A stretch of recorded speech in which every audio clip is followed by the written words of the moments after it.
All right, no pressure today. Another day at the office. Absolutely no pressure at all. This is a completely normal day.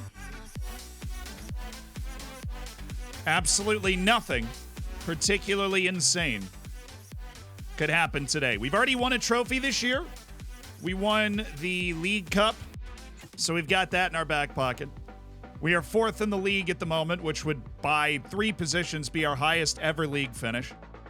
And we are level going into the second leg of the Champions League quarterfinal after a pretty dominant display against Newcastle. You look tired? I actually had a great night's sleep last night. I slept 9 hours.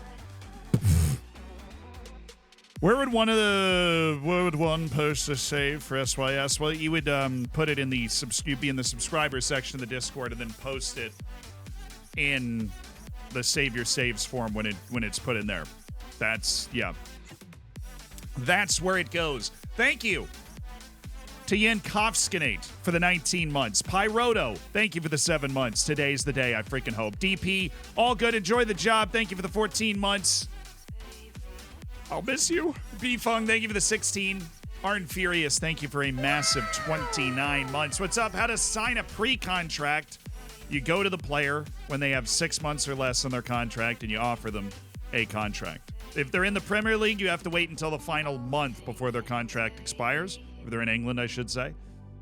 But in most places, you can go 6 months before the contract expires. Beware on youth players, you will have to pay some sort of compensation on that. So it might be wise just to put in a transfer offer instead of pre-contracting.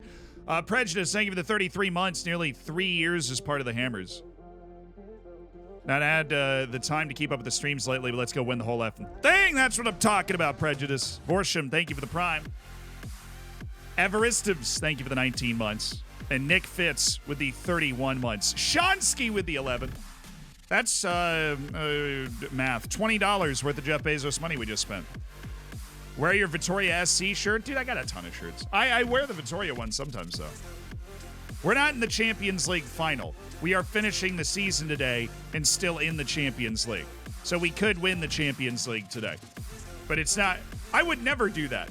Who in their right mind would end a stream right before the Champions League final? Do you want your first match on a stream to be the most important match of the entire save? That would be terrifying. What do I think of Andre Onana to Man U? It's going to be hilarious. That dude he's like a pretty darn good goalkeeper, but his eccentricity is 20. He makes hilarious mistakes. And with that being at Manchester United, the memes are going to be amazing. It's going to be so fun. Flex, thank you for the 9 months. Tubbs, thank you for the 19 months. FM Wonder Kids with the 15 months. Thank you for being a part of the Hammers. Are we getting any streamer showdowns this year? I don't think so, but I'm not on the inside of it. Did I watch Wimbledon? Yeah, what a final. Also, come on. Ons Jabeur had to win that. The women's final choked it so hard. She had to win that. The girl she was playing against, Vondrushova, was just like a ball returning machine and just didn't make any mistakes, and Jabeur would just make a mistake. I felt so bad for Ons Jabeur. She deserves a title. She's been to 3 finals in the last calendar year almost. Just a shame she hasn't won one yet. Lily, thank you for the 3 months, so and enjoy your cooked bacon. But the Djokovic Alcaraz final was tremendous. That reminded me of Nadal beating Federer at Wimbledon. Just that. It felt a bit like a changing of the guard, where probably isn't.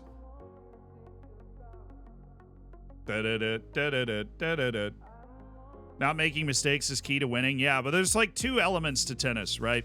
You can win the Andy Murray way by just playing great defense and not messing up, and you can go and take it, right? And both count. I mean, I don't mean to discredit one over the other, but there's a reason that most of the time Federer, Djokovic, and Nadal could beat Andy Murray. They could go out and take it in a way that he couldn't. Andy Murray is still one of the top 10 tennis players of all time, men's side anyways.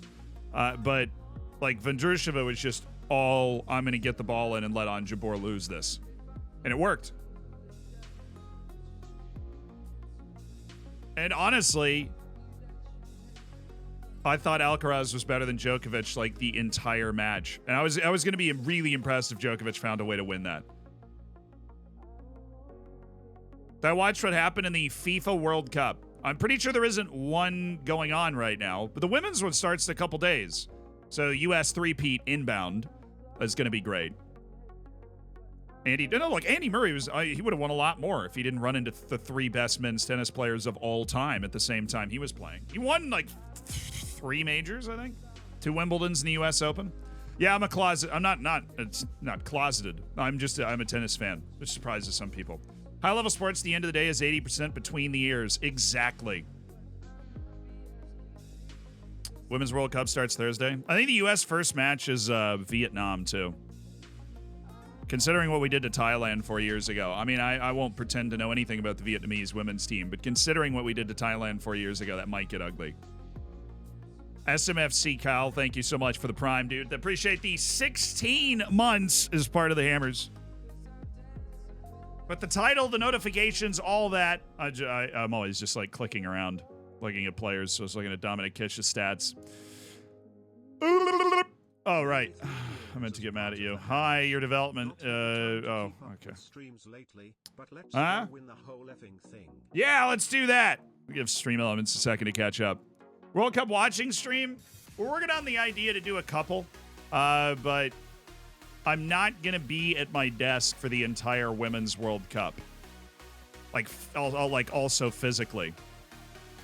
We're going to Portugal to do some IRL streams with Nim for a couple of days. For those that know Nim. For those that don't, he's an awesome guy, and I'll send you the information to be able to watch those.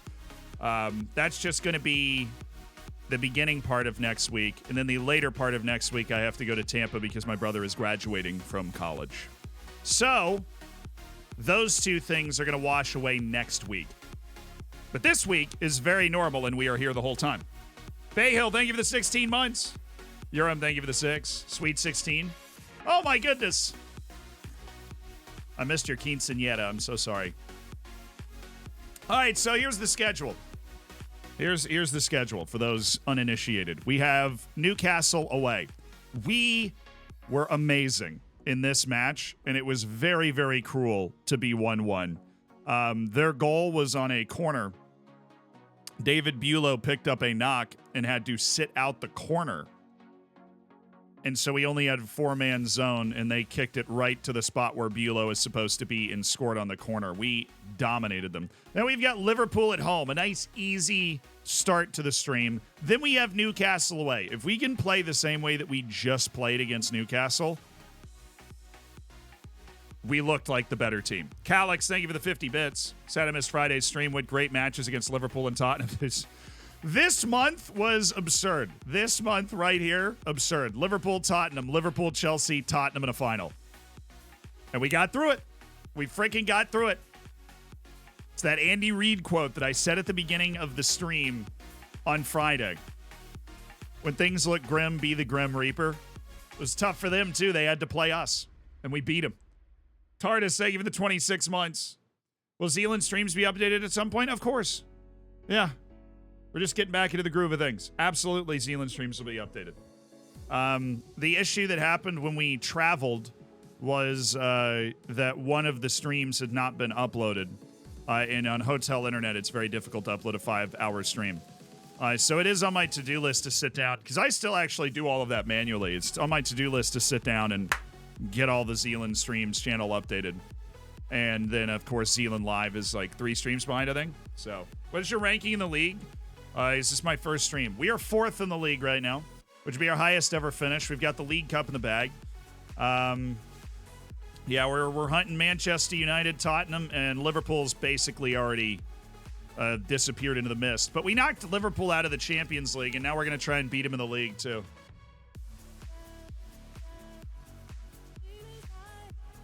Okay. So first, we got to get ready for... This is tricky because we are playing Liverpool, who we really, really, really do want to beat, right? But we've got such a huge match coming up. All right, I'm going to go with Bevilacqua and Forrester. Where's Forrester? We are going to rotate. Now, they don't have to rotate, which is kind of funny because we knocked them out. So we're suffering from success here. They don't have to rotate at all because we knocked them out. We'll go with Mass, and then... Actually, I'll do a Mass... I could do Mass Domingos. Yeah, let's try that. Let's try Mass Domingos and then Badia Mwanga here. Do-do-do. Make sure even with injury, we don't end up having to play anybody that's going to be really mad that they have to play. Delgado, not mad that they have to play, but you get the ideal. Galvan is going to be on the bench. Mauricio Gonzalez.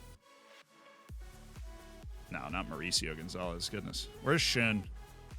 Marcus Shin. I know Dom Kish. Oliver Martin's not okay.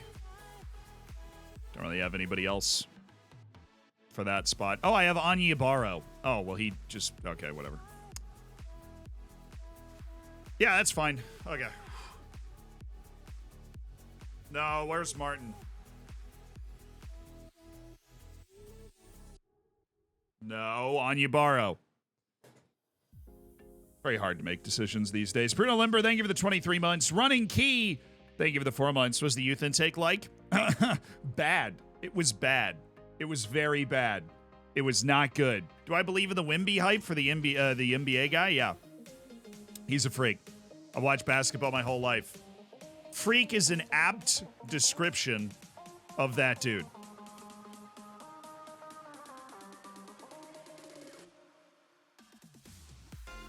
Let's make sure that we've got the right targets. So we're just going to go with that. I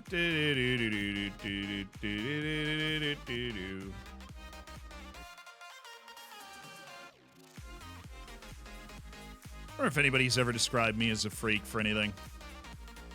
Be like, oh yeah, tactics, he's a freak.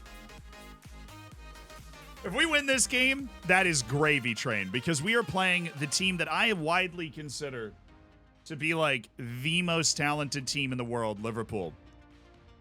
And we are playing them with a rotated team because we've got Champions League away day in 3 days. No pressure on us. I can go full I have faith in you because these guys are not going to start in the next match.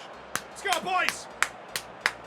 A point is probably fine. If we get 3 points, I'm going to be ecstatic. The sky is moving alarmingly fast. I think we've reached the end times, chat.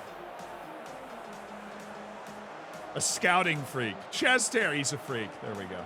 Favorite basketball team? I don't have an NBA team. I just love the sport. I mean, college basketball, I root for the University of Virginia, which is fun or very painful. There's no in between. Kappa, thank you for the 8 months. Wow! And we're off on what could be the biggest stream in the history of Taunton. Honestly, winning this match would be a pretty ridiculous start to that. I need a big game from my boy Domingos today. Ooh, good step by Mari. Domingos. He can hit a pass, and he has hit a pass! Why? Oh, just quiet. I need a second.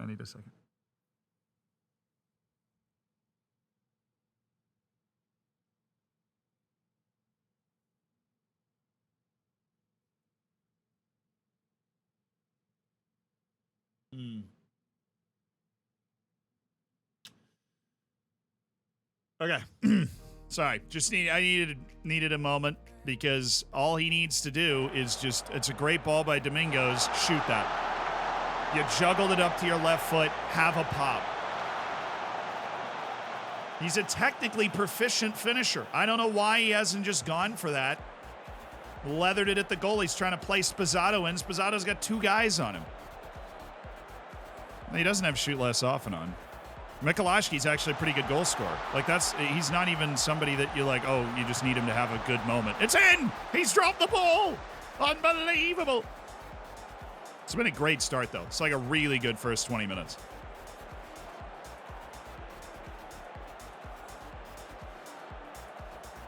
Oh, my goodness. Mass. Spazzato. Yep, you got to hold it up. One more. Oh, can we get this ball in the middle, please, Domingos? Won a game. He always needs one per game. That he's got to just Oppenheimer style, right? That's mine. Thank you, Forrester. Honestly, we're playing really well. Edwards, Mikulashki. Domingos is huge, though, so this is fine. Mari, Christian Spezzano! Yes!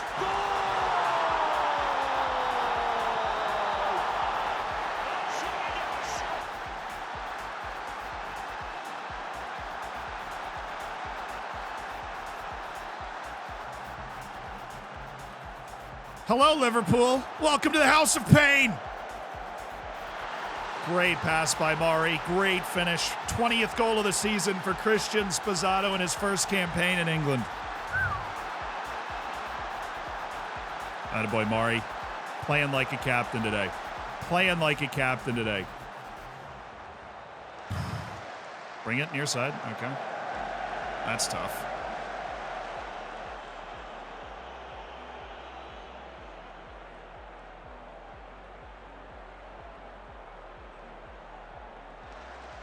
Oh, I do not like the center back going up with that. Come on, Domingos, what are you doing?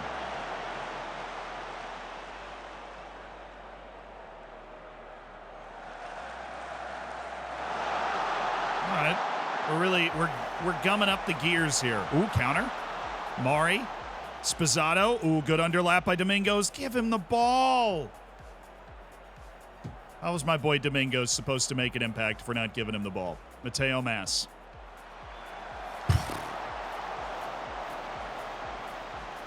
That was beautiful. Yes, this is in the league. If you're ever wondering what competition it's in, it does show the competition logo up here. And while you know, it's pretty tiny, especially if you're on your phone, you can at least see like the color scheme. That's Premier League logo, right? This is our second to last league match against a Big 7 team. We do have City a couple of matches from now in the league, but 3 points in this match would set us up super well for our first ever top 4 finish, which is kind of funny because we're also in the Champions League right now because we won the Europa League last year. Blocked! What's up?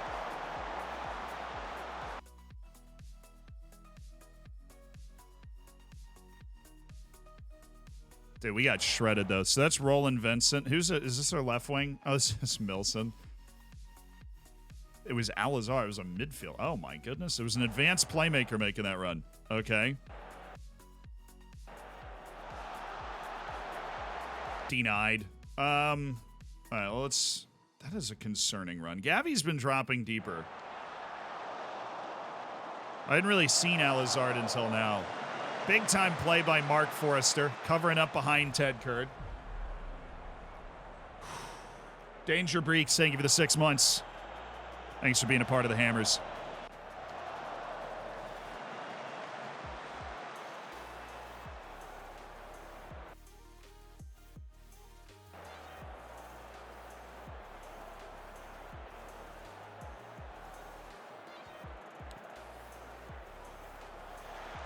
Mateo, winner. He's a winner.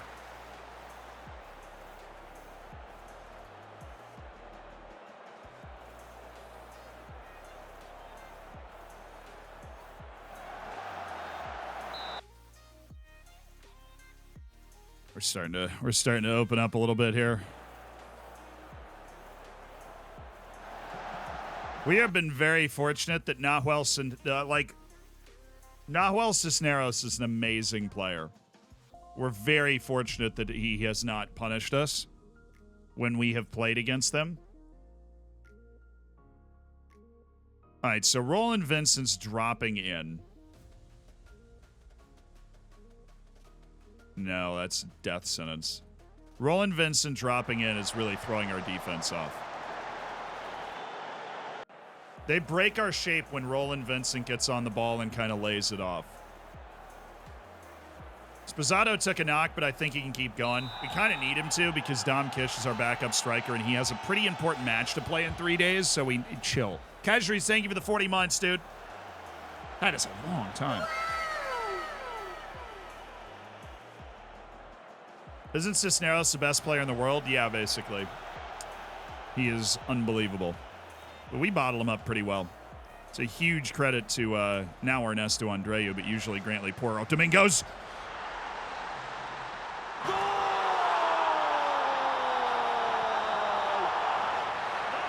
Oh! It's Domingos!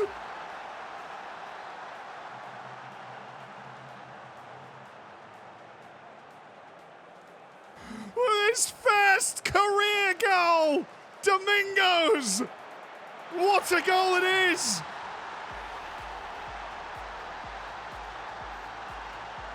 Fresh off his torn hamstring, Domingos rising above. Wow, okay, 2-0. What a way to start the second half, right when they were kind of getting on it. I said, I was like, Domingo, I'm going to give Domingos the full 90 minutes. I need a big game. A goal counts as a big game here.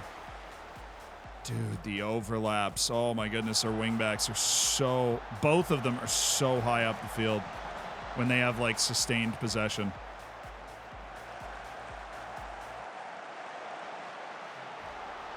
Ow. Okay. Yeah, just lay it off. What a header that was. Oh, thank you. Thank you, Domingos. Oh, he got him. He's got Domingos again.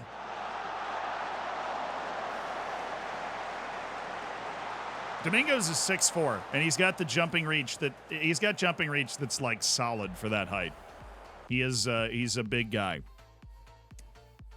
All right, well, I'm going to go with Badia Moanga, and Sposado's still freaking out. I'm going to go with Anyabaro, just so that we don't make this worse. Now, I'm aware that Anyabaro is probably going to do nothing for the rest of this game. That's fine. We just need somebody that can play the position and, like, poach home a goal if it becomes available. Okay, 2 subs. For guys that we want to have some semblance of fitness for the match coming up, that's why we've subbed them out. Roland, sky it. Dang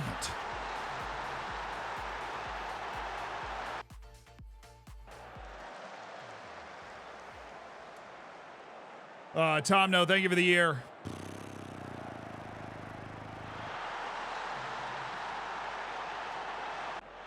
Why didn't he sky it like I specifically requested?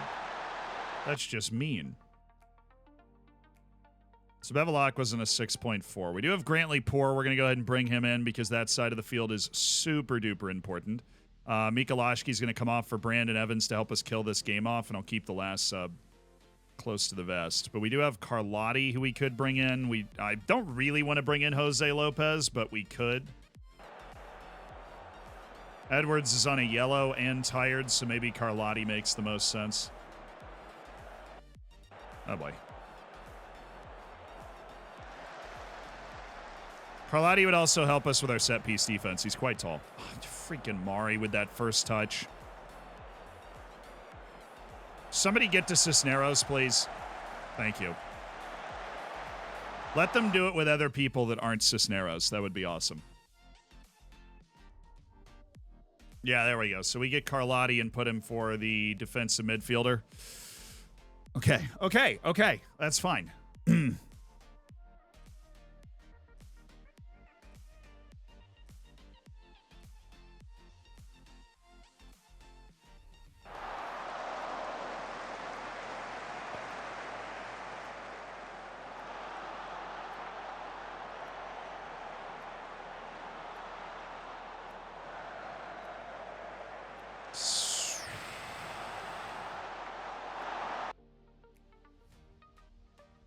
Bro, if that was how we allowed the goal, the whole thing where, like, the center back defends the striker and doesn't actually get back to defend, like, to cut off the person with the ball, that would have I would have been furious. Also, before we were able to make the changes that I'd already put in, doubly furious.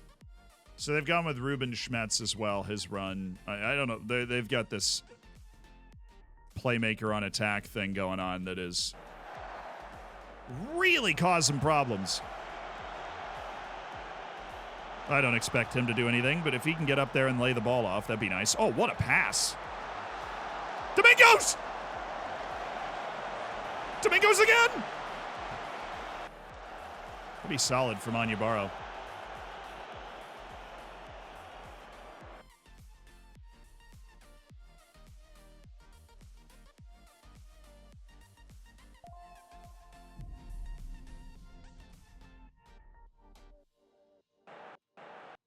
Oops. You can't play any deeper than that? Well, that's unfortunate. You are box-to-box. You are a deep-lying playmaker. You are also fullback on defend. Okay.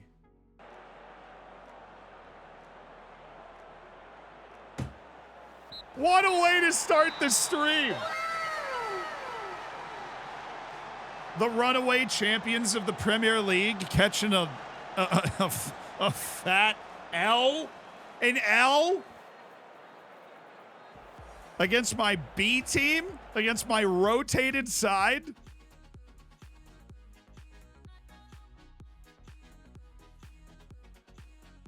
Oh, I don't know what to tell you. You know, we're the greatest. Gabe, thank you for the prime. Oofka, thank you for the 13 months. Kyle, thank you for the 2 years. Congrats on the diamond. I trust it's looking good. Yeah, where's that guy that updates my record against Milson? We need that guy now.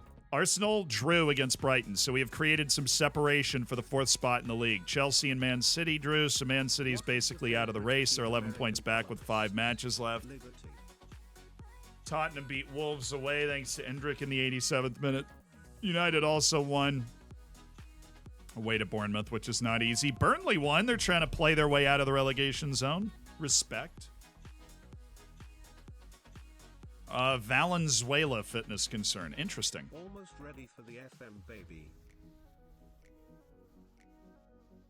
It's a Twitch child. All right, don't confuse the child by telling it it's something it's not. You know, all right? It's a Twitch child.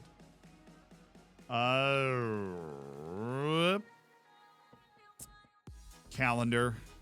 Rest. Nailed it. After this next 2 matches, we actually have like more than a week off. That's amazing. I mean, obviously, if we win, we probably won't. But Tired Dad, thank you for the 23 months. Liberty joke. I'll give it a B-. I feel like I have heard it before, but I'll give it a B-. Solid dad joke effort. Appreciated. And Bert, thank you for the 8 months. I'm looking forward to it overall. Didn't realize City were that low in the league. Yeah, it's kind of weird. Only 2 teams have won the Prem this entire save, Liverpool and Manchester City. So, record a Premier League top half finish. We have officially guaranteed we are top half. Having checked off some of the short-term milestones, hey, you know, we're all about progress. We're all about progress and dubs. Fat dubs, boss man. Oh, Champions League.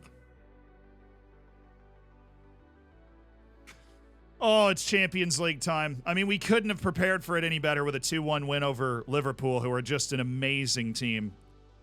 And they were rested for that. That was an incredible effort. We got such a good role and effort out of our defense in particular. We held them to under 1 XG. That is chef's kiss. That is so good.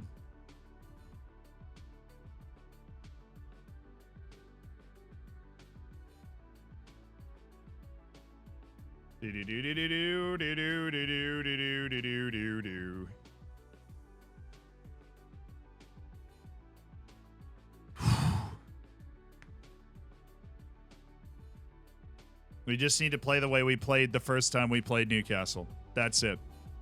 We just have to play the way the first time we played them. What was the board expectation? It is raising.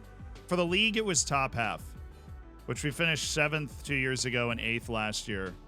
So, I mean, top half, you know, we're battling for European places. Top half is okay. I think Champions League, I don't think they really had any expectations. I think it was just, you know.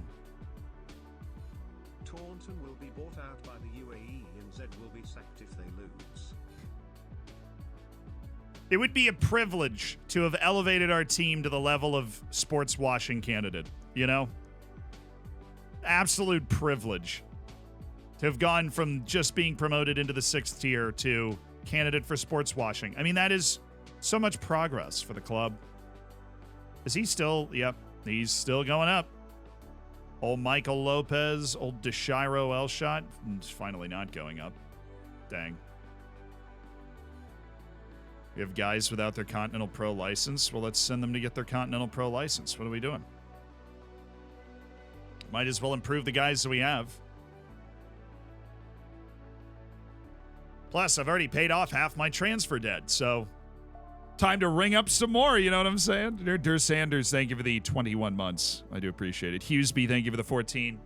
Another month gone by. Keep up the good work. I tweeted a suggestion for a YouTube video for you. Well, probably I'll see it when I pop open Twitter after the stream today. Let's go! We're fourth highest for profit made in the Premier League. Chelsea's ringing up a huge bill. How was I up against FFP this year? And Chelsea's over here not. Ridiculous. Freaking ridiculous.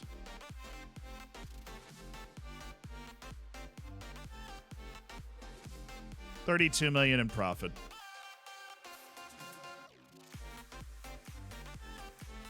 You're telling me you paid off Norback by now? I actually don't think we have. I'm not even kidding. I really don't think we've paid off Norback.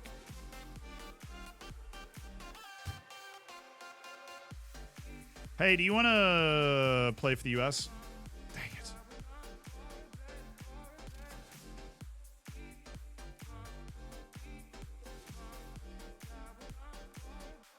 There's a few guys that played in this match that Andreu and Dominguez, I would have chosen to not have played them in that match. They both subbed out, but I would have preferred not to do that. That was something I set up last stream and just didn't check. The issue when, I should just never end the stream. Kevin, thank you for the 4 months. Appreciate it. Those Bowley-nomics. It's football heritage, football heritage. Oh, showtime. Whew.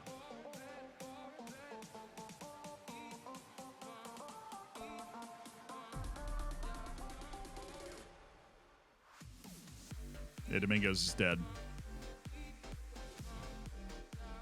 Enjoy Portugal, one of my favorite countries I've ever visited.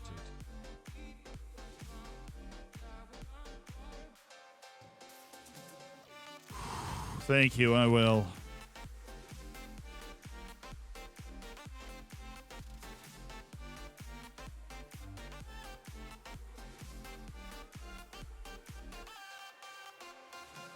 So I have to organize this bench the right way so that when I look at it during the match, my brain doesn't have to do any extra work. I'm sad that I wore out Dominguez because he literally just had like his best match for me, but we don't always make the best decisions or check to see who is going to play in that particular reserve match. So Mari and Mikolashki. Valenzuela like suspended or something? No. He's still there.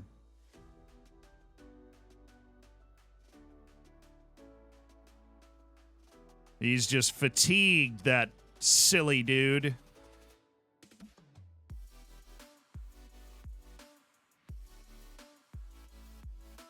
All right, I have to have my bench organized exactly the right way. Okay.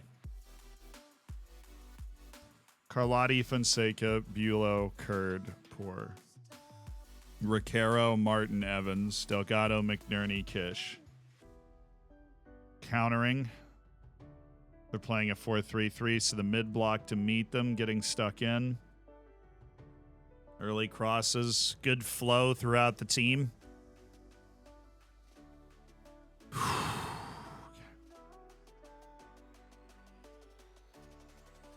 They have one of the best, if not the best striker in the world. We just have to shut down the service. Getting to Vinicius Tobias will be nice. That's not Conrad, is it? No. It's Facundo. Okay. Set pieces should be fine. Champions League quarterfinal, second leg.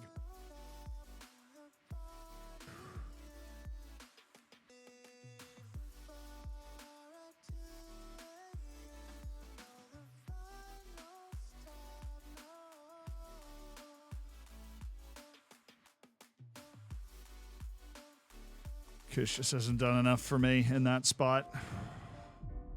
So if you got McNerney carrying Delgado up top, yeah, that works.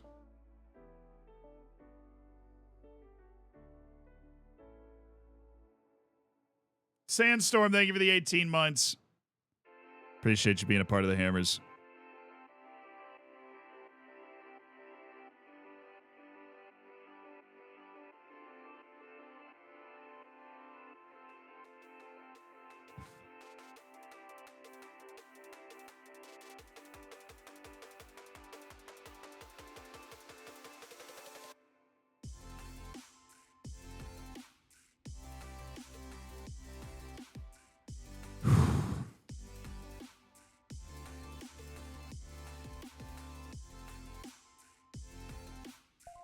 Oh, we don't need Cayman Farrow. We actually have enough guys fit now that we can round out the team without having Cayman Farrow on the bench. Jom, thank you for the 8 months.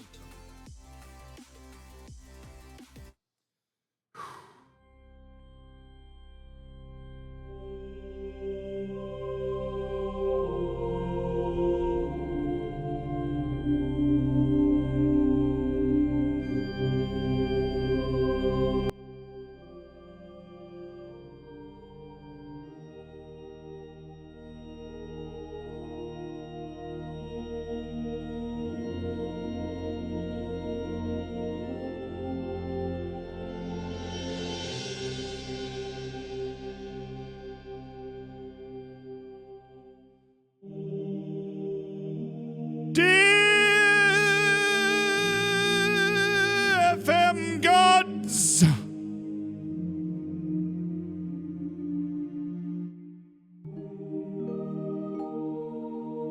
We come to you today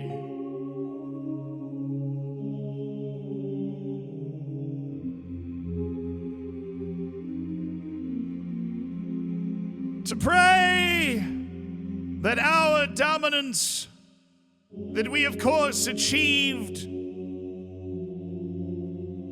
by your grace, FM gods, was not in vain.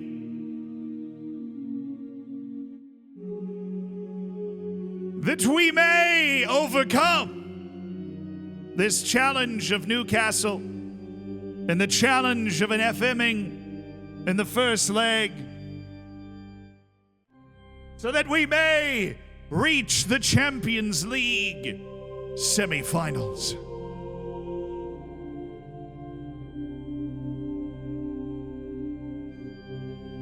For this team has run through the best the world has to offer. And we have done it in your name. It says so here in the Holy Book, titled The Football Manager Manual.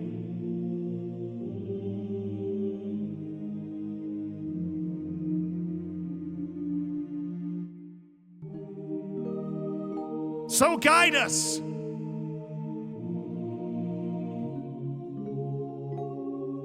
For we have shown you all that we can to deserve this victory here today. In the name of Joe Louis,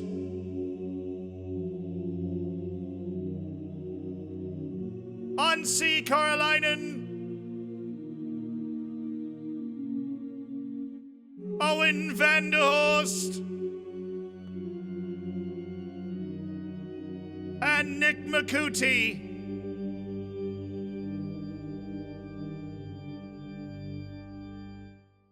we pray.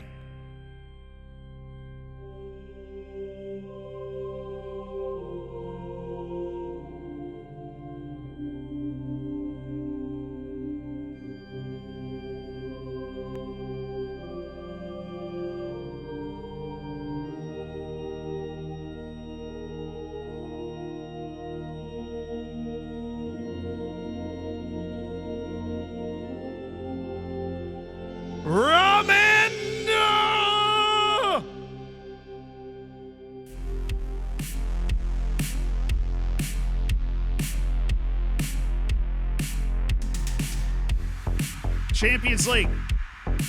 Quarterfinal. Taunton Town away to Newcastle. 1-1 on aggregate. We looked fantastic at home. Gave up a bit of a fluky corner. But if we look fantastic once, we got to look fantastic twice. That's how the Champions League works. The team is set. We're headed up north. Let's get to the semifinals.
It's a Champions League night in Newcastle, the one-time European champions from just 6 years ago against the upstarts Taunton Town in their 4th season in the top division of England. They've already won a European trophy in the Europa League, and they are still unbeaten as a club in their history in European knockout competition.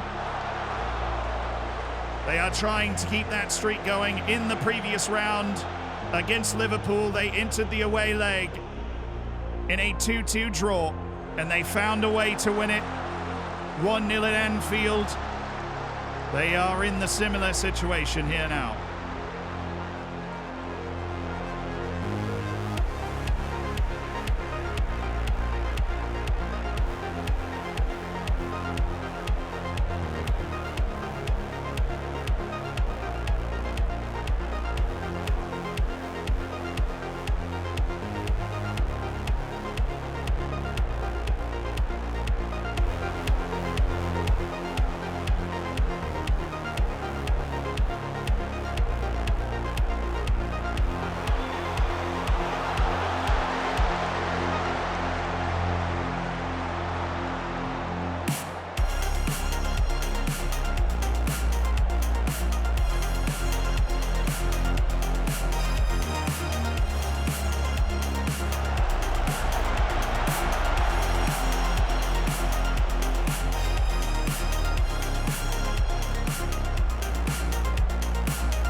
Got to shut down the service.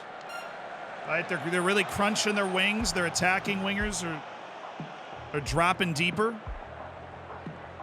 Like their wingers are dropping deeper. Their fullback, especially on the right side, is aggressive. Oh my goodness, just right up the middle. Dominic Kish. All right, fair enough. Fair enough. You miss one, I miss one. That's fair.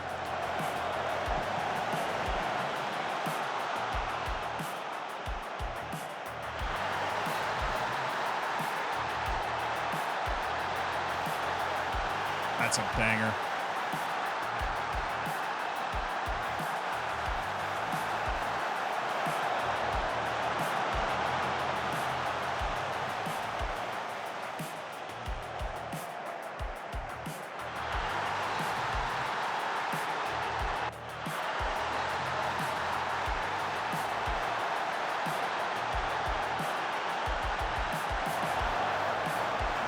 Carlotti, we need you. Oh, yes.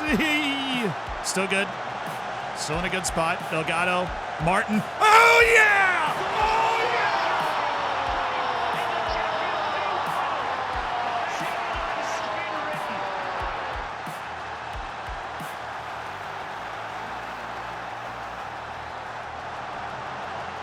They thought, didn't they?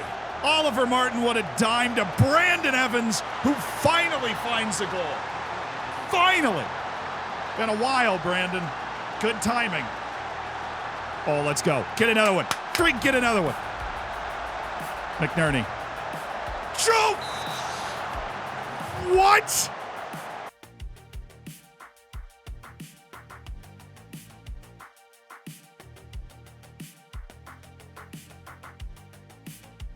Gabriel, thank you for the 4 months. Phil, thank you for the 18. Coach Jeter, thank you so much for 39 months. Tiz, I appreciate the 11 months. Banksy, thank you for the 6 months. Smooth Operator, thank you for the 17. Flow Feast, thank you for the 17. Snack, thank you for the 2. I'm just reading these so that I don't lose my mind. Jason, thank you for the 20 months. Jom, thank you for the 8. Dark and Sue, welcome to the Elite Online Gaming community with the Prime. Oh, that... Who made that pass? Was it? It was McNerney. Oh, that's so nasty. Wow. What a save. Bulow. Ah.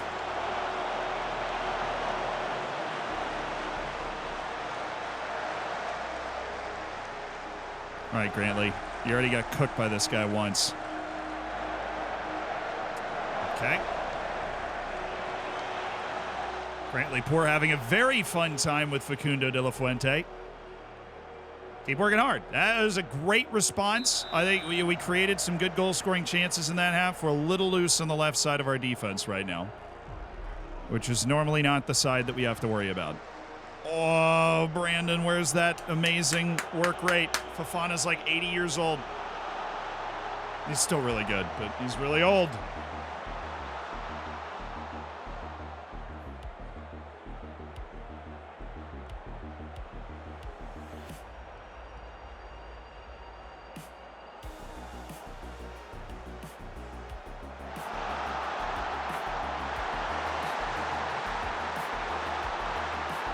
It's just so simple. It's just so simple. We're not high enough. I know that sounds weird, but like we are not high enough at all. Because if you look at their heat map, no, I can only, okay. If you look at their heat map, their wings are almost flush with like the front of their midfield. They're not aggressive, right? Ours are too. So they're getting in front of our fullbacks and behind our wings, and that allows them to break, like to get in between our lines, right? So they switch the ball. So he's behind the wing and he's in front of our fullback, and then we're just not able to put any pressure on that. And Heiko Reinhardt's just too good for us to give that kind of space out. We have to take those guys away, or else that's going to happen again.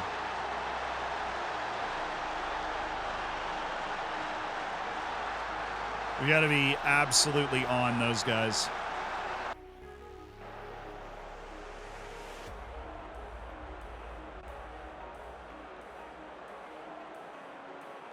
I think the shout hit. Good, the shout hit.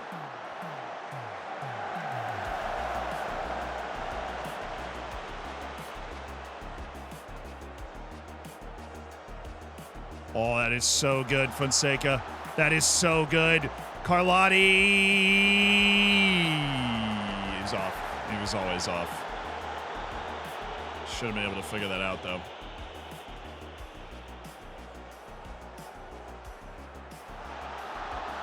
Chip it in. Don't shoot it. Chip the ball back post.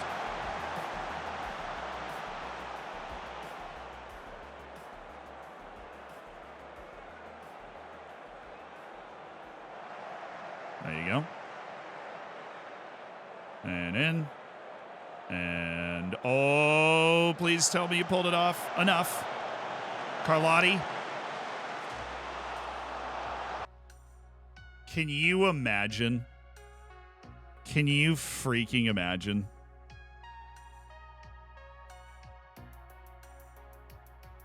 All right, Mass, Spazzato.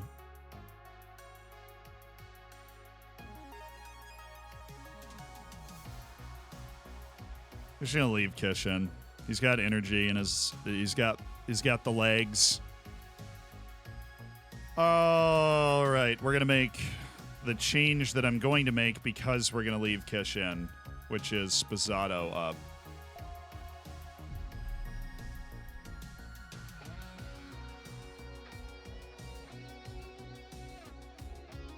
Evans is going to cover a little bit more ground. You're going to go into support. You're going to go into attack.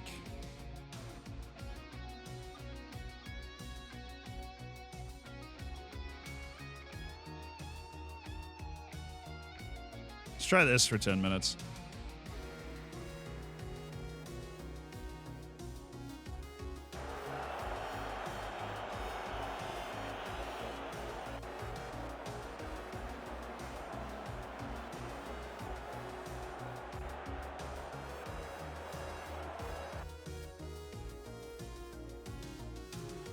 Nothing.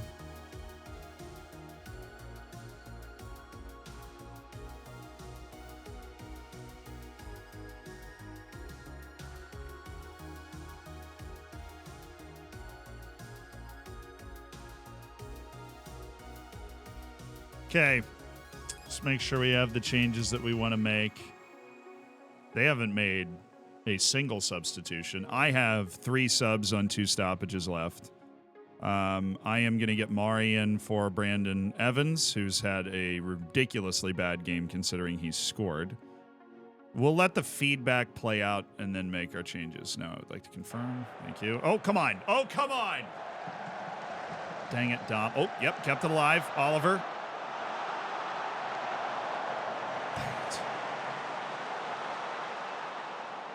Waste of a close throw-in.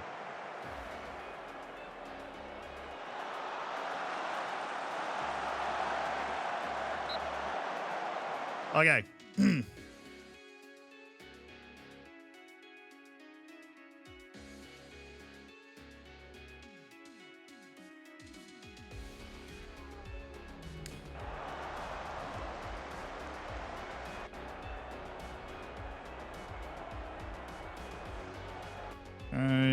Subs, which would be Evans out. Actually, Oliver Martin is anxious, which is concerning.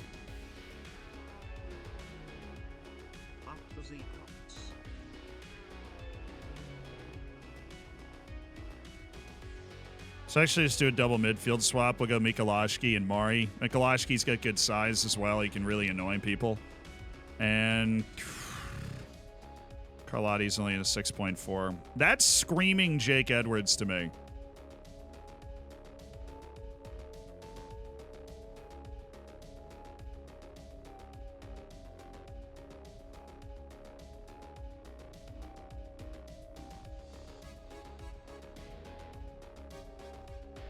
And those would be all of our subs. Edwards is one of the best passing players that we have. Currently poor. We'll just...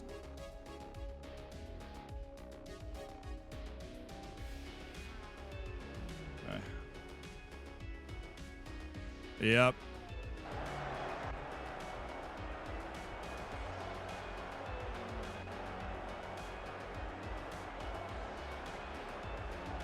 I need a hero.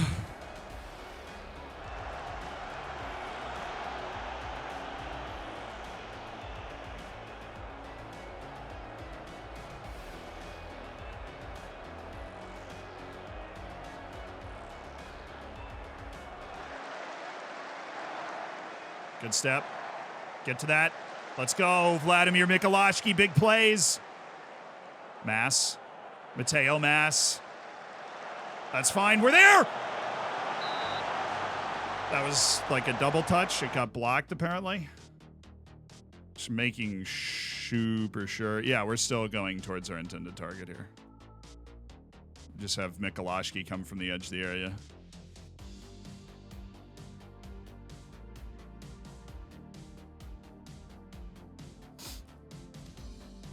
Okay, chat. This is where Captain David Bulow makes his play. Well, he won the header. Why did you go towards the goal? All right, now we've got to We have to go absolutely nuclear here.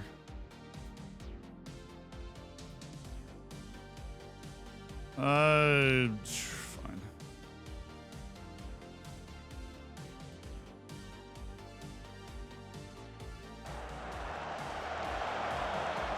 Oh boy, Mari.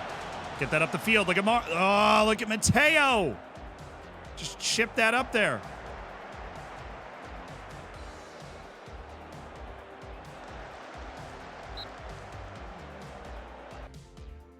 Now we go ahead and get extreme directness in there as well.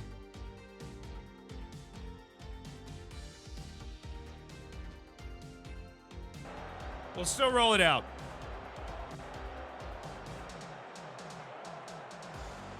Actually, we should put one guy on ball playing defender, not both. Bueller already does that. Actually, screw it. Bueller already does it naturally. Fonseca plays short, simple passes, so I feel like having that on would be good.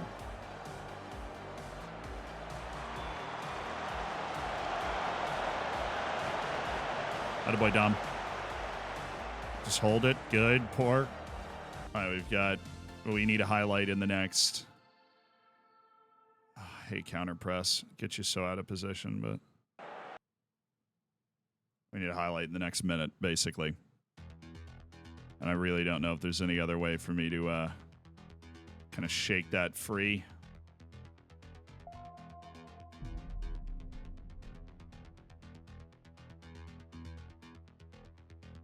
I'll even take long kicks, which I don't necessarily think are the best way to go about this, but that's the last set of changes.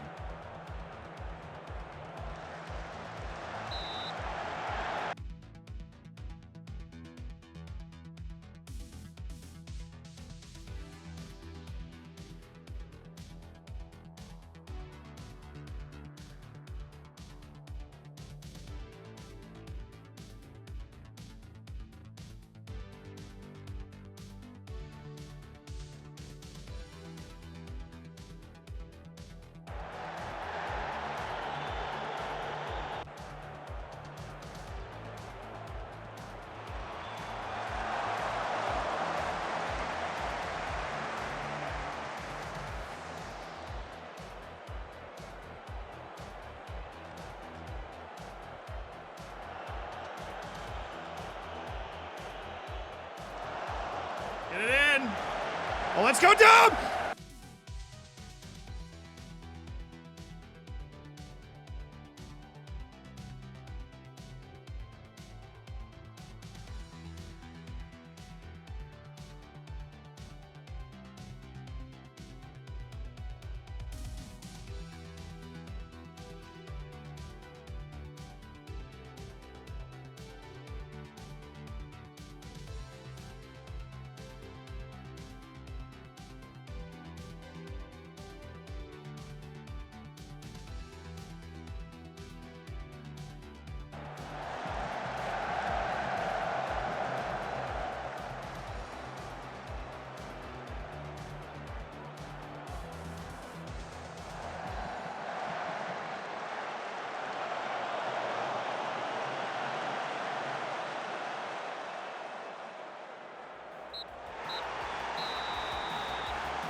Almost.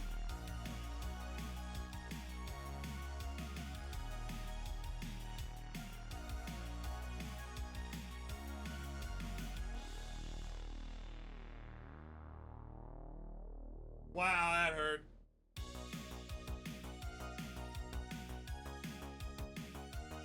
Elaine, thank you so much for the prime. We out XG'd them so dramatically at our place. and ended up with that 1-1 draw. And then we ended up out XGing them at their place, too.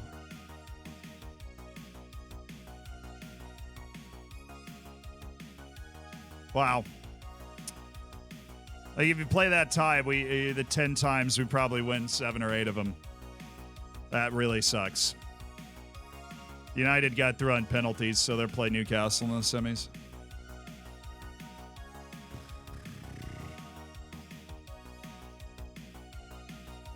Dude, the frigging combined XG of those two games is going to haunt me. 1.89 to 0.45. And then 1.79 to 1.16. So they had 1.61 XG total, and we cleared that in each of the 2 games. And we lost the tie. We can't do anything easily, can we? We just can't do anything easily. Oh, that save he had on Delgado was just so nasty, too. That would have, right before the half. And they got Heiko Reinhardt free twice, and he scored once. I mean, the second one, he was very, very free. The first one, it was like a tight angle that he was free on. And that goal their guy scored was a banger, and we just didn't have anybody that they could do it. But it's time to fine. Poor performance. That's a week's salary for Fonseca. That's a week's salary for Delgado. Just a bad showing from our goal getters, from Delgado, from Kish. That being said, I left Kish in the field because he's just such a physically dominant presence that I figured that a chance like the one that we got in the last second or whatever would be where he would be super dangerous. And then Edwards nearly made me look like a genius. He played a dime. Jake Edwards played a dime. Right to the... And Kish got to the right spot, and he headed it to the right spot, and it just didn't go in. And to lose that by a goal. Oh, we're good enough. We are good enough to compete for the Champions League title every year, but now we've got to worry about getting into it. Now we have to get into the dang thing. Kieran Vickers, I'm going to make a $0 You better take this. Okay. They're like, well, I don't know if I want to take it. The other 2 guys we don't want, but that guy could develop into somebody we could sell for actual money. We are scouting like 400 youth players right now. So I've got that going for me. Cheb, thank you for the 2 months. Fouls were fine. Finishing wasn't. Yeah, I mean, so I think you were saying we committed 24 fouls. I didn't even notice. I didn't even care. We had get stuck in on. We have get stuck in on for matches against teams that we think are really talented. So it's Bayern, Real, Newcastle, and we lost the FA Youth semifinal. Wow, it's all coming up against us now. So now the run for top 4 is on. That was a huge win we got against Liverpool in our last match, and we've never finished higher than 7th in the league. We got into the Champions League by winning the Europa League last year. A top 4 finish and a return trip to the Champions League would be absolutely massive for our reputation, for what players would be interested in us. So we've already made a lot of our signings for next year. We've made 5 under 21 signings or whatever. For the next window already. We're cooking. We're Wonder Kid factoring a little bit. So the last one that we signed, like if we signed somebody under the age of, I think it's 21 or maybe 22, like 21 and under, it's gonna have to be a really, really good player.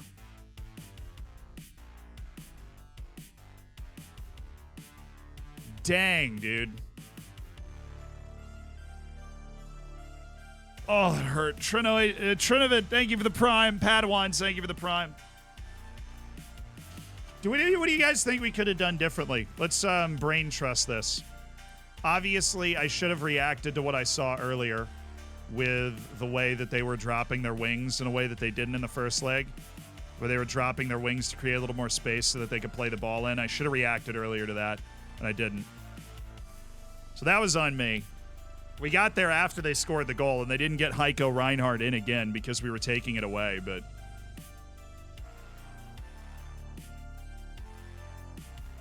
Go ahead and give that guy a contract. He can develop into something. I should have won instead of losing. This man's a genius. Kish out earlier and fresher legs in sooner. I think we maybe were a little late with the subs.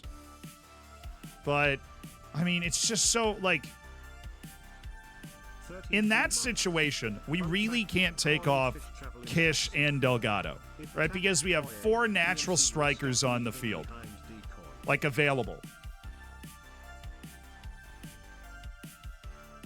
Hilltopper, I've heard that one before, but I absolutely love it. Thank you for the 3 months. I'll get back to that thought process in a second. Koi fish travel in packs of 4. If attacked, Koi A, B, and C will scatter, leaving behind decoy. Provide your grades if you've not heard that one before. But we have 4 guys that can play striker naturally in our team. And so if we want to have... Sorry, we have 3 guys that can play striker naturally in our team. So if we want to, and we do want to, have a 2-striker formation to kind of finish that game off, right? To keep tons of pressure on their back line, whatever. Then we can't bring off Delgado and Kish. Right, so I left in Kish because he was taller, and he's a bit more of a natural goal scorer than Delgado. Even though they were both having bad games, I left Kish in so that I could pair him with Spazzato and have the 2-striker front line that we needed to end the game. So I don't think there was a situation where I was going to bring Kish off unless we had... I mean, maybe we register a 4th striker for the European competition next year. We're hoping is the Champions League, right? We've got work left to do in order to make that a reality. Fonseca's fatigued as well, but we are finally mercifully, we're only competing in one more competition, which would be the Premier League. So our ridiculous schedule where we didn't have a full week without a match from the 1st of August to, I believe it was mid-February. It was the 3rd week in February. The last week in August to the 3rd week in February, we didn't have a full week without a match. I mean, like, you know, literally Sunday to Sunday. We did not have one of those. It was getting ridiculous out here. We survived that, though. I mean, I'm happy we were able to put a team together that was able to survive that. But it is crazy what we had to go through. Caught a few injuries in the middle of the season as well.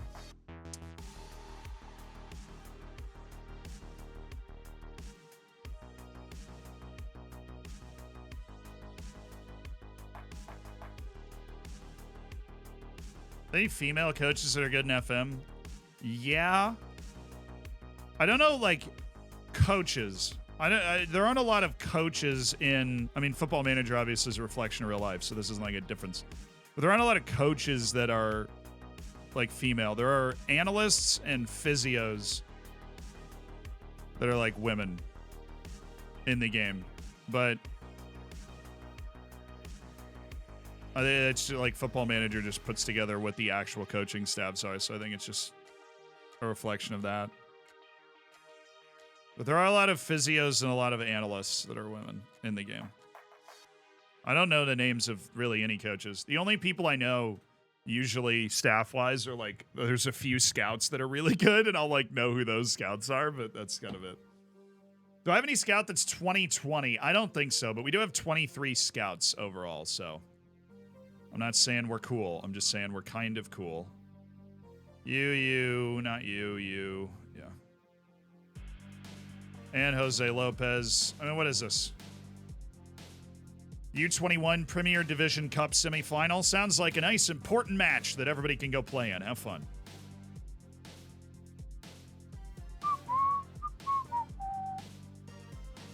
All right, Manchester United's just decided to win every match they play all of a sudden. That's no fun. Dang it, I freaking forgot we got knocked out of the FA Cup. What's up? Oh, we lost. We played well. They were fine margins, not large margins. We have the talent. Just didn't come together in the right way. I didn't make the right decisions at the right times. So we did lose, but we picked up a huge win to start the stream at home against Liverpool, which now takes on even more importance with our spot in the Champions League being kind of right up against the wall right now. Now, if we can just grab another couple of, another bucket of points here against Leicester City, we might be able to finally get away from Arsenal a little bit. Oh. Sorry, I didn't really read chat enough after I asked that question. Anybody else have any ideas of kind of what we could have done differently there? Or what are you thinking might? Reduce defend duties? Whatever, man. All right, everybody else is good. Fonseca's not. We'll go with Bevilacqua, who we do trust implicitly here. Mari, Delgado, McNerney, Kish. All right, you guys get to kind of noob stomp now. You guys get to noob stomp because we're finally playing against teams that aren't very good. So let's go, let's give them the bidness, as it were. I would have gone to counter press earlier. You need a Trequartista. You'll never win until you use one. Wait, explain your reasoning on the counter press, Jax. I really hate it. I feel like it draws you out of position and then gives up really easy counters. I mean, I know that's kind of the point, but why are you so sure about the 4-3-3? I'm not. I'm always trying to think about ways for it to be better, but I've never liked the 4-2-3-1. A lot of people have always liked it, but the double pivot behind your front four has always been a real sticking point for me. 4-4-2, I've got great news for you. We are training a 4-4-2, and we might go with it next season. We've been training a 4-4-2. Kish needs to be taken off, advance forward. I love the way that works with the fact that he naturally comes deep to get the ball. I do love the way that it's like battling with himself, you know.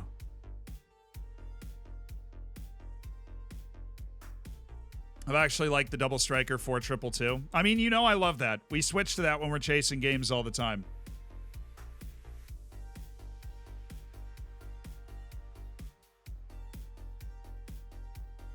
Four 4-3-3 with all defensive midfielders and a double Segunda Volante. You guys are nuts. You guys are insane. All right, so I want to make this change permanent where we focus our delivery on Bulow. That would be awesome. Thank you. Okay, team is set. Let's go take care of these guys. Friggin' Leicester City. Come on, top four. Our first ever top four Premier League finish. It's in our sights. Let's do it. Expecting a win today. Inspired, motivated. We handle the pressure well sometimes. Lindex, thank you for the gifted sub. Oh. It's always weird when you play your first match after such a huge emotional investment in that Champions League quarterfinal. Ha! We are good enough. We are good enough. That's good to know. We have the quality and kind of the mindsets right now to be able to win really major trophies. I mean, we learned that last year. We won the Europa League last year. We've got our European trophy. We've won major trophies in consecutive seasons. We've already won the League Cup this year. Wow, we don't have a lot of the ball. Oh, that's because I'm playing. Oh, my Zealand, use your freaking brain, man. You have to change your freaking tactic, dude. Thank you. Okay, Zealand paying attention today. He is paying attention. Just 10 minutes without adjusting anything. From a match against Newcastle away and a match against Leicester at home. All right. Oh, wow. Okay. Thank you, Ted Curd. Anybody else want to wake up right now? His old Ramsbottom just came flying. Did we get drawn out of position by a drop? Yes. Yes, we did. I need to wake up because I am not paying attention right now, and that is a problem. Because these are changes that I know and I love and I make all the time, and I need to make now before they cost me our top 4. Okay, the bottom's kind of glitching out here. Did the change go through? Yes. Good. They have a Szoboszlai? Okay.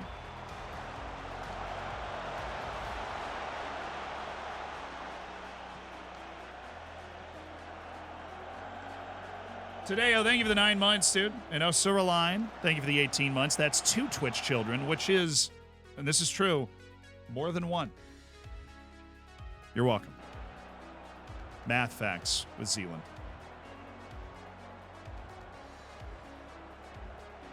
On it.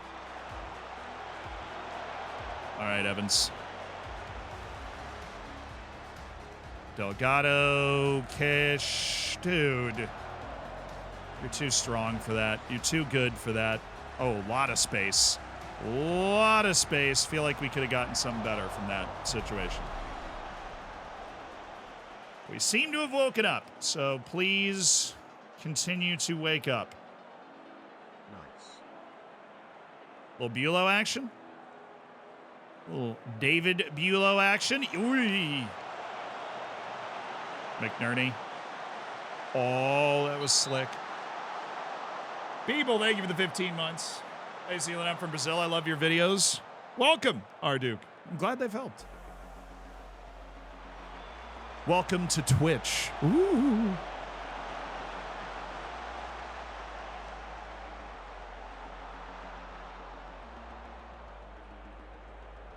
Dude, we just have none of the ball. All their possessions in their half of the field. We just have none of the ball. All right. Enough of this playing around.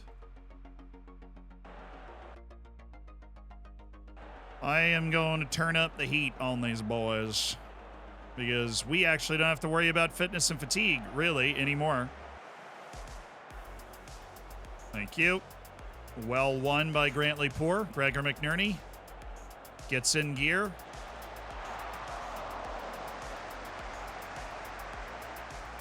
The line, ref! Over the line!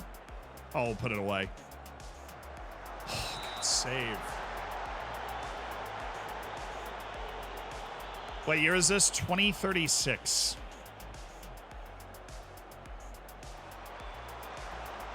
Corner. Wow, you just got bailed out by Grantley Poor super hard. All right, guys. We've had little possession. I'm concerned at how little we've had the ball. Now, I can see the heat map. They have no possession in our half. They're just hanging on to the ball up there, and I don't like it. So we might want to move to a 4-2-3-1 just to get a better pressing shape in like 60 minutes if we still aren't doing the business. But we just need to let our pressing out of the 4-3-3 take effect first. Nice work, Grantley Poor. Come on, Dom. You're a physical freak. I need you to be on that. Oh, yeah. Oh, easy. It's candy from a baby. Dom Kish. Oh. Delgado was late. I need a wind sprint from you there, Bevilacqua. Excellent defending, Nicolo. Martin gets turned around. What's open here? Dom. Delgado didn't think that Dom Kish was going to keep that ball, which is unfortunate. Nice press by Carlotti. Back in the same spot again. All right, Martin. He's offside, so why are we... He missed it anyways. Okay.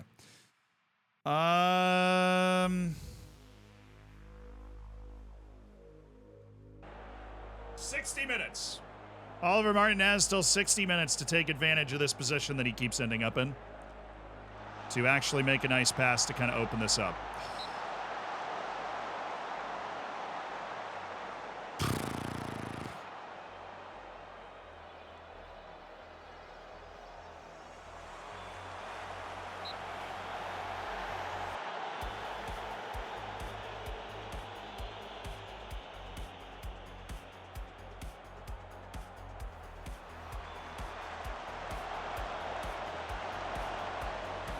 Boys. I was really hoping he'd just hit this ball wide like Bevilacqua just did. Would have gotten us jump started. Carlotti, Delgado. That's right. This guy's successfully forced him wide. Oliver Martin. Oh, okay. What a goal by Gregor McNerney!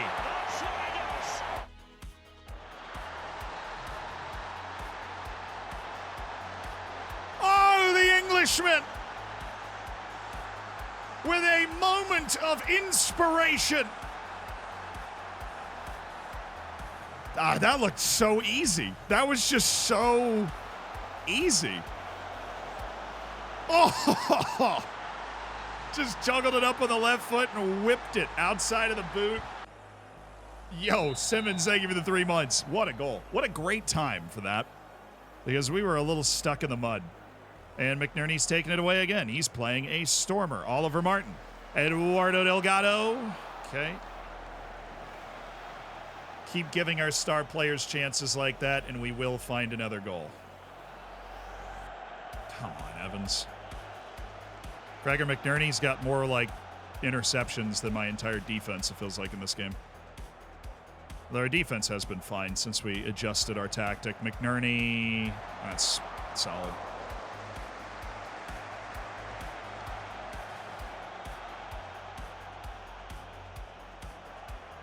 Hey, Zealand, do you like the Brazilian League? I think the whole state championship thing is cool. But the Brazilian League is also, it's just kind of weird, you know, with the amount of turnover.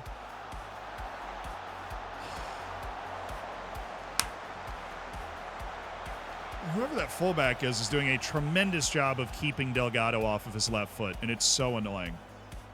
Everything Delgado's doing is with his right foot, and we don't want that.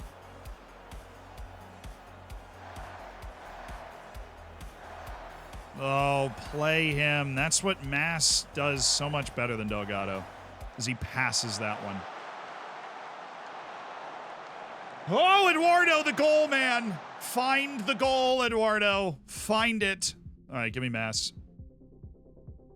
Actually, give me Domingos. And then give me Mikulashki.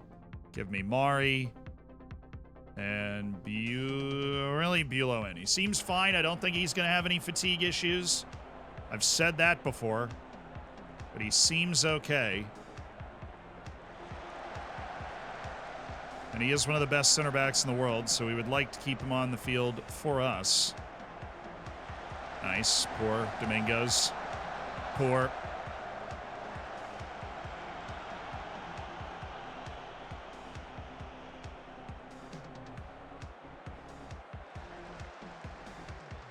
We're there.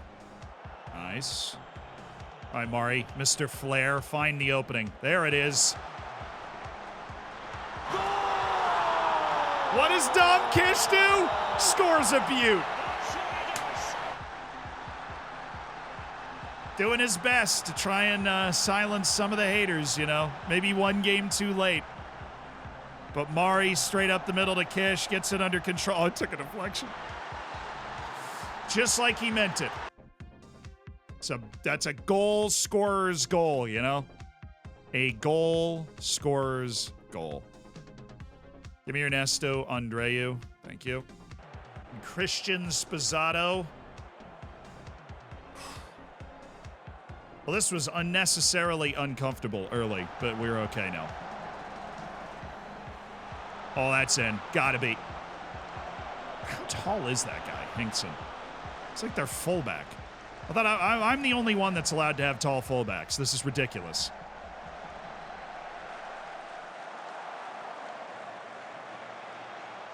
He called backboard. He did call backboard. I don't know. I feel like maybe we hold a poll or something like, do you believe that we can win the Champions League with Dominic Kish at striker? So I feel like, you know, Taunton fan opinion is pretty mixed on Dominic Kish right now.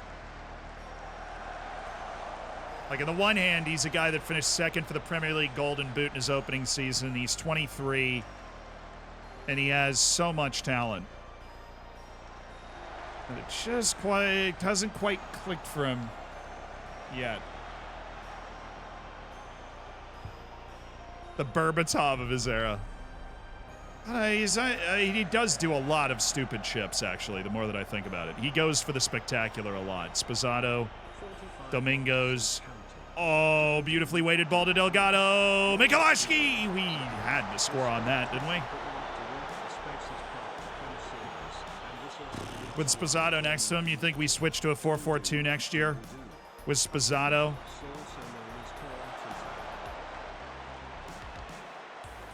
Otto, you're a legend of the community. Thank you for 45 months as part of the Hammers. I hope you're having a good one. I'm thinking with Delgado next to him. Hear me out. I know we're still very much in a battle with for top 4, but this game seems like we've been able to put it away. And we're going to stick with this season. But a 4-4-2, hear me out, with McNerney at left wing on support, Mass on right wing, inverted wing on attack, Kish as a complete forward on the left, Delgado is an advanced forward on the right, 4-4-2. The midfield pivot would be Riquero and Evans.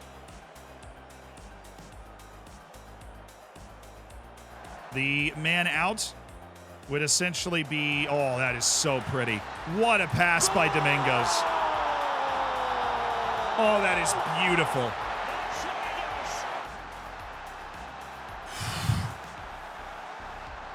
Oh, that is a gorgeous pass by Domingos, who has emerged over these last couple games as a very good player all of a sudden.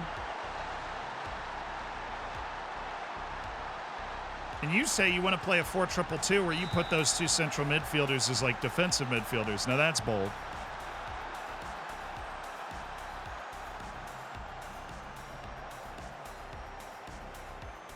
I don't think Delgado would really be best utilized as a midfield wing in a 4-4-2. I think that's where Mateo Mass would just be so much better than Delgado. Oh, look at Domingos. My goodness. Domingos. I was thinking about selling him this offseason after the thigh injury, and he didn't really fit in our team, but now he's like the greatest player of all time, and Christian Sposato just scored a 45-second brace. He's trying to augment your argument right now. Christian Sposato's, what a play by Domingos. This dude's 6'4", doing that. What a playmaker.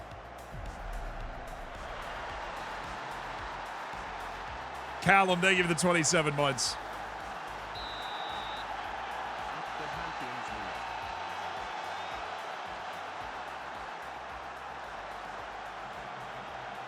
Oh, no, surely not again from Domingos here.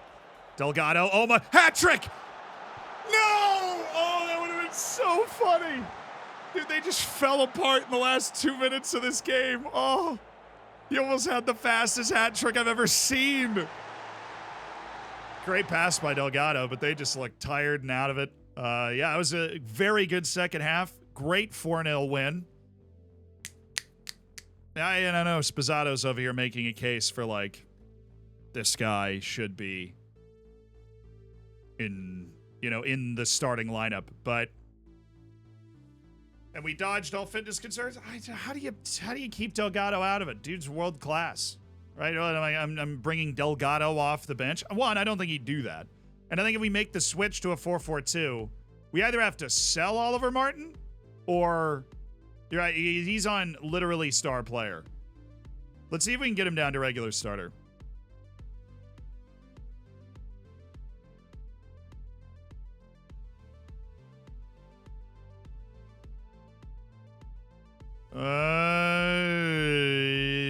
Okay, awesome. Fair and understandable. We'll drop him down to regular starter. And that is something I feel like we could keep with the amount that we rotate this season. So I've already set us up for success when it comes to maybe switching to a 4-4-2 next year. Arduke, thank you for the prime. Elias, thank you for the 3 months. Let me try that on a few other people. Since that seemed really easy, and we have a lot of star players that I would prefer not to have that kind of locked in on. Andrea Carlotti is no longer a star player on this team. I think that we just... Okay. He doesn't want to back down on it. Dom Kish, I'm sure he doesn't want to change it. I'll try it anyways. Oh, I should have, I didn't talk to him. Oops. What if Bulow just talks him out of it? No. I forgot to do the right order. Oh, okay. Never mind. We're fine. The reason we want to do this now is because if we do it at the beginning of next season, our morale as a team will have changed a lot. Right? Because your morale, it goes down a lot over the course of the offseason. So doing it right now when our morale is super high and everybody loves each other is a much smarter approach than doing it later when that's not the case.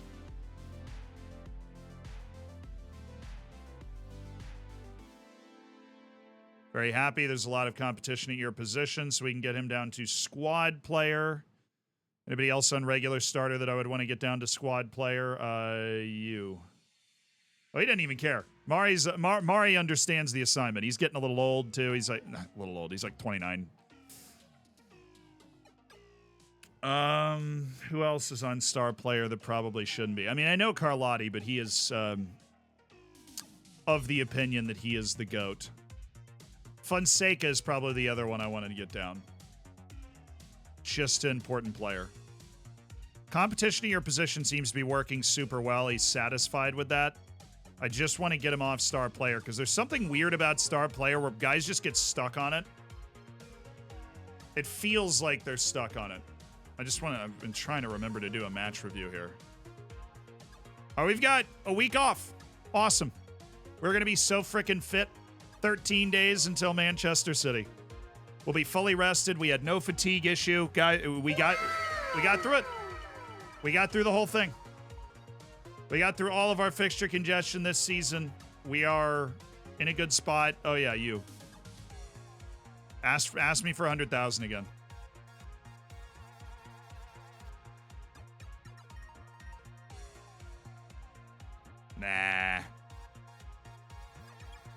Nah, screw you, Ben. I already signed all the other guys for my youth intake. That's a little too ridiculous for my taste. Put Mari out to pasture? He still has a job to do, though. That's like, you know, you can be over eager to get rid of guys like that, but where are you going to find a replacement for a similar price, you know? We paid $30 million for Mari like 3 years ago, and he has been worth every penny of that. He's been a full-time starter at certain times. His creativity it can't be overrated. He does lose the ball a lot. It's the reason he's not a full-time starter. Like 5 years ago, there's 4. 3.5. We signed him in January of our first year in the Prem. So at the end of this year, it'd be 3.5 years ago.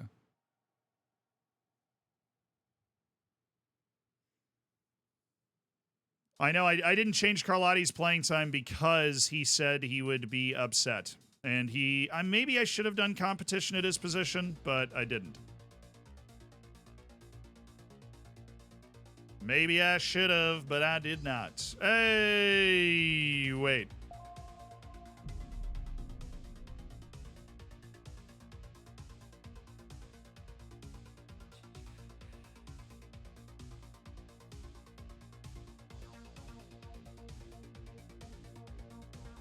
It's yeah, okay, so it's foreign youth players. I can sign domestic youth players without having to worry about it, right? Because this guy, I think, he's got good professionalism. We have a chance to be able to resell him for actual value. We can sign him for free. Domestic doesn't matter for age. Awesome. Okay. Yeah, we'll go ahead and make that signing. Loan him out to League 2 for a year or two and see if we can get a couple million for him. Stonks. Sky Shadowing, thank you for the 7 months. You're awesome. Wow. Let's go. Gonna get another wall of like 70 dudes from Euros qualifying, youth Euros qualifying.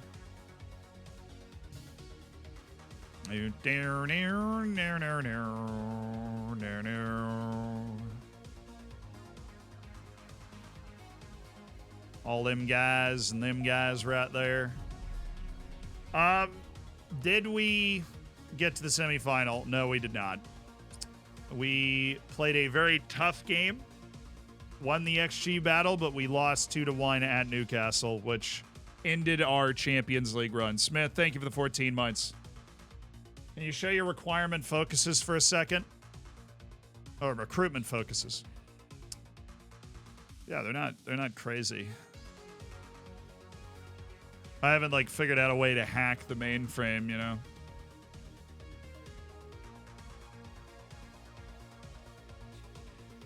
I think that a key is to not turn over your scouting department as much as I would have in past years, because knowledge does seem to accumulate more logically, where like over time when you've got guys looking around the whole world for talent, they just learn the whole world more.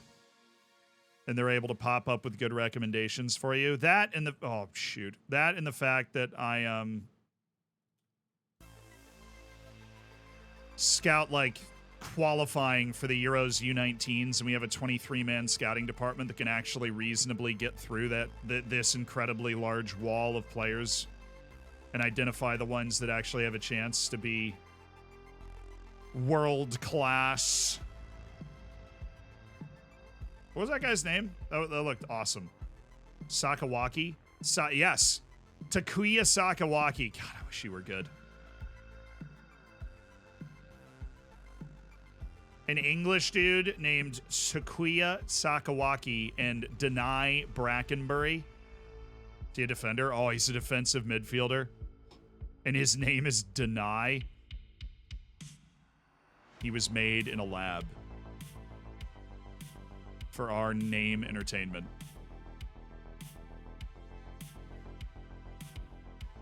Yeah. Oh, are we starting to kind of come back around and scout guys for a second time? Because that's the most exciting time. That's when we've boiled our huge list of scouting people down to like the ones that actually have a chance to play for us.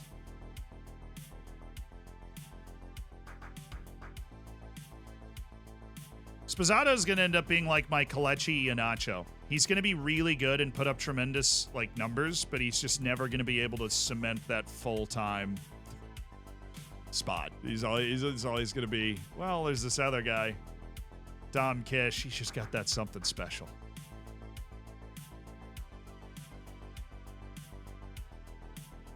There's somebody offered me like 35 million for Pharaoh right now. I'd take it. His development has not actually stirred the soul for the last 2 years. We had him in the first team and he was 16. And then my working theory was that in the Prem, when you have so much fixture congestion when you're in Europe, it doesn't offer enough training to develop. So we popped him into the U21s for this next season. And he's developed some, but not explosively. He's 17, Schubert. They don't need to play until they're 18.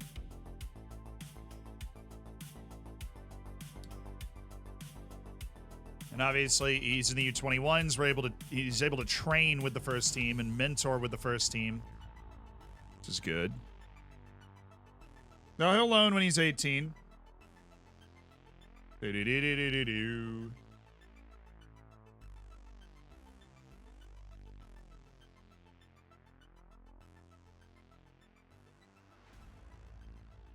Speaking as someone who's read EBFM's research in detail, because the guy working for me copied it and sent it to me, 18 is the crucial point at which it transitions from one to the other. The playing time isn't a bad thing for people under the age of 18. For 16-year-olds, it almost can be, because you want them to be training at every opportunity. But for guys that are 17 years old, probably play them 10, 15 matches a year. I mean, like, if they're good enough to be in your first team, play them as much as you want. But you still get bonuses from playing time. The bonuses you just, like, the bonuses you're getting from training are greater. Sign cancel, Rich? I already did. I already did!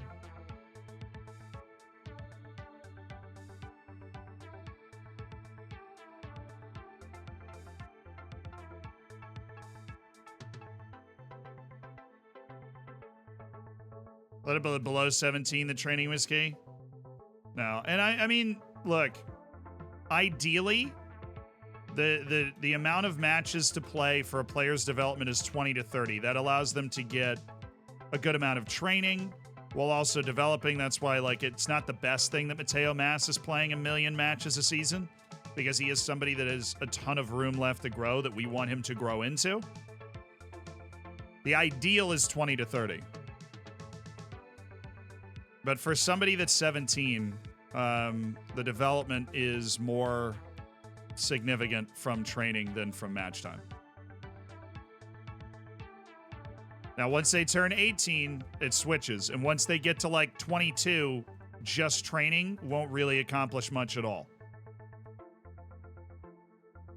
The thing is, if they're like 18 to 22, you can just train or not play enough matches or whatever, and you'll still see some improvement.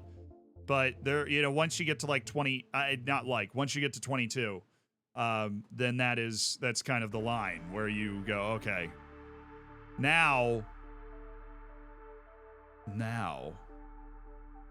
they need to play. They need to play a lot. I thought he was tall and fast, but he's just fast and not tall. It's so sad.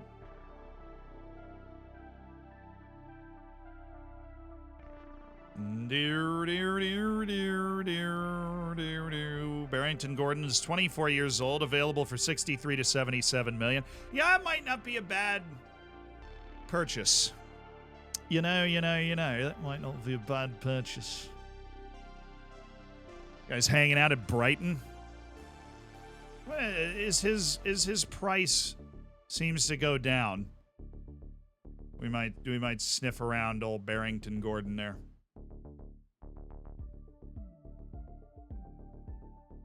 I think he's a pretty serious upgrade on Oliver Martin. The problem is we'd have to take on more, you know the story. We'd have to take on more transfer debt in order to add him, right? I'm not too keen on that. I am keen now with the quality that we have in the team and the ability we have to produce to let the team we have kind of grow together, adding pieces only when it makes a lot of sense. And while we do that, to balance the budget a little bit, you know, maybe make 1 or 2 huge player sales. Like if we get 120 million, Dominic Kish gone, right? I have my lines. We have control over these players contractually. And so once we get that offer, see ya. Oliver Martin's value's never been great. Oliver Martin could maybe go for 40 to 45 million, but I think he offers a lot more value staying with us.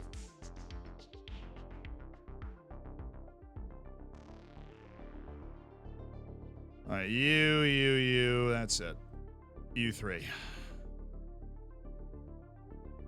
I feel like one of Mari or Martin needs to be sold for an upgrade. Our main team is excellent. Now our second team... Yeah, I think what needs to happen is I think a few of our first team guys need to become second team guys. That's how you improve, right? You don't improve by signing another backup. You improve by signing somebody that's a starter and then figuring out how you can organize your playing time where everybody's happy, but you're able to keep somebody that initially you were happy as a first team player, you're able to keep them around as a second team player. Very rare that you find someone like Ernesto Andreu who fits in terms of their expected playing time and their skill set and like makes your team better without actually going into the first team. That's really rare. So somebody like Barrington Gordon would become a starter next to Brandon Evans. And I think we would probably play Barrington Gordon at center mid and attack and Brandon Evans as the playmaker. And then that would move Oliver Martin and Mari into the second team. That would bump Mikulashki out. And Mikulashki would play just developmental minutes to keep improving, try and give him 15 to 20 matches over the course of the year. But that would add a lot of depth. So like signing somebody like Barrington Gordon would be huge for us. Martin for 50 would be fine. I don't know. I kind of want the money up front. I always want the money up front. I want to accumulate transfer debt. I want to be paid up front, though.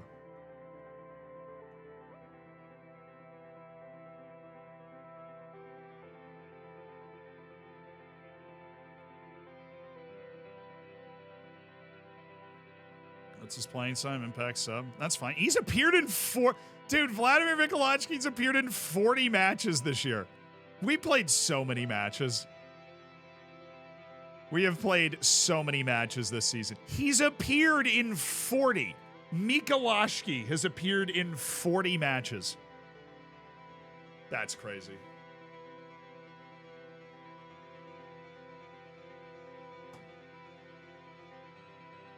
All right, youth players acquired from a terrible intake. Take what you can get. One day, Evan Nixon will want to represent the United States. One day. What happened to Riquero? He's still here. He just is generally thought of in a different realm. Because we play with that halfback right now. And that's really Valenzuela, Kancelarich, and Riquero. Riquero is the second best midfielder on our team. I'm behind Evans.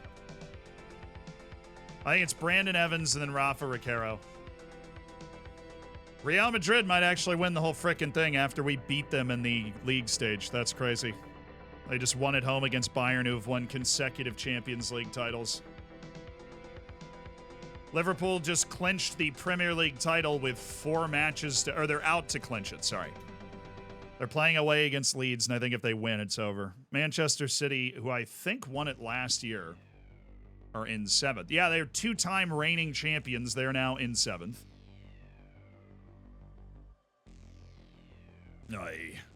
Don't start getting tight hamstrings now. We just had 13 days off, Andrea. And great. Oh, I always love watching the team we barely lost. Oh, no, Liverpool choked it. They didn't clinch. They lost away to Leeds. It's still up for grabs, boys. Come on. All we got to do is win every match we've played and make up 41 in goal difference. And they have to lose every match. It's still in play, boys. Let's go. Come on. Did Arsenal lose? People approaching retirement. Sonny B and Carlos Ruiz. Sonny B, you're approaching retirement. I think Arsenal might have lost. No, they won. I wasn't keeping track of stuff. So we're 3 points clear with a match in hand of Arsenal for the final spot in the top 4. All right. The real threat is actually Leeds. Because Leeds is, well, they're not. We're 8 points clear with a match in hand. So if we win this one, we're free of them. I think we actually have fixture congestion coming up, though, don't we? We have Southampton. Yeah, we do. We end against the worst team in the league, which is fun. So, dude, we have 18th, 15th, and 19th. Oh, we're so good. Have I ever won Manager of the Month? I honestly don't know. Not this year. That's all Jurgen. Luis Enrique. Marco Rose. Okay.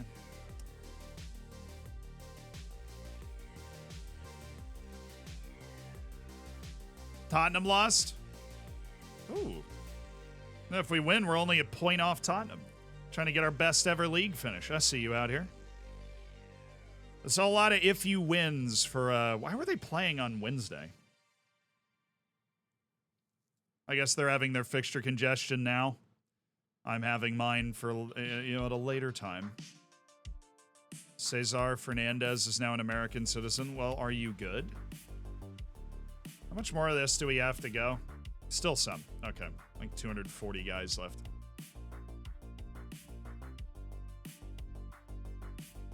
Oh, wait. He's about to break the shutout record. Jack Bycroft's record for most shutouts in a campaign was also 27, so. Ted Kurd might go down in the history books with the most clean sheets. Sorry, I Americanized it. The most clean. Dude, 13 days. And the day before the match, we get 2 little. Whatever. What, we not stretch before we got on the plane to Manchester? Ahmet Kaplan, Leon King. Ah, yay, more. More!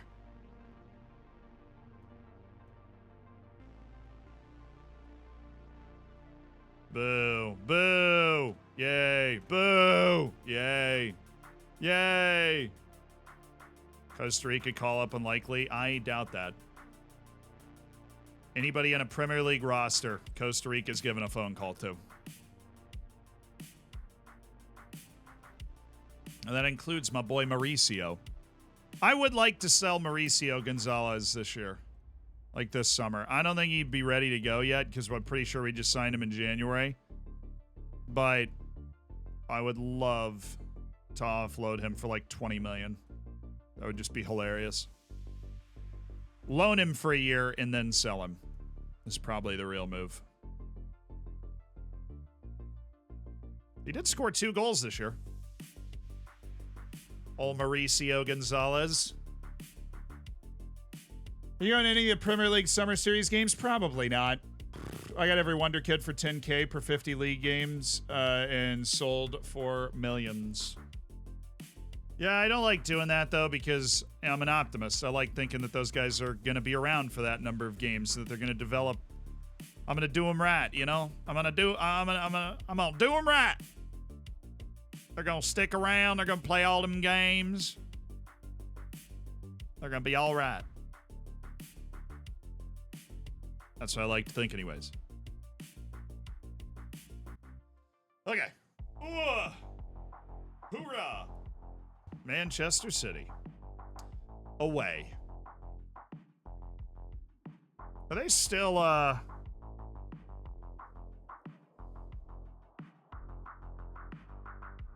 rocking Erling Haaland up there? Is he finally too old? Tottenham with a late hat trick from Kalogerakos will stay 1 point ahead of us. United's playing away against the worst team in the league. Liverpool surely should clinch. They're playing against Leicester.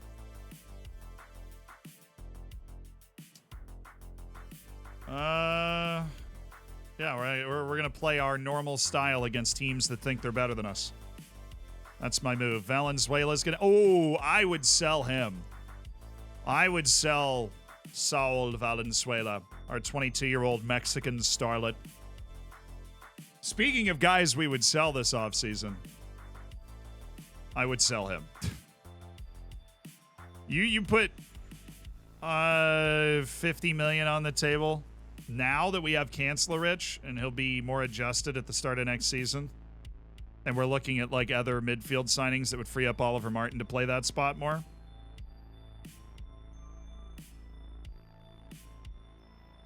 Oh, yeah, of course I gave him a new contract less than a year ago. He's a good player. We like him. But now that your Barrington Gordon's asking price is going down, I could be persuaded.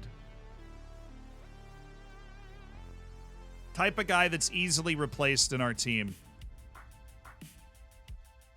but could bring in a lot of money because he is talented. That's really the key. They do have Haaland. Apparently dropping deep. 20 natural fitness. Shut up. Shut up.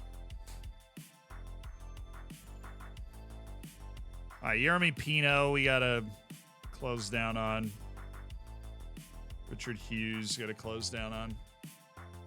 All right, team should be good outside of that. Carlotti had a little bit of a nagging injury. Fonseca had fatigue issues, but those are gone. We're playing with so much confidence. Let's go win, man. Away to Manchester City. One last shot across the bow for the big clubs that we are one of the big clubs.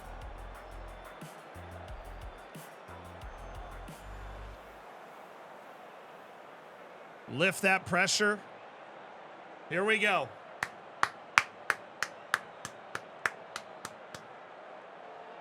Oh, we're playing countering ball. Based off our reputation and like our preseason projection in the league, big teams are going to think that they can bully us and they're going to be aggressive, and that's fine. Let's put 3 points up. I'm going to button this up. A tremendous top 4 finish in spite of our League Cup winning run. Having to play an extra round in the Champions League because we missed out on top 8 barely.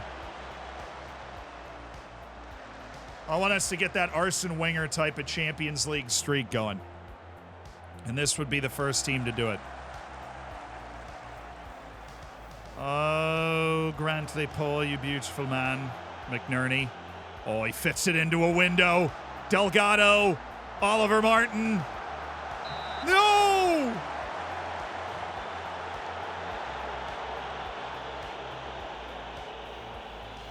Wait, they have 4 losses and a draw in their last 5. No wonder they're in 7th. Hey, what a weirdly terrible year. They got abused by Real Madrid in the quarters of the Champions League, too. Oh, come on. Get over there, Fonseca. What are you doing? Good save by Ted Kurd. He's had a very respectable stretch of matches recently. There. And, oh, boy.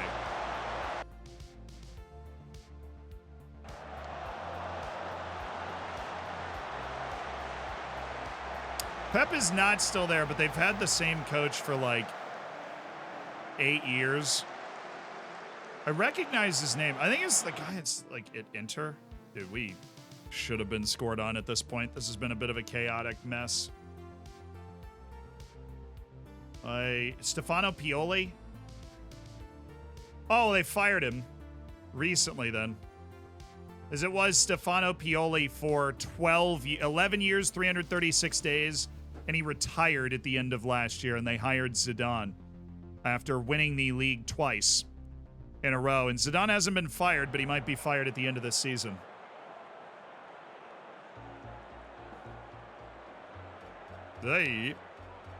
Oh, got him. Delgado. Oh, he even got that to his left, which I love that for him. But if you get that to your left, you got to be able to put it away, son. Got to be able to put that away. Zidane is the problem. Clearly, Zidane's the problem. Stefano Pioli won 8 leagues in 12 years. Oy! Delgado. Man, he's on a bit of a goal-scoring slump. He's getting a lot of those like half chances. He's not able to take any of them. Let's try it again. Kish is on because that other center back. He's going to get it into Delgado. Goes with his right foot for no reason. First time for no reason.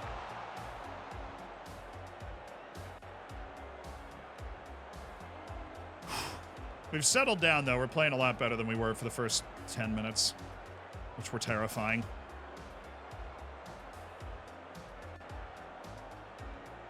All right, let's put something else nice together.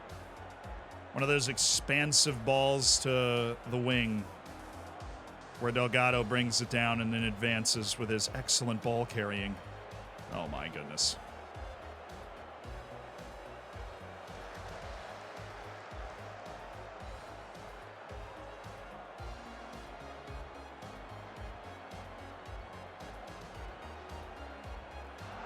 Wow, Grantley poor, that was bad. And then that was really good. That was nice. Poor is huge, so there's no way he loses this. Great work, Delgado. Okay, can live that. Can live with that.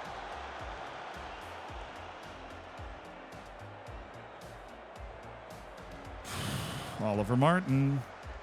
I'm talking about replacing you. You're not helping your own cause.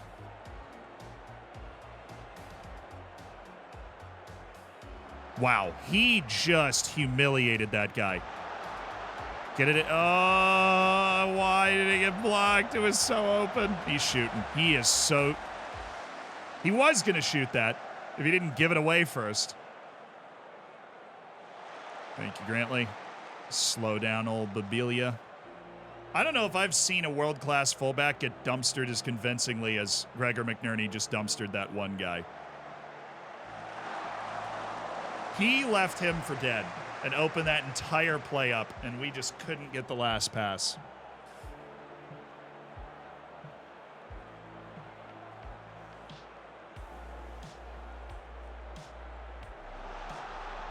That's not Rod Reynolds' game. That's fine.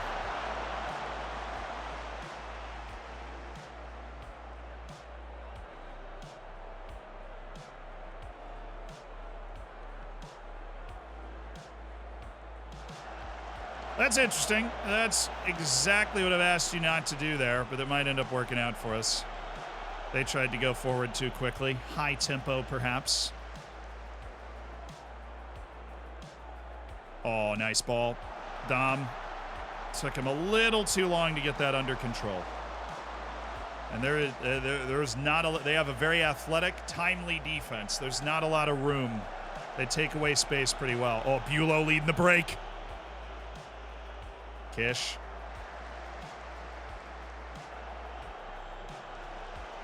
Yo.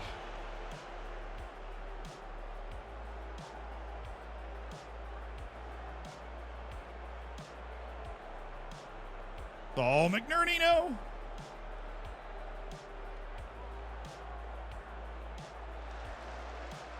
Easy. Weirdly terrible touch from their holding midfielder. Oh, speaking of which, how about that one from my holding midfielder? What's going on today? Okay, boys. Martin get it turned around. Yes, Dom! Dude, we can't stop getting our shots blocked. This is crazy.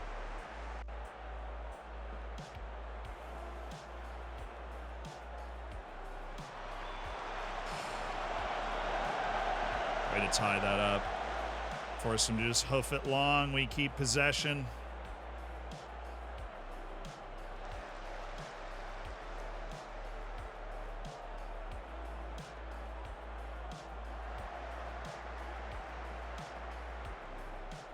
He's off. He's offside. Come on. All right, weird game. I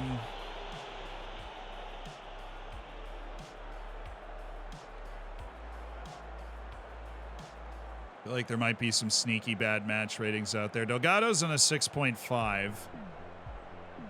He has not helped. Okay. But the general flow of the match, I don't hate. We're not sharp enough. Like Dom Kish and Delgado have not been sharp enough with their touches to create and maintain separation once we get where we need to go. Brandon Evans has been very lively. He just had that one play where he couldn't connect the pass to the middle of the field.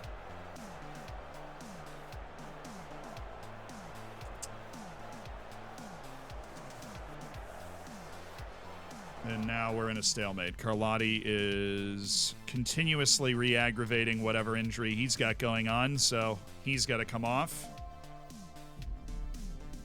And I will go with... Yeah, I'm just going to move Delgado up and bring in Mass. New Twitch baby on the way soon.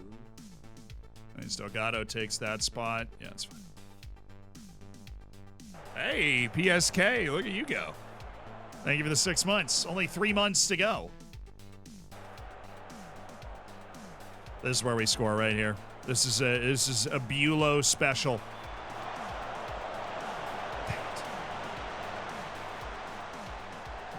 McNerney, who is playing very well today. Oh, great pass. Great freaking pass. All right, we're going to go with the guy that, well, nope, hold. Let's let our encourage shout run its course. We don't want to take anybody off that's super fired up.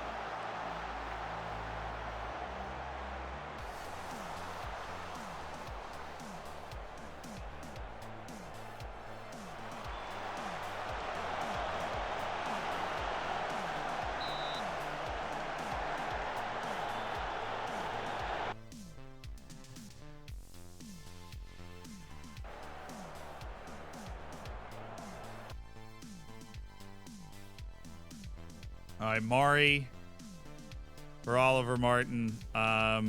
Domingos is going to come in for Gregor McNerney. He's going to be on attack as well, so he looks to carry the ball forward more. And we're also going to bring in Christian Spizzato as a second striker. We're going to box-to-box you. We're going to advance playmaker you. We're going to put you back on support. They've still got the same guys out there at striker, at least the last time I looked with Holland, and oh my goodness, they brought in Timo Alamon. Timo Alamon's a bucket of laughs. He's fun. But we're going to go with our classic chase the game formation here.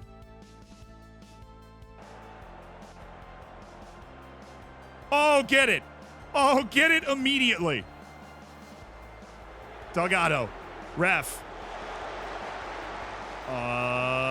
Still us. Edwards, the dime dropper himself. Towards Domingos!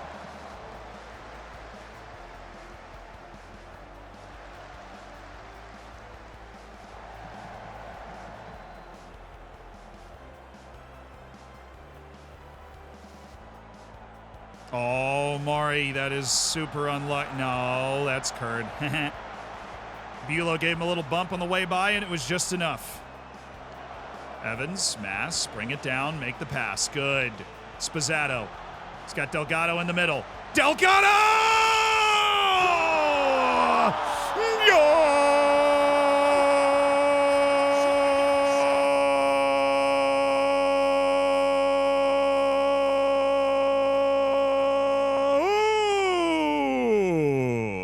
Eduardo Delgado.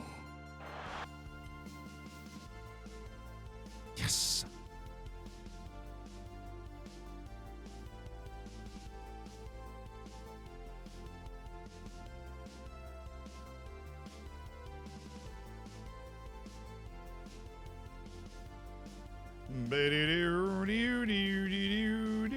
I'm not exactly well equipped to be able to play deeper out of this formation, but Domingos and Mass can drop it down to a 4-4-2, which I suppose works.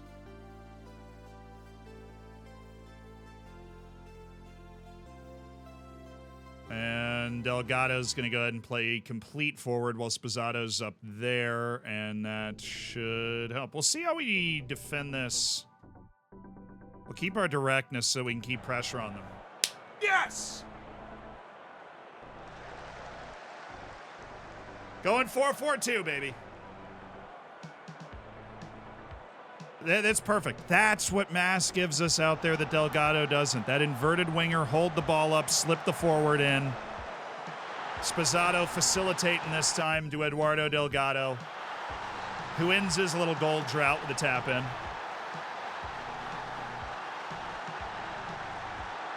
Oh, another? Please, sir, may I have another?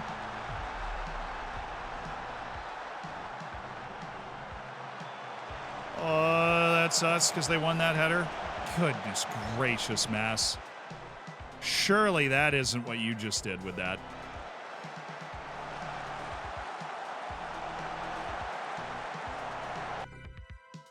That was comedically humorous, how bad we just were defending that. Thank you, Ted. Sorry, Ted. Really appreciate it. Oh. Every part of that from Mass on down was not fun. Oh. Oh, Evans? What? Sure. Okay.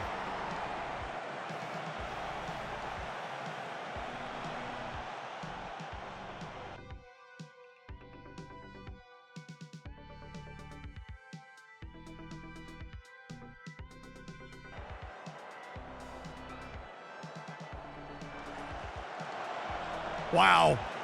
What a fun match. What a weird match. An awkward match. Neither team seemed particularly good today, but we found one beautiful passing combination. And we have won away against Manchester City.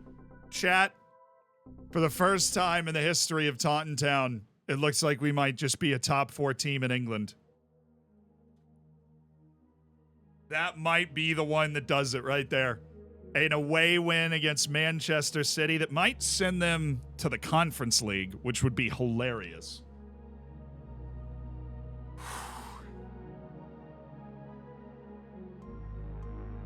Oh, and Arsenal drew again. We're 5 points clear with a match in hand. Chat, this is it. This is it. Relegate them? Ah, oh, dang it. Bournemouth is kind of choking their ability to catch up, unfortunately. We tried to help. We really did try to help. Holy wonder kid. Okay. Andres Mora. You know, I'll go ahead and add him to Deep Dark Desires. If we happen to have an extra spot towards the end of the year for a youth player from abroad, which I don't think we'll have. Massive club. Somebody warm up that Champions League anthem. I think we might be headed back, and this time we didn't have to win the Europa League to go. Somebody warm up that freaking Champions League anthem right now. Doing it in style.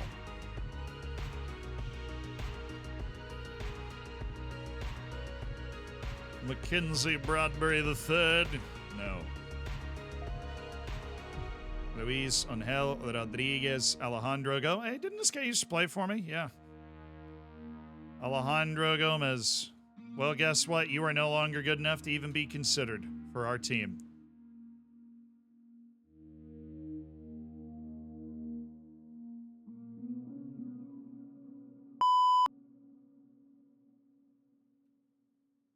Dude's really good. I mean, that's Real Madrid's goalkeeper, so checks out. That dude's just nasty.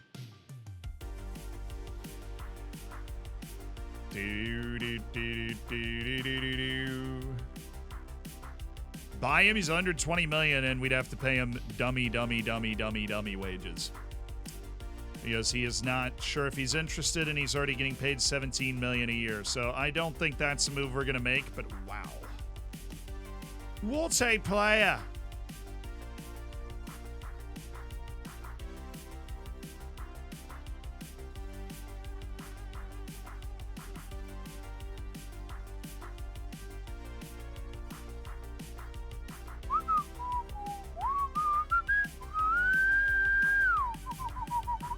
Hey, yeah. Champions League. Yeah.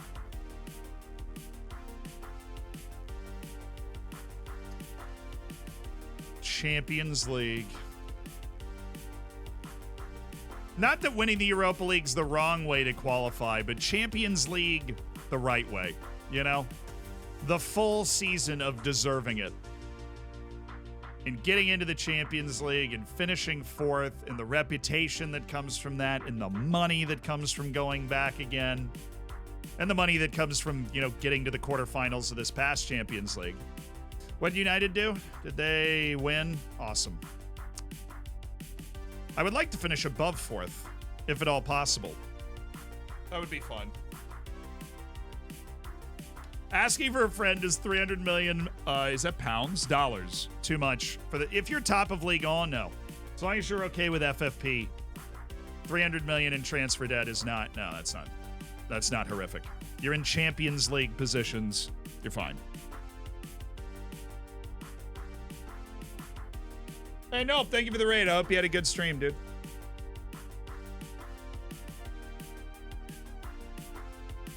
Fenton, thank you for gifting a sub as well. Wow. Fenton out here making days. Skin Reaper, thank you for the 15 months. Turb, thank you for the prime. Woozy, thank you for the 22 months.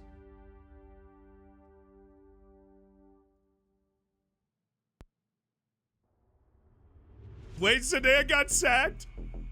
A moment of silence for those we have vanquished.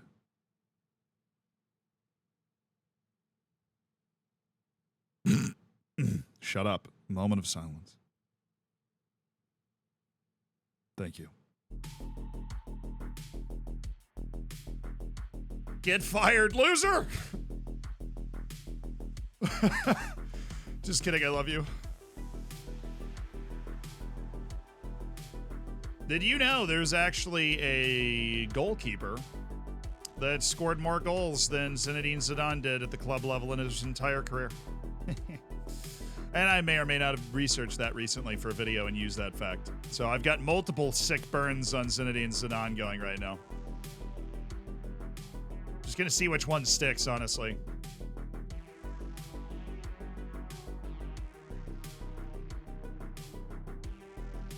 Marcel Christensen. That is some serious potential that you're walking around with there.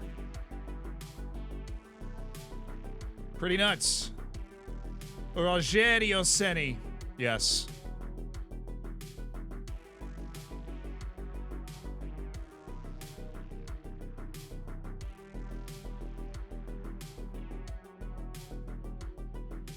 Oh. Stephen Paxton. He's really really okay. This dude's a surefire League One goalkeeper. Just happens to have been the backup for the half the season for us in the Prem. I can't believe I actually did that.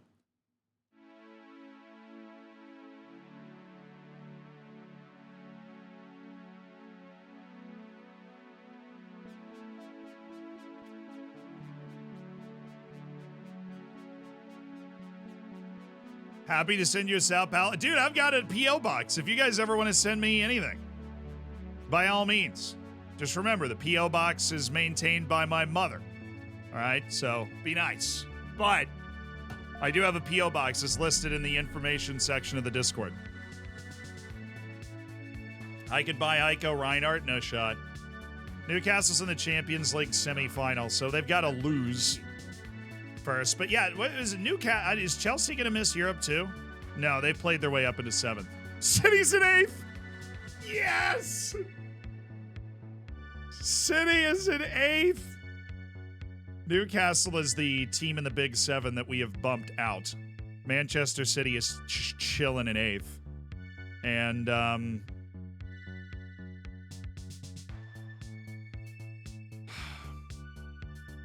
they'll probably get Conference League if they finish there. Because the coefficient will hand us like an extra spot. Dude, Newcastle is in the Champions League final. They are actually Chelsea-ing this right now. They are 12th in the league, and they are in the Champions League final. They have beaten Manchester United at home. It's getting weird out there, man. It is getting weird. He has 16 finishing. Mateo Mas has 16 finishing. What a player. I am very happy with the way he's turned out. What a player. Oh, yeah, we could actually give him places shots. That'd be helpful. Running gets for whenever possible, runs the ball through the center. He has the technique and the composure. He should be able to do it. Maybe not for this level.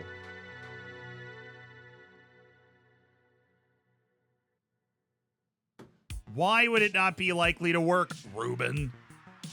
Whatever, Mycon's going to agree with me.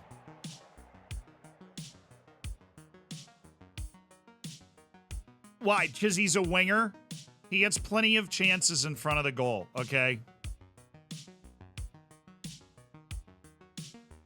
Whatever. Whatever. What's your favorite Brazilian team? I don't have a favorite Brazilian team. I really try not to speak of things of which I know nothing about. All right, Real Madrid against... Real Madrid's going to kill Newcastle.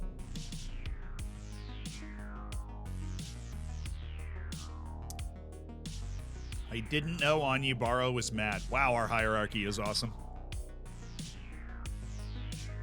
Martin probably wouldn't want to leave either. Like, who's interested in him? Oh, well. Whoa, his value. Dude, it was like 31 to 39 million. What happened? Oh my god. Dude, I would sell him for 75 million so fast. His value just doubled out of nowhere. Did we get some sort of huge... Did we get some sort of huge boost? No, not everybody. Evans has actually gone down. Kish's has gone down. A lot of people's just went down. Delgado's just went down. Fonseca's went up. Masses went down. Ricaro's is like basically the same. McNerney's basically the same. Carlotti's the same. Martin just got a huge boost out of nowhere. Barca happened. Like, wait, Barcelona? Oh, those guys are idiots. Yeah, let's charge them more. Oh, sick. Great idea. All right, I did the old go get 2 bagels and eat a half of each one for breakfast, and now I'm going to eat a half of each one for lunch operation. New York bagels, best bagels in the world. All right, Ted, you want a new contract.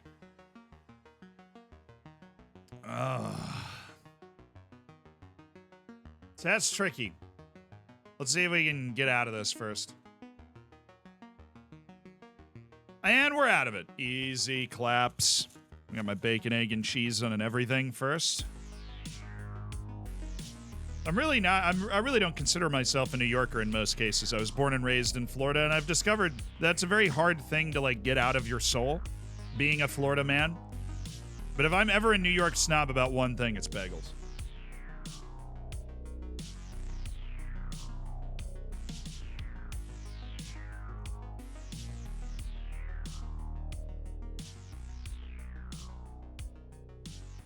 Thank you. Thank you. Appreciate it. I know. Great move.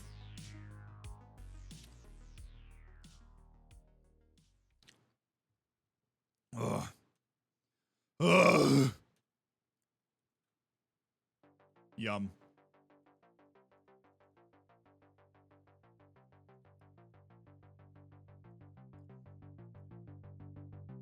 New York side. See, I'm actually not a snob for New York pizza. My dad's from Chicago. I like deep dish pizza.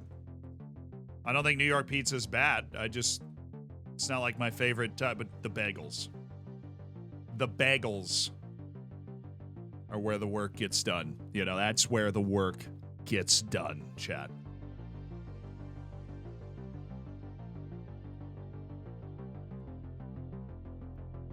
Somebody go for the Spanish keeper that had 5-star potential. We need to identify a goalkeeper that we want if we're going to, because I have the Brazilian, but I don't want the Brazilian to start. He's an idiot.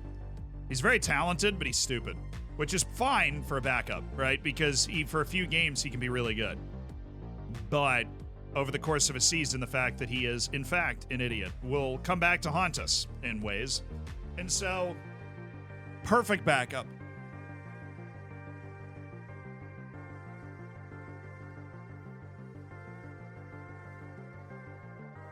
Oh, he's only 200 million. Oh, it's so easy, dude. Oh, yeah. 200 million. All right.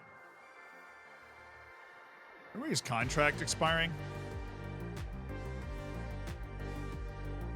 Francesco Otero. Oh. Well, I mean, they're paying him $5 million a year.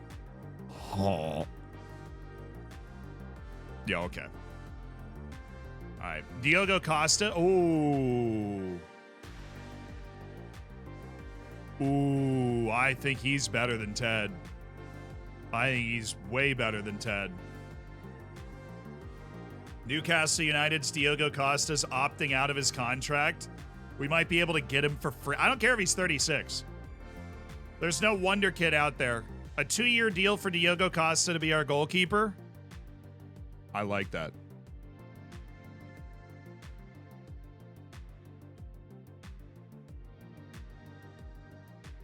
He's not agile enough. Ted Kurt has 12 reflexes.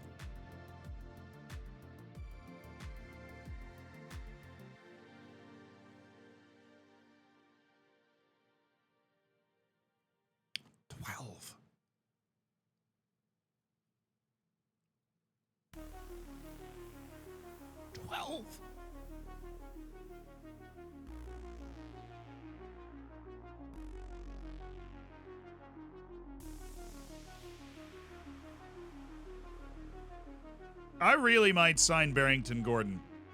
Entering the prime of his career, friggin' stud muffin, distributing the ball, striker level ability in front of the goal. The dude jumps downward. He's 5'10" with 4 jumping reach.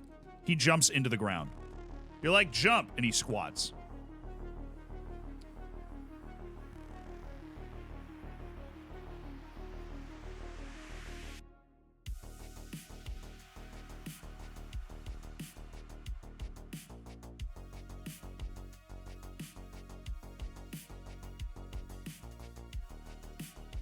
Works his tail off. He's really smart. Teamwork actually isn't amazing. Goes for killer balls often. Comes deep to receive the ball, which is useful. Especially if we're in a double pivot. Plays 1-2s.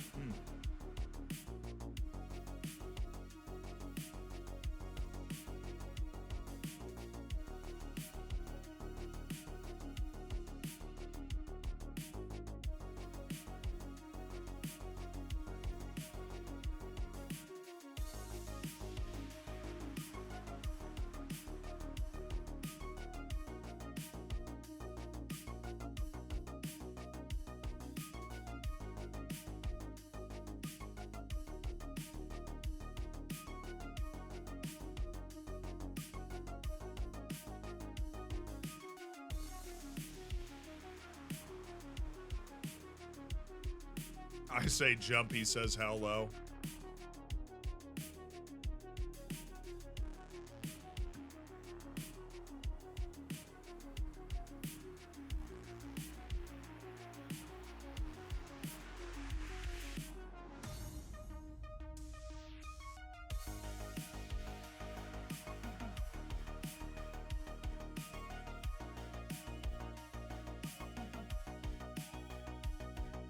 Ran out of scouting budget. Poverty club! We're a poverty club!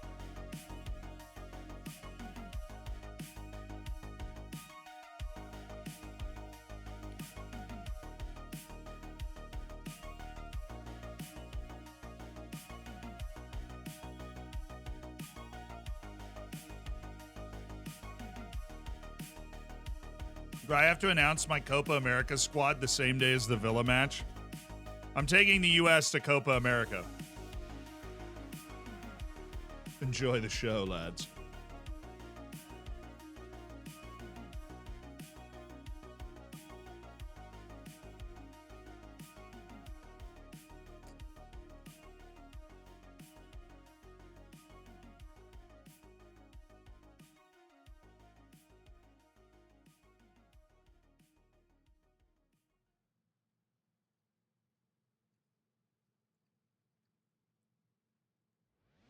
Any good players you can look to poach for teams going down?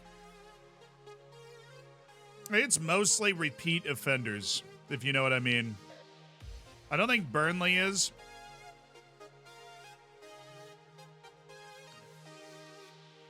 Because they were up for a while. Then they're headed back down, but I think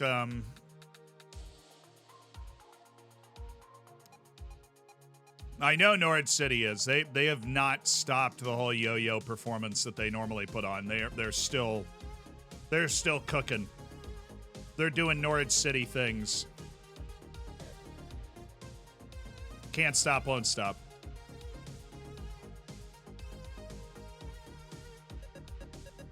I really can't believe we've spent our entire scouting budget. That just doesn't sound like where would we have spent that?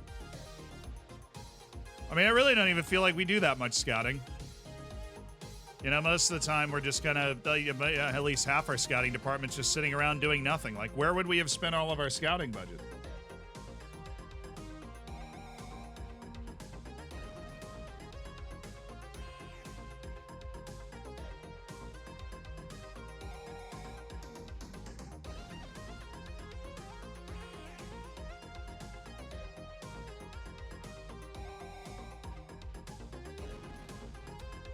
Chelsea just got smacked by West Ham. Newcastle wins one game and goes up to 9th. I hate it here. Why is there a 3-point gap between 13th and 9th? Somebody knock one of these teams down a peg, please. All right. If we win our 2 matches in hand, we will catch Tottenham. They just lost to Manchester United, so we could finish even 3rd in the league.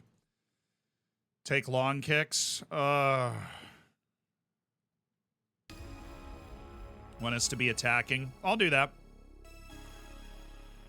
I will do that. Don't worry. This is. I'm going to knock this down 1. Yeah. I want us to play in their half of the field. We are going to play high pressure, aggressive play, which we can't play most of the year because we would get too tired. Just got a stream deck. Is there a way to stream from it? I want to stream FM. A Steam Deck.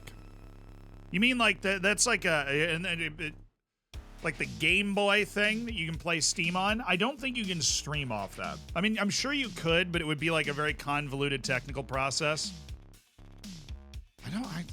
You'd have to wire it into something else that you could then stream off of that thing. Yeah. You'd have to like plug it into a computer.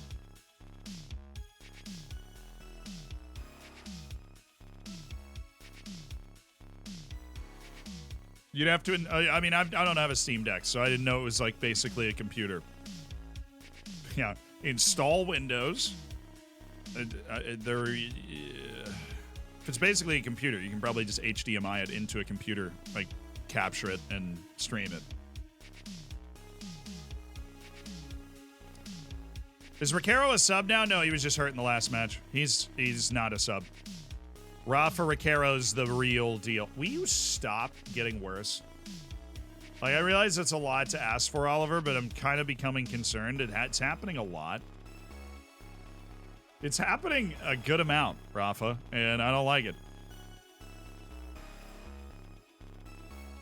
Right, Carlotti, Fonseca, Bulow, Poor, Riquero, Martin, Evans, Delgado, McNerney, Kish. We should be able to absolutely destroy this team.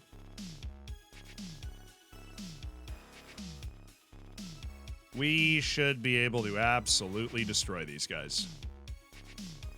Okay. Hoo-yah, hoorah. Oh, hello.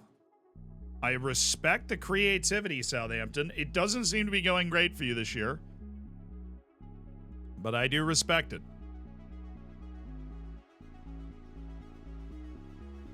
It's going to be a little difficult to break down, and their counters are going to be weird, very staggered for us to deal with.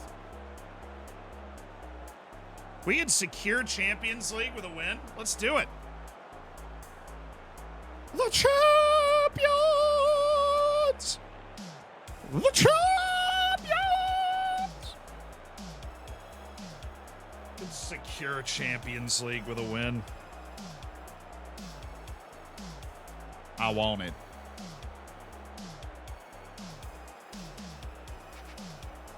I'll play FM on Stream Deck. Works fine. Yeah, they're just talking about streaming the game from the Stream Deck.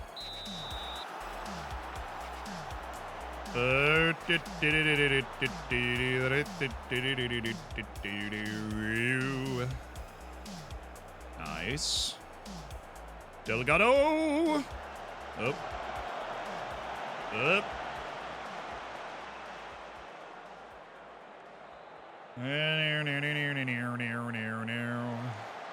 Nice, Grantley. Hey, hey.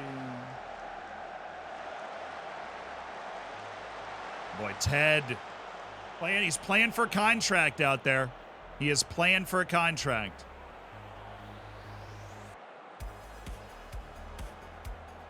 Left. Middle. Kish. Oh, nope, he went the other way. Evans up to Kish. Okay. Very straightforward FM play there. Gemini Lightning, thank you for the year. Appreciate you being a part of the Hammers for a good long while now. Enjoy. Thank you for the 6 months as well.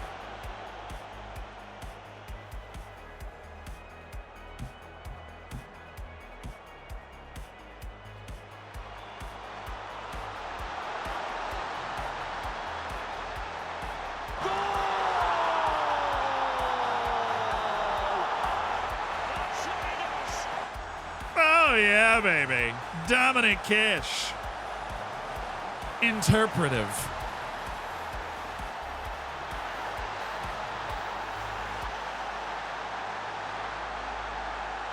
I'm friggin' talking about, baby.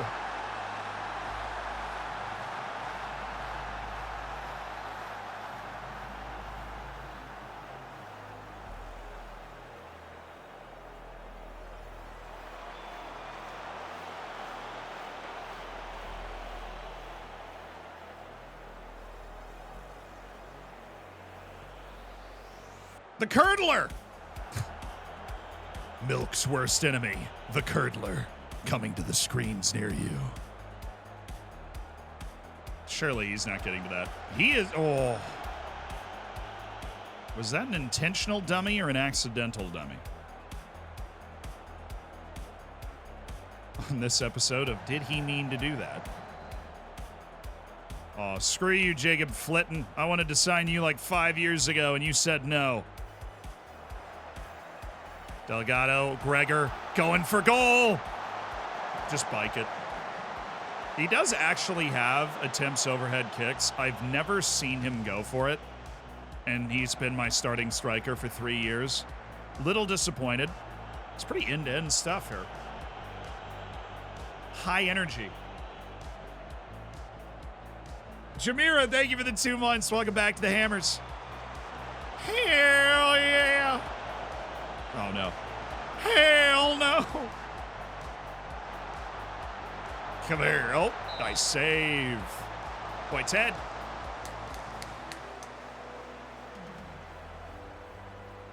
I had an awful luck with my striker. Broken ankle, turned knee ligaments, and then a broken toe all in his first season. Surprised he was able to find time to get hurt that much because he was injured so much. But it's really hard to do. Maybe he sold his bicycle. Nah, Dom Kish is full of flair and chips and embarrassing the opponent.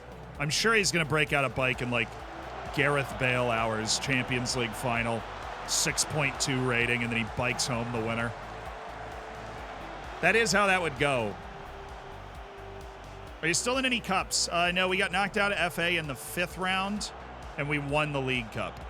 And we got knocked out of the Champions League in a very hard-fought quarterfinal, which hurt. We are playing for top 4, which we just won away against Manchester City, which was like extra points. And I believe at this point we have guaranteed that we will have our best finish in club history, which is awesome. We've never finished above 7th before. And we have 3 on paper. Anyways, we have 3 on paper easy games to finish it. Well, the 6.2 was a uniquely dominant Kish experience. That wasn't part of the Gareth Bale thing. I just meant he's going to pop up with a goal in the final.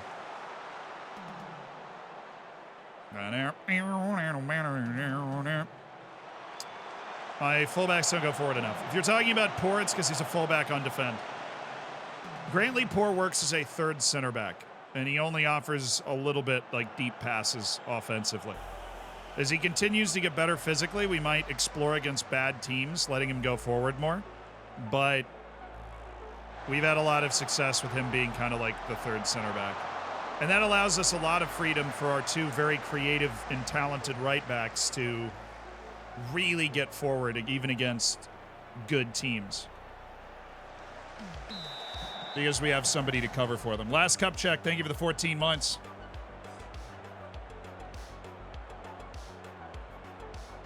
Nice. Evans. Dang it. If we win this, I don't know if the rest of the games don't matter. We might clinch top 4 with this win. Thanks to Arsenal not winning either of their last 2 games. Yeah, Arsenal's going to have such a better goal difference than us, too. That's the fun part.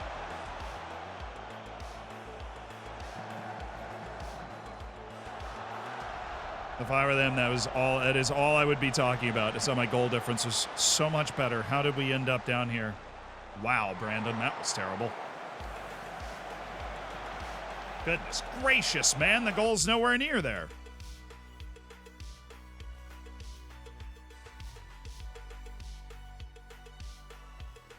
Actually, let's just get Mikulášky in there. Developmental purposes.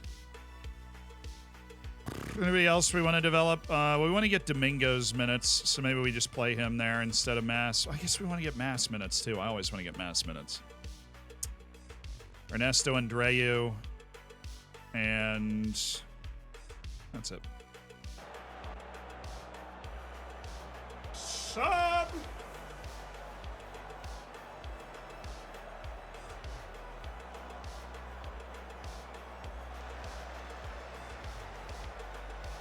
Play him. I know you see it. Mikulášky was creeping up on the back line. He didn't see it. Are we XG table winners? No, I think we're like 2nd or 3rd on the XG table, so it's not, not horrific. Nothing crazy. The XG table has been a house of pain for this club for a long time. Shout out to the time where we finished 2nd on the XG table and 7th in the league and didn't even make the playoff in the championship. That might have been one of the most painful FM experiences of my life. You have to be in the top 6 to either get promoted or go to the playoff. And we finished 7th, but we were 2nd on the XG table. Which we were automatic promotion on the XG table and didn't even make the playoff in real life, IRL.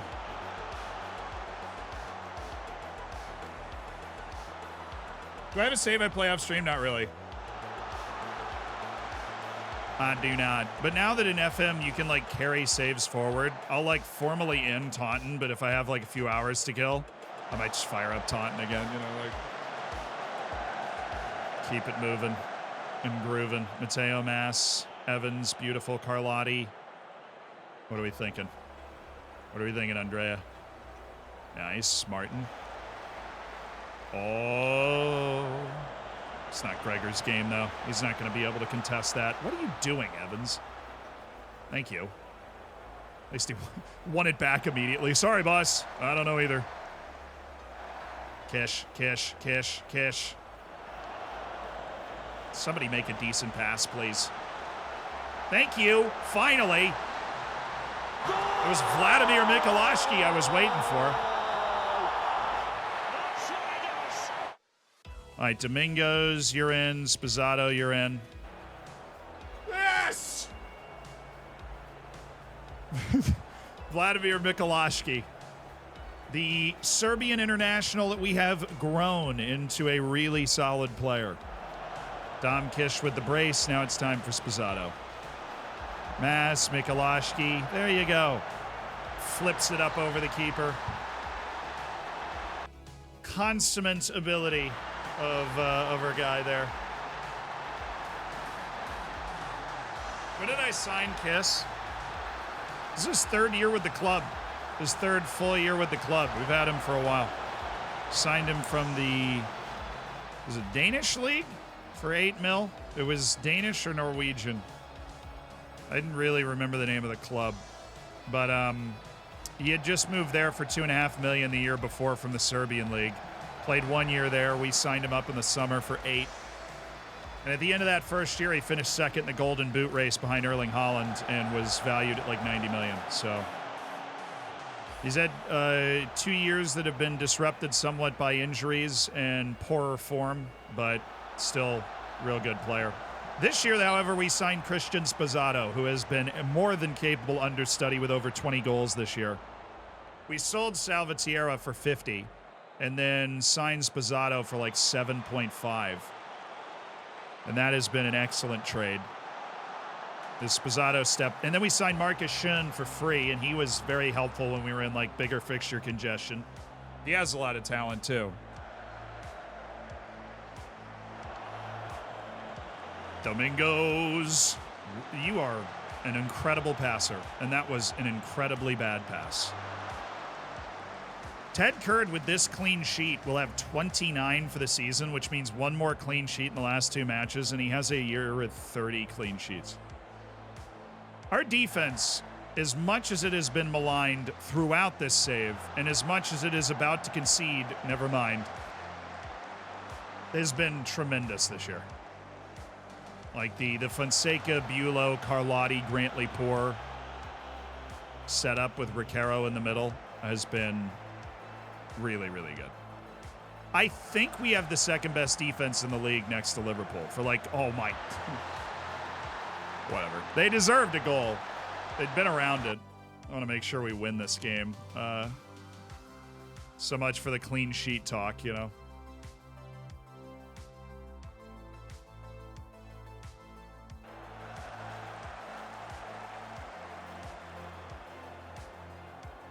Oops.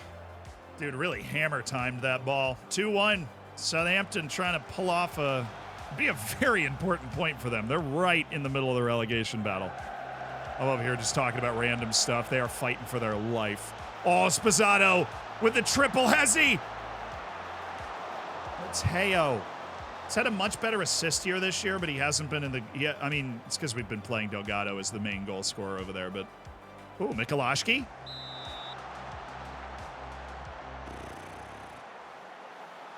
Save it on the clean sheet bonus. If we get a clean sheet in each of our last 2 matches, then we would have successfully gotten Ted Kurd to 30 clean sheets competitively.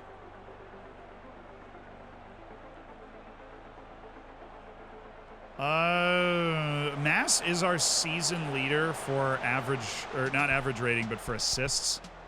When I checked at the beginning of the stream, he's on 13. assists for the season. So I don't think his rating is over 7.2, though, which is the threshold for that one guy to donate $500 to charity. Unfortunately,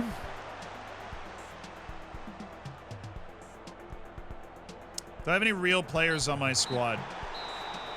Ted Kurd is real.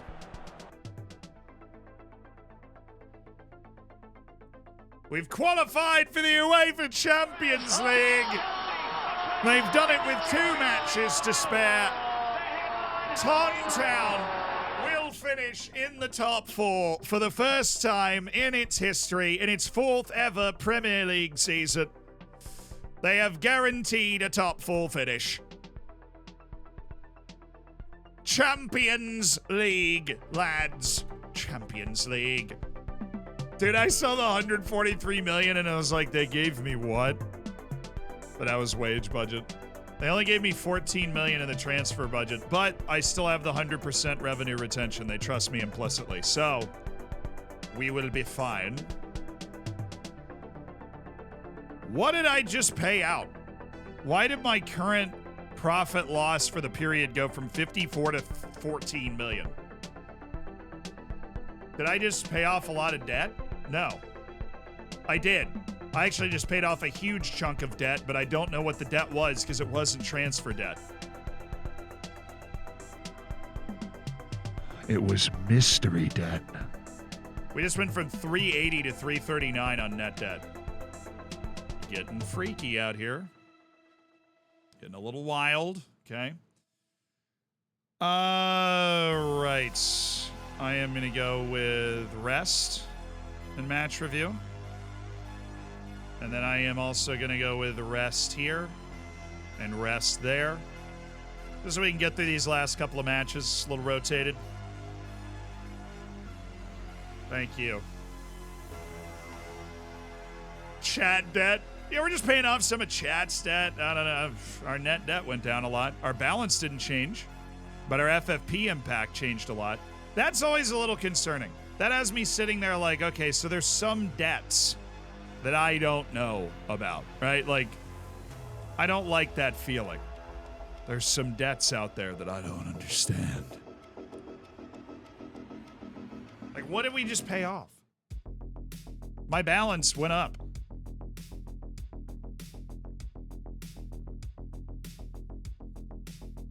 Stadium? No, we took out 2, like, pretty tiny loans for the stadium. Those are both here. I have 2.9 remaining on this one, 6.5 remaining on this one. There's no massive debt there. Let me look at like expenditure. Last month we spent 16 million. Salaries, bonuses, loan repayments and interest is $1 million. Nothing crazy last month. Last month looks pretty normal, like staff salaries, loyalty bonuses.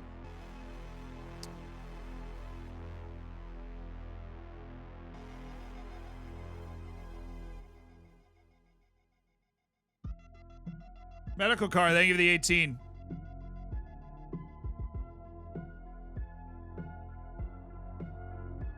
Sometimes it'll take a day to show. Well, that's like this month. This month, everything looks normal, too.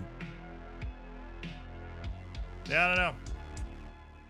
We just, our FFP just went down a lot, but we're still projected to pass. I can't imagine there's going to be another $40 million debt thing that we're paying off. We can't seem to find what that was. Board objective passed. 2 years from now is to qualify for the Champions League. And anything else we haven't...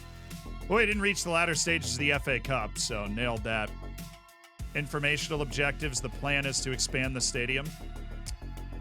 Necessary. We still have the smallest stadium in the Premier League at 17,500. So I'm all for it. Hot diggity dog. If they do it sooner rather than later, go ahead and rent out a different stadium and make more match day income. I love the idea of having and owning our own stadium, but if we can make more match day income by renting out another stadium, The problem is there's no big teams near us. We have to rent out Bristol Stadium. Last time we overhauled it, we rented out Bristol Stadium. And that's difficult, because Bristol's like an hour away. Thinking of the fans here, you know. Kifton Headley.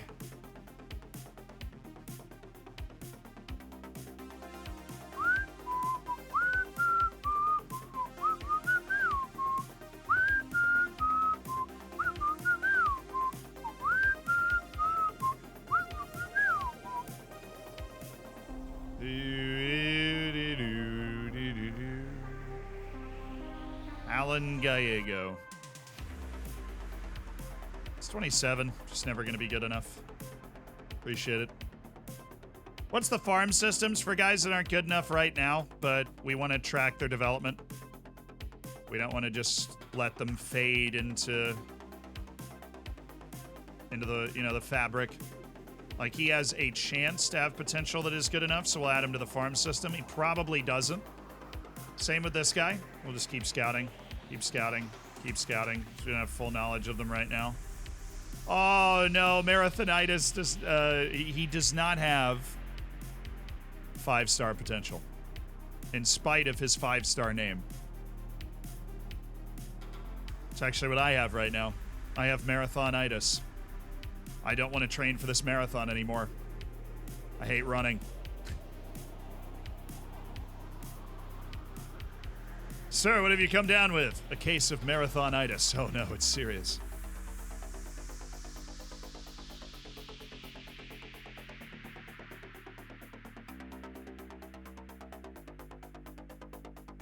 It's serious. All right, we're at home against Villa and then away against Burnley, who I may already be relegated by the time we get there. They are already relegated now, actually. Southampton desperately needed that point. They didn't get it. Southampton's been in the Prem the entire save, so this is very traumatic. They've been in the Prem for a very long time. Burnley has been in the Prem since 2027, and it's 2036. So that's pretty traumatic for them, too. Norwich has been in the Prem for a year. They have been, in this save alone, in the Prem 1, 2, 3, 4, now 5 separate times. And they're getting relegated out every time. But with the goal difference, Leicester and Nottingham Forest are not safe from Southampton on the final day. Aston Villa is safe. Good for them. Just joined. Running is amazing. Enjoy your marathon training. What are you on? What are you on? I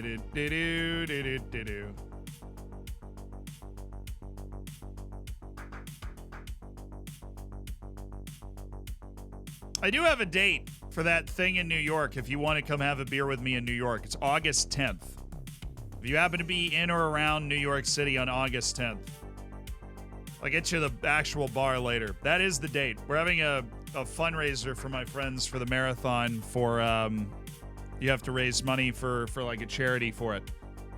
So if you want to have a beer with me and you happen to be in or around New York City on August 10th, then you can. You get a wristband, you get like a discount on drinks at whatever bar it ends up being. And helps raise money so that we can all run the marathon. Yay. It's the longest distance you've run, 8.25 miles. Turns out that's more than an entire lap around Central Park. I ran a lap around the entire thing, and it still wasn't far enough, so I had to keep running. Ugh. Am I on Strava? Yes, I am on Strava. Which I very recently learned you can follow people on Strava, so if you can find me, then you can follow me. I'm not going to be promoting how incredibly slow I am at this time. Strava is like a running app. It helps you keep track of distance and time and the, you know, other valuable things for running training. Oh. One of my friends that ran the marathon last year, I followed her on Strava and immediately regretted it because it was like she ran 10 miles at a 7:18 pace per mile, which is disgusting.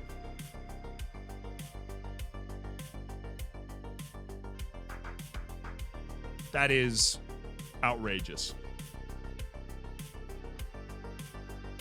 Well, she ran the whole marathon last year at like under 8 minutes a mile. And I'm over here like, part of the training is you have to run, you know, shorter distance kind of at a faster pace. And my faster pace is like 8.5 minutes a mile.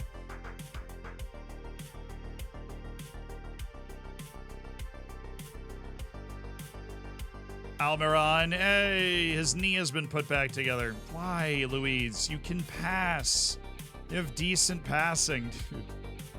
Let yourself expand your game, okay? Please.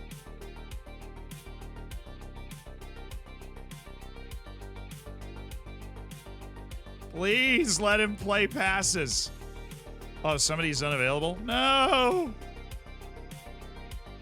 All right. Time for me to select the U.S. This is just such a random thing to have to do during the season, but time for me to select the... Oh. Hold on. Let's not get distracted. U.S. national team for Copa America. I have Gaga Slanina. He is our number one goalkeeper. He is the only good goalkeeper we have, but alas, Dave Luna is the second keeper, and I have Kendall Ponce as the third keeper, as I don't really like Ben Wilds for some reason. Not for some reason. Ponce is better. And Jean Torres.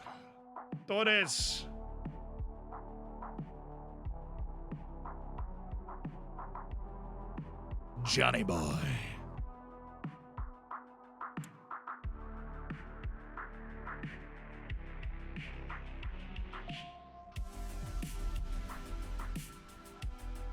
Okay, he's set. We have 26 spots, so I actually have 3 more spots that I can add people. So defensively, it is... Wait. Is Surge done?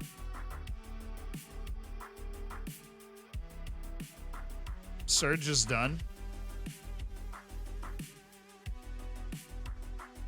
Where'd he go? Or is his star rating just terrible now?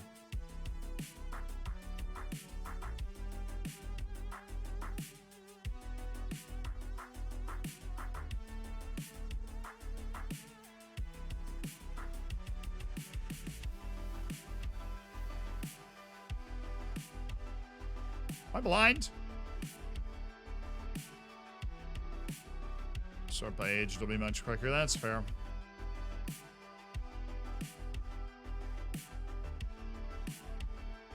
Oh, he's in the unknown category. Oh, sick. Okay.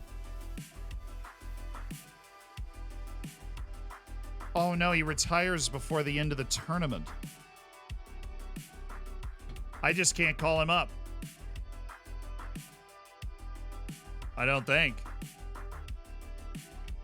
Serginho Dest is done. That's sad. That is the end of a long run. All right, Chiquinho can play left back. I don't know why I say that. I don't know why I'd want to do that to myself, but he does actually look pretty good. So right back, Sergio De La Cruz, the American playing in the Mexican League. Or Anthony Gomez, the 21-year-old at Cone. I am going to go with Anthony Gomez. Welcome to the squad. You are the second right back. Left back, Colin Gutierrez. That guy I actually use as a center back most of the time.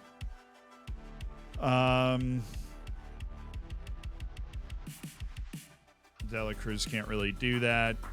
Carlos Alberto Espina, the 27-year-old who is another one of the center backs that we use. Juan Saravia is another one of the center backs. These guys are defensive midfielders. Samad Bird, 30 years old, 5 caps. Lucas Deniz Lima, 8 composures, tough. Also don't think I think I've asked him. I don't think he wants to play for me. Then Caleb Wiley, right? He's the other wait, we don't have a left back. Not a single one. And I think Caleb Wiley is one of the guys that we need to have up. So we've got 2 right backs, Scally Gomez. Our center backs are Gutierrez, Espina, Saravia. Polito and Henry Fernandez. Why do I have Herney Polito on this team with the 7? Okay. Brad O'Cal. It's because I've looked at all these guys and they all have problems. And I hate it all. Do you think Cayman Farrow should be our... I guess, maybe. Cayman Farrow should be our 4th center back. Nehemia Fernandez. 1 cap at the age of 31. You're cap-tied now, buddy. I'm going to need another left back. Entirely separate of getting Cayman Farrow into the team. You know what's fun is I can do that and find Cayman Farrow that way. Cayman Farrow, baby! Welcome to the Copa America squad.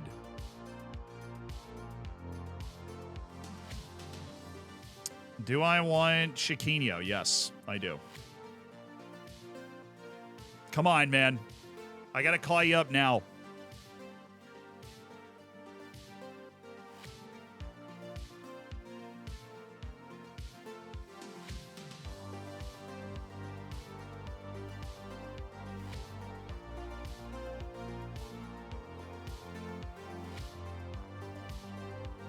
And he has decided that he will not play for the U.S. I nailed it. I am so good. Literally so good. Okay, just guys that can play on the left. Francisco Machado. Actually, it's really not terrible. 30 years old, 2 caps for the U.S. How was his form this year? Oh, he was kind of balling out. A pretty good run of things in the MLS. CONCACAF Champions League's dropping a good rating. And he's not doing it with goals either. He's just like playing well. Okay, Sam, thank you for the 2 months. Christopher Lund can play on the left. Hey, I know you're 34, but do you want to play at Copa America real quick? I get that at 34. You're like, what are you even doing calling me? I'm like, I don't know. Sorry. Who would have thought we'd be here? Not me. Christopher Ofori, you're back. Okay. So that's our defense. Somehow Herney Polito making it. No, let's just go with the central guys now. So we have Gutierrez, Espina, Saravia, Cayman... Gutierrez, Espina, Saravia, Cayman Farrow, Herney Polito. Is Chris Torre better than Herney Polito?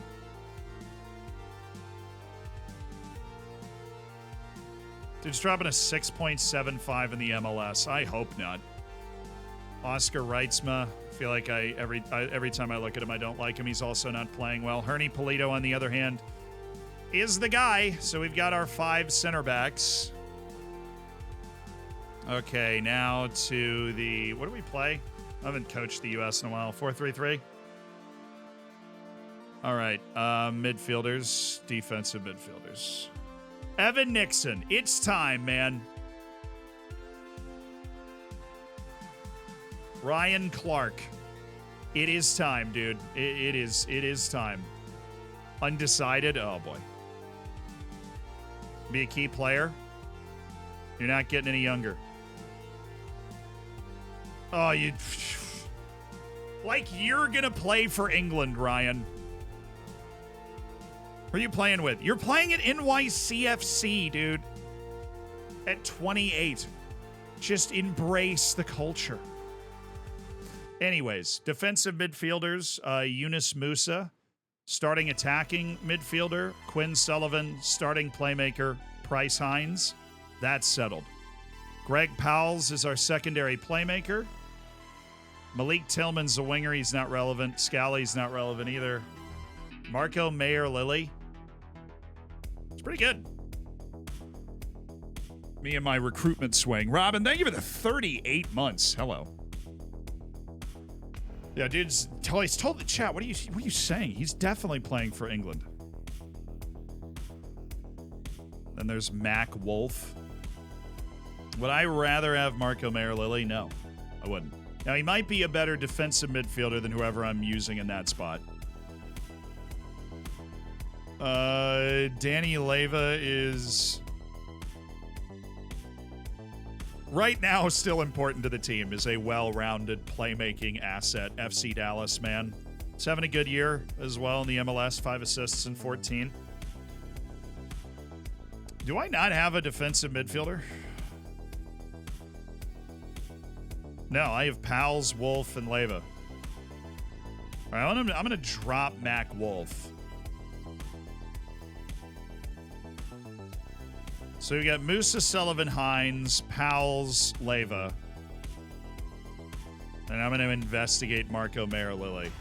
Come on! One guy!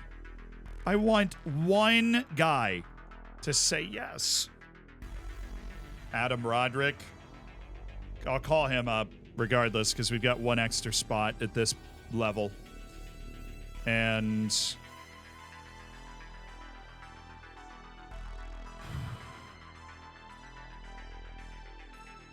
yeah, Moose is crazy young. He's not even retiring. He's 33.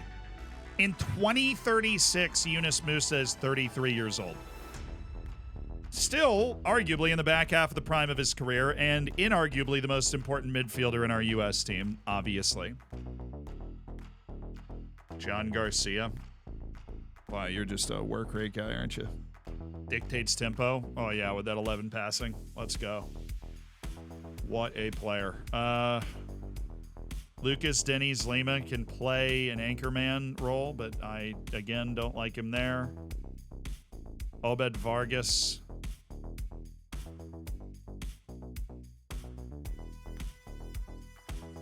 Boy, he's not great. Jamie, I keep forgetting Jamie Bino Gittins is here. He's gonna reject me too. Christopher Lund already rejected me. Carlos Mesa, no. We don't have a single good defensive midfielder, do we? Outside of the obvious. You know, 28-year-old Graham Powell, who's having an average season for use. This would be the most Greg Berhalter call-up of all time. No, I am not bringing that guy in. Carlos Lebeau. Now we're talking. All right, that would bump Leva back, but this guy can actually play. 26-year-old Dutch guy at Fortuna Sittard, who, 32 appearances in the Eredivisie. It's got something going on, Mr. Carlos Lebeau.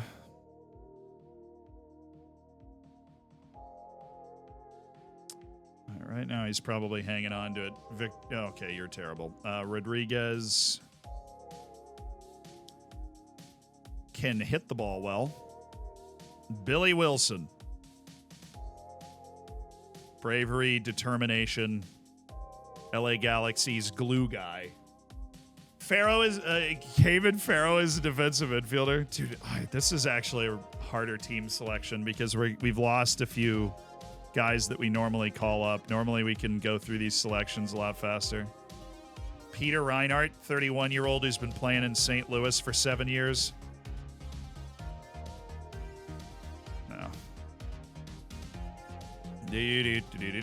Benji Purcell. Shout out to the MLS for recruiting a lot of mid players. Tanner Tessman. Wow, he only ended up making one appearance in his whole career. That sucks. Brian Gutierrez. We'll deal with you in a minute. Cesar Araujo. 35 no caps, and then I give him a call up. That'd be funny. Wow, Cade Cowell is terrible. Ignacio Miramon. Juan Sforza.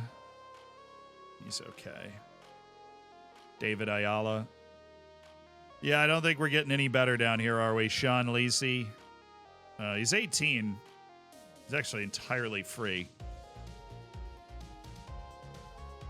Just, real bit of a random note here. We're going to add that guy to the farm list, and Ryan Ring also going to the farm system.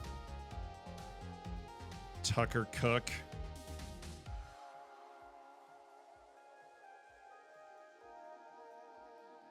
I mean, he's just not an elite tackler, is he? Am I really going to come all the way back to Mac Wolf and make him like the backup attacking midfielder? Because I think I am. Dang it. All right, Mac, you're back. Let's go to the attacking positions now. So we have Evan Nixon and Chiquinho who don't want to play for us. Hayden Redhaig is back and should be in the team. Definitely. I love Hayden Redhaig. All right, so we're looking at Diego Corona and Hayden Redhaig as our two strikers. All right, Bruno Carayeta is the extra player, I think, in this area of the field. Would be nice. Have that extra striker. Hayden can play somewhere, and Diego can play on the right. Okay. Ryan Clark. Oh, yeah, I already asked you. You told me to kick rocks. Malik Tillman is left wing. Rodrigo, are you any good? It's pretty good. 12 to 19 million value. Javier Araujo is back from what was a testy injury. We have Matias Rosales as our right wing. Gio Reyna is our other left wing. Non-negotiable. He is very talented. He's just getting a little old. Yeah, no. Okay, and Brian Gutierrez is the other right wing. That's where we've used him. I'm going to... Actually, you know what? I'm going to get rid of Mac Wolf. I'm going to keep Brian Gutierrez. Where's Mac? Because he fits our team better. So no Mac Wolf. I keep Brian Gutierrez. I'm going to add Javier Araujo. And that should be all 26. Thank goodness. Okay. We have a squad. Oh, exhausting. Extremely slim pickings. Yes, very. I'm always abusing national team duty. The fun thing about coaching the U.S. team, who are they mad about? Furness. Oh, they always yell about Callum Furness because he has 65 caps, but I just,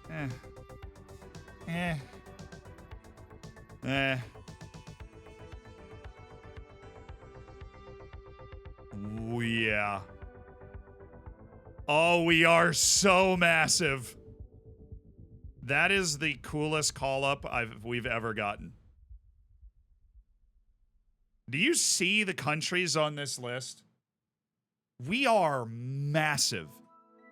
Mexico, Saul Valenzuela. United States, of course, we're in charge of Cayman Farrow. Belgium, Mateo Mas. England, Gregor McNerney, Ted Kurd, Jake Edwards. Germany, David Bulow, Oliver Martin. Italy, Andre Carlotti. Holland, Eduardo Delgado. Spain, Ernesto Andreu and Luis Fonseca. Wales, Brandon Evans. Serbia, Dominic Kish, Vladimir Mikulashki. Argentina, Christian Sposato. Brazil, Adaliba. Paraguay, Jose Lopez. Uruguay, Rafael Riquero.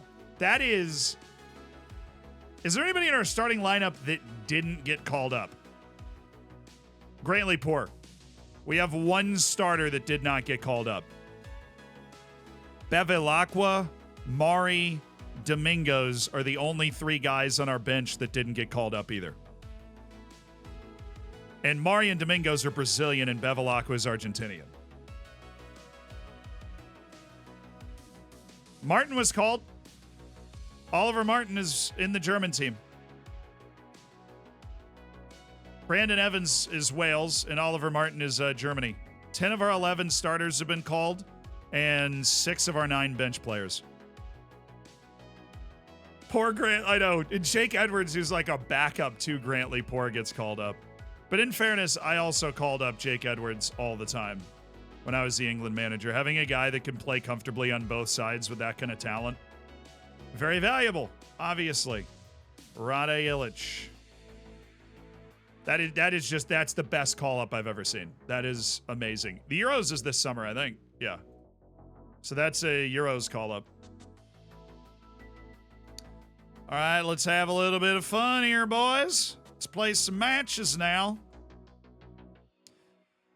Let's get Jose Lopez one more match and let Bulow kind of rest here. And let's get... I mean, we have the guys that we, like, want to develop. Badia Mwanga, no. But Mikulášky will start over Brandon Evans today to continue to get him time on the field. And we will start Mateo Mas over Eduardo Delgado.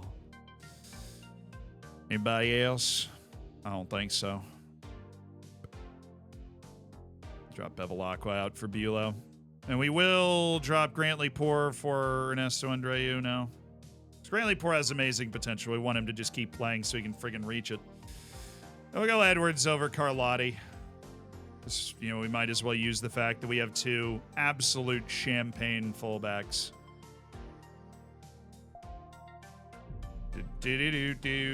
All right, let's win. Well, it's chill. What are they playing? 4-3-3. Okay. We're going to come out aggressive. We're going to stay aggressive. We're playing for our best ever league finish.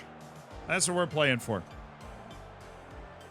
Sorry to take you back to the Newcastle match. Yeah.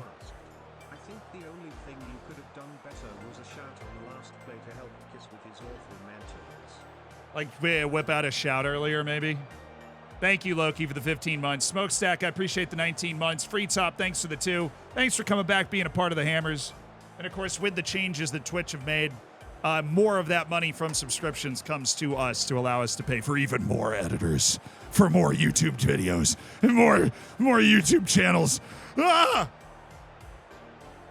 Mwanga is not going to loan next year. He actually played a lot this year. The lack of fixture congestion has really not hurt anybody more than Badia Mwanga. But he got the right number of matches for development this year. This doesn't feel like it because he hasn't played in like the last month.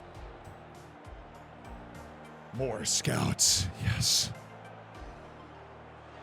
Now, we do add a midfielder or two. Mikulášky might do a top 5 league loan. He's surely off, which is why he's letting that go.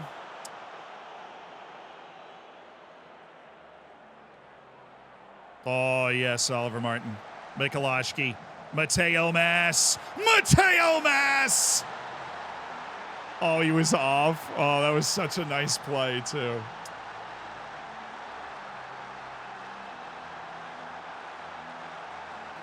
We are exploring the concept of having other channels in different languages. Yes, we are exploring that.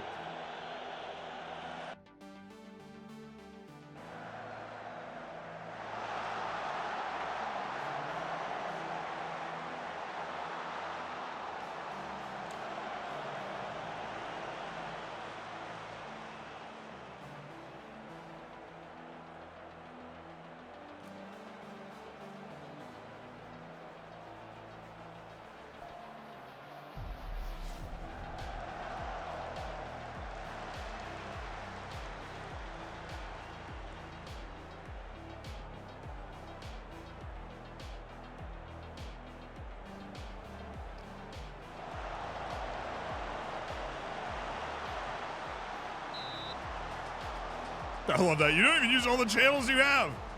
The Zealand Clips channel has been put in the, it's been shelved. Because we started using that as like, we just put shorts on the live channel. I don't know if we'll bring the Zealand Clips channel back at any point. Like, it's something that we post on, but...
Hit it. Oh, let's go. Run. Gallop. Oh, that is the most quintessential Dominic Kish goal you will ever see. Speed and power. Explosiveness. And then on the finishing point, flair. The desire to embarrass the opponent. That is what he does. He loves a cheeky chipped finish and has a great feel for when to time it.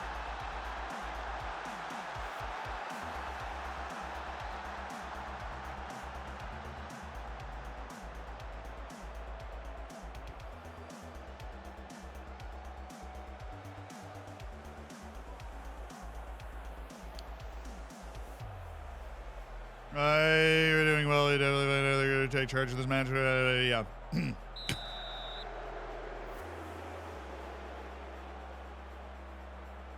Please. What are you eating? A bagel. So the way I do it is I go get a bagel for breakfast. I go get 2 bagels for breakfast. I eat half of each bagel for breakfast, and then I eat half of each bagel for lunch. It's really nice. So I had the second half of my bacon, egg, and cheese. Now I'm on my poppy seed with strawberry cream cheese. The real winner. I really tried to start eating during the streams because I had this really unhealthy habit for a long time where I would just not eat until 4 or 5 p.m. until the stream was over. So I'm really trying to eat breakfast and then have some sort of lunch ready or made or something. Oh, come on. Somebody got fouled there. Thank you. Or somebody was offside. I don't even... Whatever. Yeah, I'm trying so that I can eat it during the stream. And that it's much healthier that way, you know. Right, you just eat one for breakfast and one for lunch. Because they're different bagels, and I like having a little bit of each, you know. I don't want the whole bacon, egg, and cheese now. It's a lot of bacon, egg, and cheese. I want half the bacon, egg, and cheese, and then the strawberry cream cheese.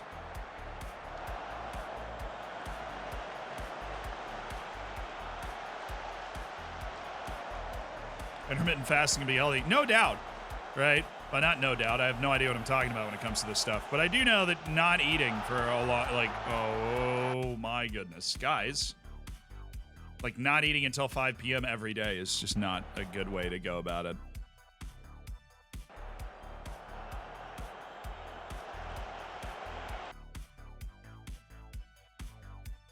Yeah, Jose Lopez really messed that one up. Boy, we got cooked.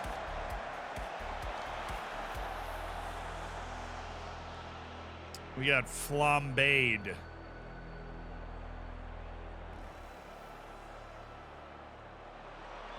Oh, get in! Oh, the double doink for Jose Lopez. Oh, it would have been his moment. Jose Lopez. The Paraguayan abroad. You else tired? No, Fonseca.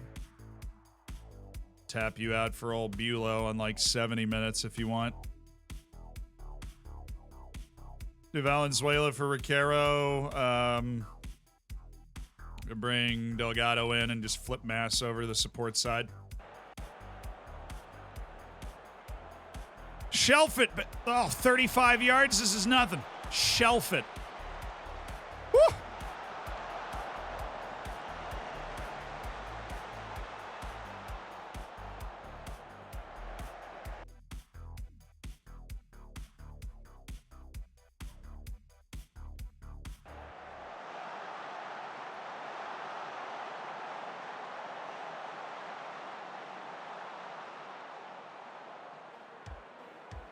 There was a professor in the U.S. that did an experiment where for an entire semester, he only ate junk food. I'm talking chips, Oreos. I think it was something like he only ate Lay's potato chips and Oreos. It was a very specific set of junk food. Just to prove that weight loss or gain is entirely dependent on your calorie intake. and he like lost a bunch of weight because he just didn't eat a lot of chips and Oreos. Oh, get it! Oh, what a save for a dude that just made a horrible mistake.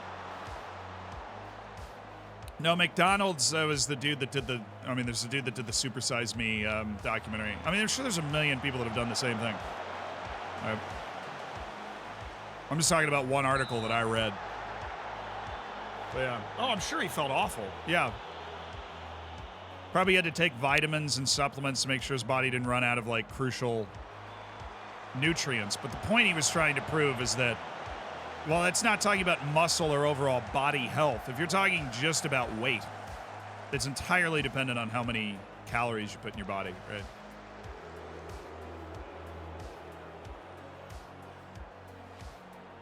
Obviously, I mean, sure, there's a bunch of factors that depend how many calories you can put in your body, right? But like the less calories, the less weight gain and so on and so forth. Very fun. Play FM before you were a streamer? Absolutely. I started streaming FM because I felt like Football Manager was the game I was best at, and all I knew about streaming was like Ninja, and like, oh, he's playing a game that he's really good at, so if you stream, you should just play a game you're good at. And I'm bad at most games, so...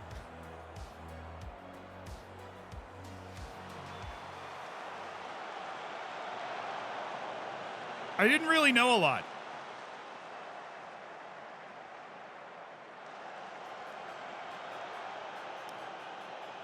Okay. Oh, dude, if he scored that, I would have been, this poor guy.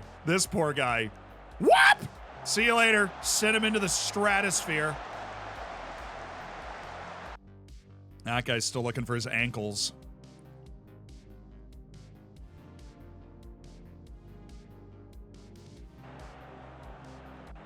Goodness me.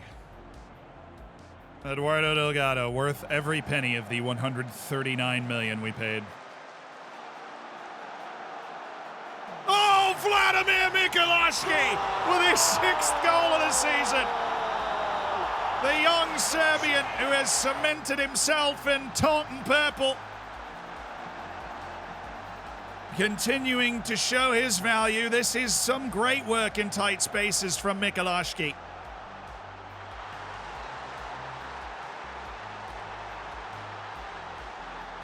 He is going to the Euros.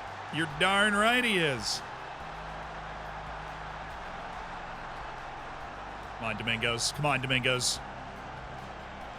I want to see him flash that athleticism because he's not just big. Is that Daryl? There's no way anybody else has that name. That's Daryl Dike. In the Prem at 35. Not even in the U.S. team. Just, he's retiring at the end of the season. One last run for Daryl Dike, who I went to college with, actually. So West Brom sold him to Norwich. He spent 3 seasons there, 2 in the Prem, then moved to Burnley. He's been a Premier League striker for a very long time. That is a good career, Daryl Dike. That is a good career. Oh. Well, that was bad.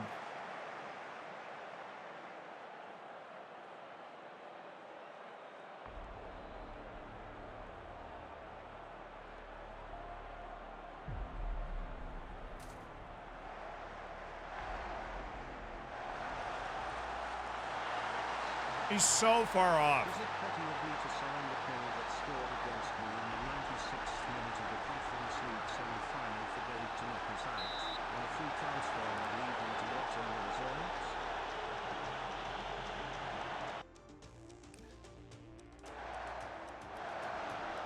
Not petty at all.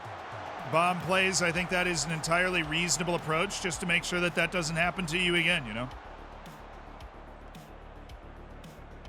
I think that's entirely reasonable. You got to make sure it doesn't happen to you again.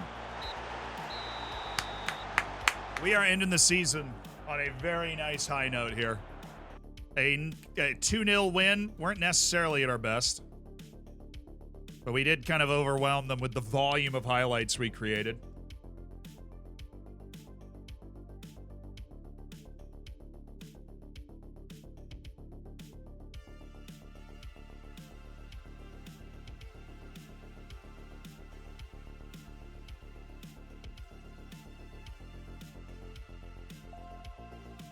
All right, sweet. We are ahead of Tottenham going into the final match day. Manchester City just lost to United, but wow, Newcastle, Chelsea, and City are just dueling for the last. One of them's going to miss Europe because Leeds is also up here in 6th and is guaranteed a European berth next season, amazingly. One of City, Newcastle, Chelsea is going to miss Europe. Because 8th will get in. 9th won't. At least the way it's fallen right now. 8th will get in and 9th won't.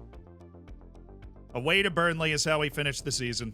An already relegated team that's been in the Prim for a very long time. The vast majority of this save, they're going to head down to the championship. And we are scouting for players that maybe we could potentially pick up. FIFA best under 21 men's player, Yaroslav Novak. He's good, but Papa Juf, Yuri Bednar, and of course Rafa Riquero, which is why I'm getting that email.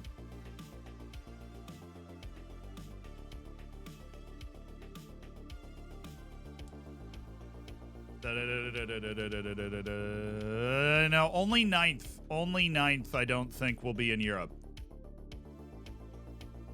Only 9th I don't think will be in Europe.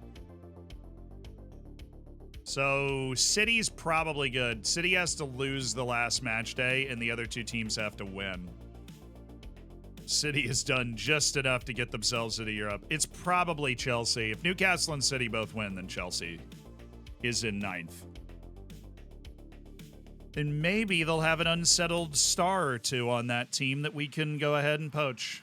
Problem is, those teams are still paying their guys so much money that we typically can't compete with the wages of their best players. But Tottenham has had a tremendous resurgence from a team that finished like freaking 14th last year. They've jumped back into the top 4. They're fine. And every team that is in the Big 7 is going to finish in the top half. But Leeds popping up has complicated things for a few of them.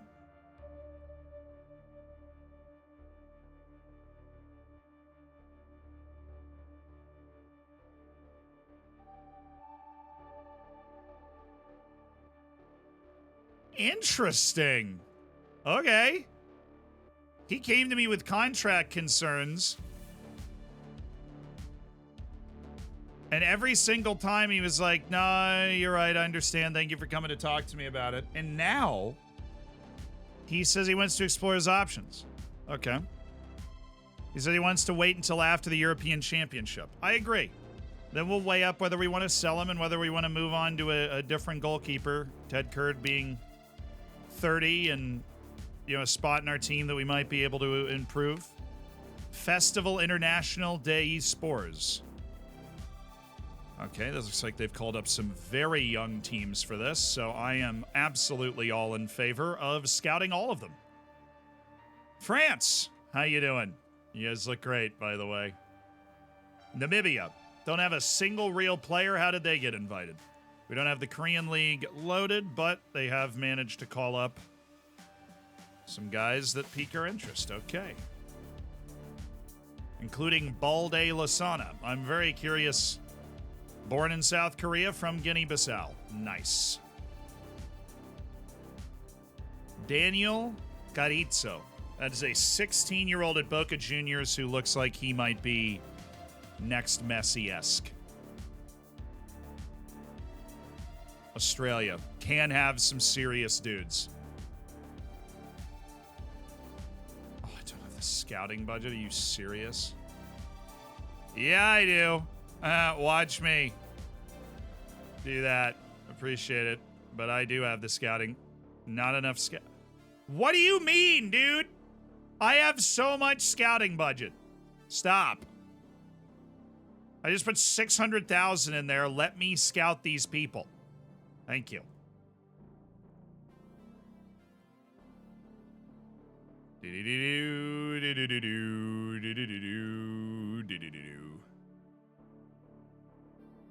US, I don't have to scout because I know them. Angola has 4 dudes.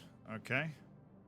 Really still wondering what Namibia's doing here. I feel like that's cruel and unusual. that they would do that. Have you looked at that guy? Most of these guys, we might already know who they are. Wow, the Japanese U20s. Sparse these days. Mexico. So we'll just click through them quickly because we already know. But it is nice to go through that. Right, Ethan Seitz, that young kid we've got. All right. More Wonder Kids! Let's go! Malachi's been on the bench. Okay, we're going to put Malachi Reeve and Massimo Younghusband on the bench. And they will only play if we're up good. They will only play if we're up good. Oh, goodness. Well, our transfer spend's really not that bad, guys. 151 million in the red this year. Because of all of our... I mean, we paid off legitimately 150 million in transfer debt this year. It's not even that bad. It's fine. Look at United. 181. It's ridiculous. Those guys are insane. Well, how could they do that? This was our toughest year for FFP, for everything. And we made it through. We made it through. We've survived a year where we weren't really able to add to the team the way we had in previous seasons. Because of that pesky FFP.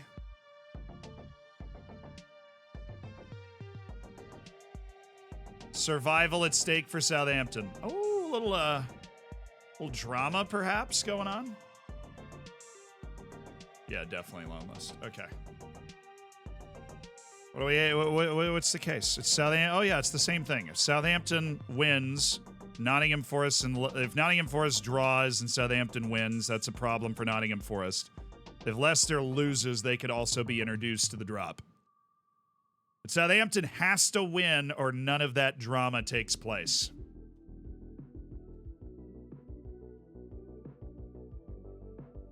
Sekou Doumbia. That is just a really solid, talented striker. He's never going to be world class, but he's always going to be really good. Malachi is Taunton Town's Udonis Haslam. Very true, actually. This poor guy. Frickin' went out, tore his ACL on loan. We had to bring him back in January. He's been rehabbing with us the entire time. Okay, who is Southampton playing? Is it possible? Arsenal. That is tough.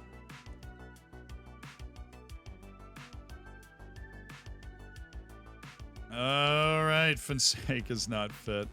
Fine, we'll give Jose Lopez another match, whatever. Edwards, you're out. Carlotti, you're in. Poor Ricaro. Martin, no Mikulášky. Brandon Evans, please. No Mass. Delgado. And now, the moment you've all been waiting for. Malachi Reeve. And, of course, Massimo Younghusband. The two guys that have very, very, very patiently waited. Very patiently waited for their turn. It has arrived. Teo Mass has played enough. We'll just have Badia Mwanga.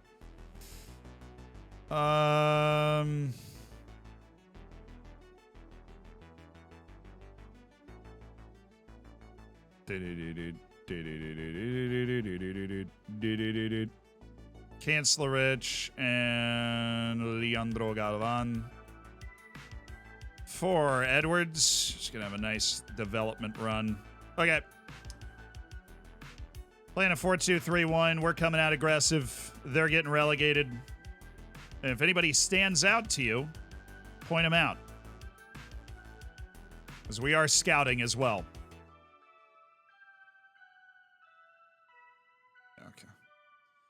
Our final match of our most successful season in the history of the club as we look to lock in third place.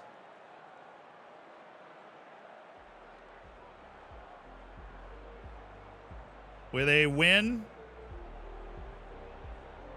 we guarantee third place.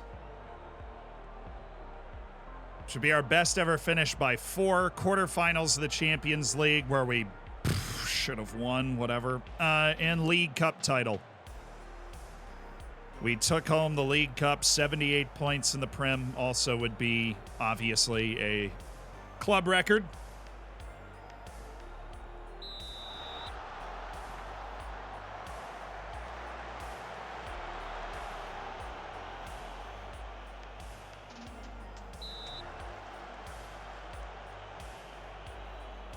The two team mascots, Malachi Reeve and Massimo Younghusband. If we take a nice 3-0 lead or something, they will get their Premier League appearances.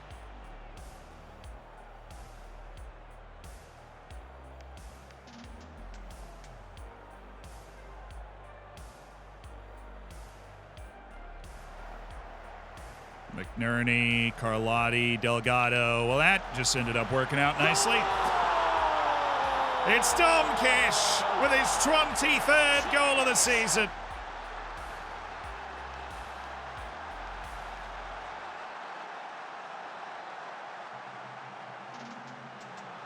Oh, brilliant. Oh, that's brilliant. And true, if Ted Kurd gets a clean sheet, it will be his 30th clean sheet of the season. Good match experience for Jose Lopez here. Get him a couple matches just right at the end.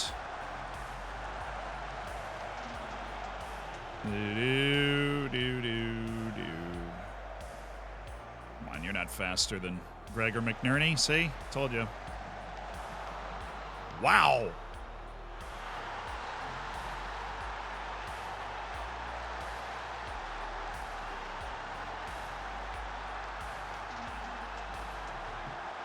I mean, that ruined his clean sheet thing, but what are you going to do about that? What a freaking goal.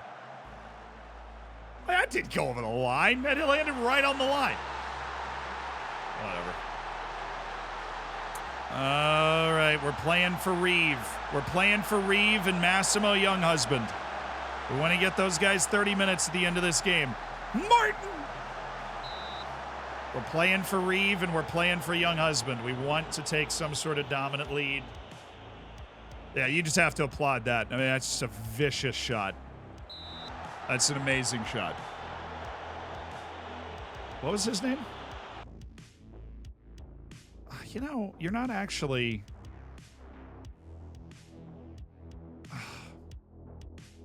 He is actually already on my short list.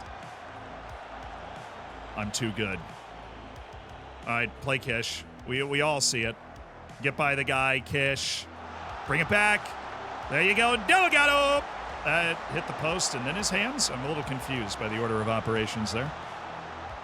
Delgado again. Nope.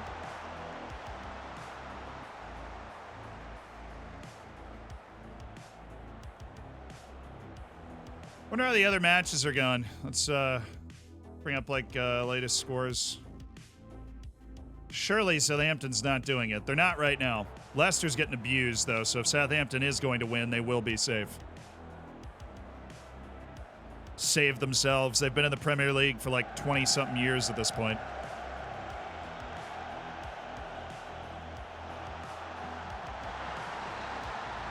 Guys.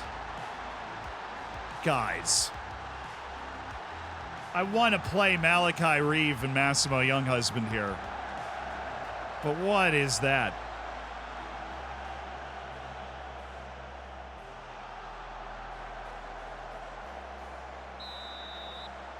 Oh. Younghusband's in shambles.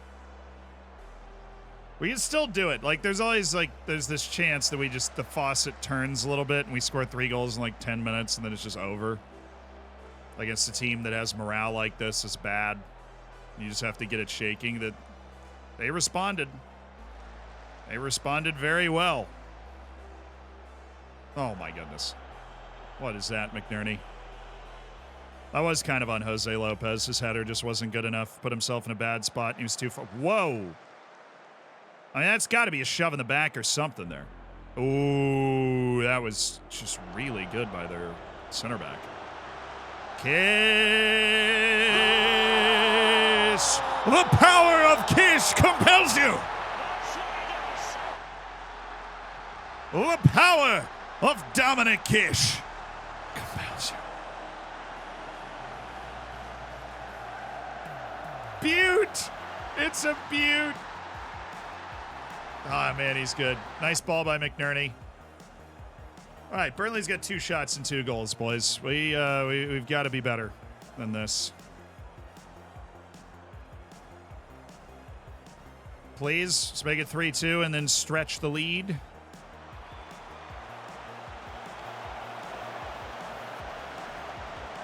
Woo.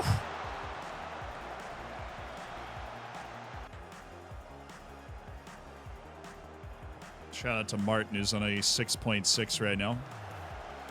Delgado on that fat 6.6 right now.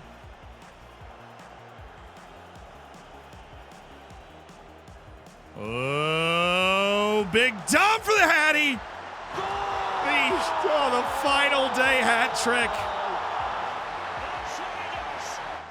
It has not been Dominic Kish's best season, but he has ended on a high note with an excellent goal-scoring May and a hat trick on the final day of the season that will hopefully restore some confidence for us. That's a slick pass. Classic Kish. Great touch. The strength to hold off the defender.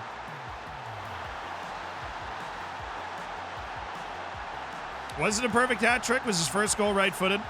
Because he obviously scored with his head, and he is left-footed, so when he gets in on goal, he'll finish it like that.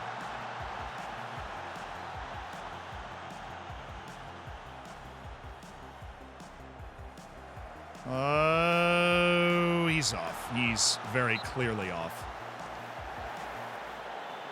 The first goal was right-footed. If the first goal was right-footed, he has a perfect hat trick. Let's watch.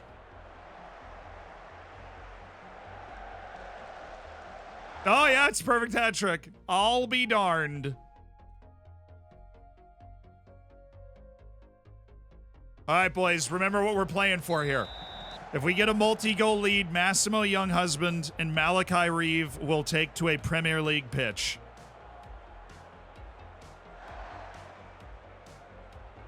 No, I've never won. No, we never finish higher than 7th in the Premier League. If we win this match, we guarantee a 3rd place finish in the Prem. So our first time that we've qualified for the Champions League naturally. We were in the Champions League this year because we won the Europa League last year. But this will be their first top 4. First time we're in, the top 6. Volley it! What a save!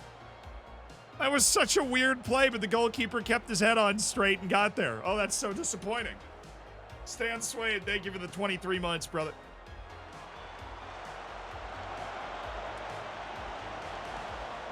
Ooh, give me the 4th. Jose Lopez! And he has now hit 3 posts in the last 2 games.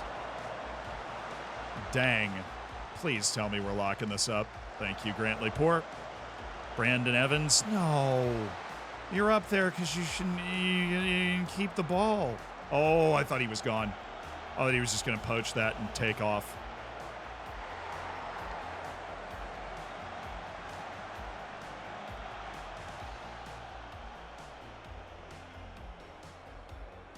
All right, give me to 70. We only have a 1-goal lead, and I do, there is money at stake. I do want to make sure. Southampton's winning! Southampton took the lead against Arsenal. That means Leicester's gonna get relegated on the last day. They haven't been in the relegation zone like the entire year. And Nottingham Forest right now is drawing. If Nottingham Forest, where'd they go? Oh, it's that stupid glitch where it just disappears. Nottingham Forest was drawing. Just give me a live league table. Yeah, there it is. If Nottingham Forest, look at that, 3 teams on 33. If Nottingham Forest concedes, or if Southampton concedes, or if Leicester scores 2 against Bournemouth, which probably won't happen, then that team's going down. So Southampton gives up a goal. Oh my goodness.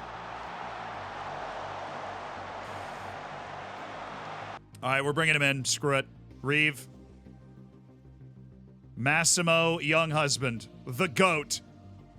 29 years old, 1 club appearance in Sky Bet League 1, and even then he was a meme. He signed for us as a free in the Vanarama National League, and he makes his first Premier League appearance. Malachi Reeve, 32 years of age, been with the club since the Vanarama National League South days, where he was actually a bit of a rotational player. He made one appearance in Skybet League 1 as well. This is the first time they have touched the field in quite some time. We will also bring in Domingos. We will bring in Papul Badia Mwanga. And we will bring in Fernando Kanslerich.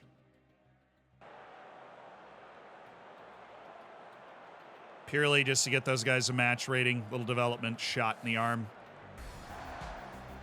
Nice, nice. Oh, Delgado. For Gregor, for Evans. Oh.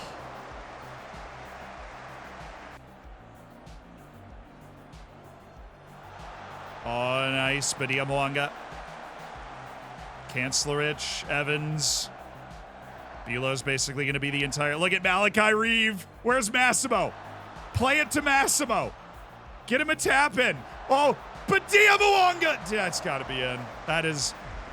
good ball by Domingos. Oh, what? Oh, no, this is going to Reeve, isn't it? Oh, thank God. Poor Domingos. Evans. Oh, he's looking for Massimo. I mean, that is, you know, Young Husband's number one asset is just his explosive speed. Nice job, Kancerich. Okay, all right, okay. All right, yeah, I'm a little freaked out by how aggressive and high we are in this position. A little freaked out by it, but I, you know, trust the guys. These guys know our system. They've been here forever on non-contracts. Malachi Reeve! Get there, Grantley. That's fine. That's an impossible angle. Dust 11, thank you for the 6 months. Garcia, welcome. Domingos, yes. Evans. Domingos. Just got to put it on a plate for Young Husband. No, Domingos. Oh, no, no, no, no. Oh, my God, no. Oh, my God, no.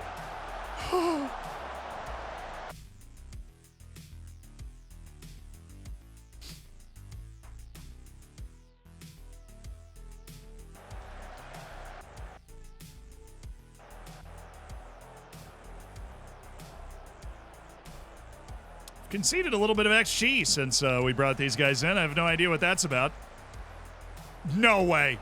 The world is not kind enough to give me a Malachi Reeve ball over the top to Massimo Young Husband. That is exactly what he was looking to play there. Oh, Martin. There's space for Paupol Badia Mwanga. Oh, yo, Massimo. Go, Massimo. Make the run. It was there. That was a good pass. Nice defense.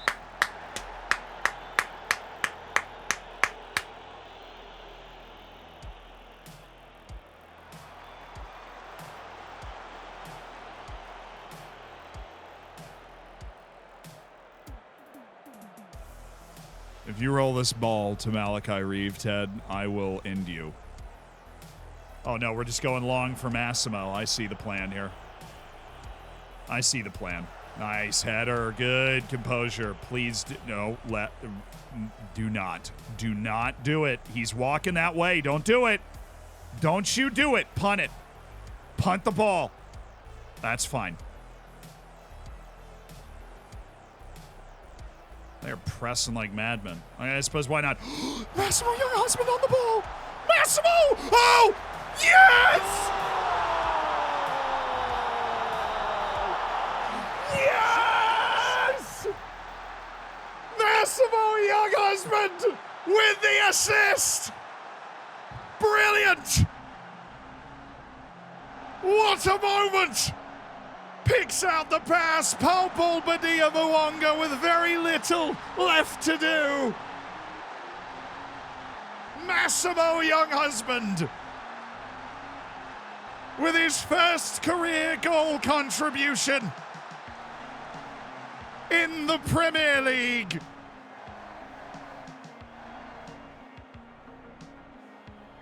Well, I tell you, the depth at striker that Taunton Town has, when you consider, you know, that they can go deep into their bench and pull out a guy with as much talent as Massimo Younghusband. Look at Massimo Younghusband!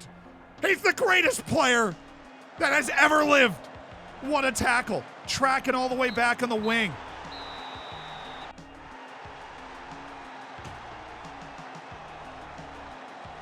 Unbelievable performance. Malachi Reeve helping serve up a clean sheet since he came into the game as well.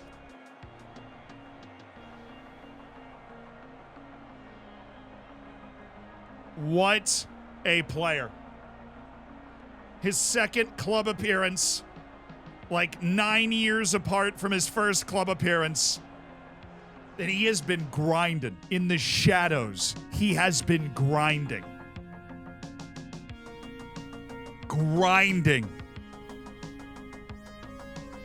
Waiting for his moment to set up Paupol Badia Muanga. This is what you live for. This is what you dream about. Taunton Town, third in the Premier League, thanks to Massimo Younghusband's electric assist.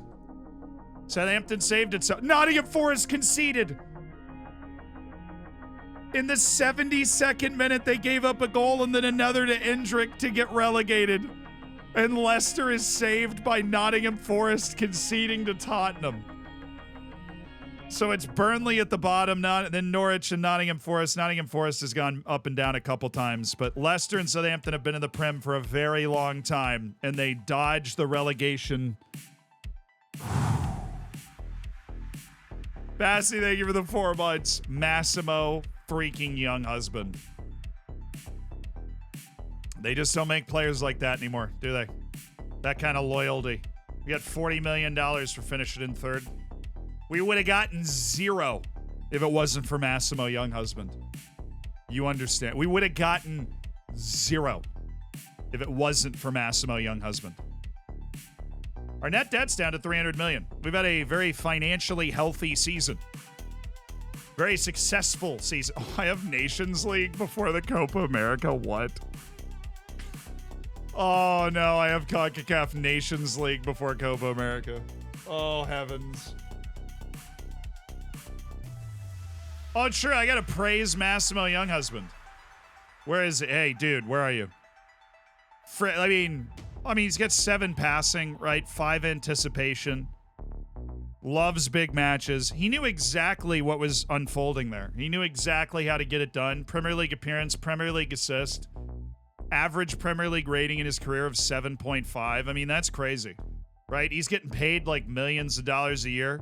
We actually did just shell out $170 for his appearance fee, which that was probably ill-advised. You know, that might hurt us in the FFP down the line, but wow. 2 appearances in the Papa John's Trophy this year, the Pizza Cup. He scored a goal there as well. I mean, what a player.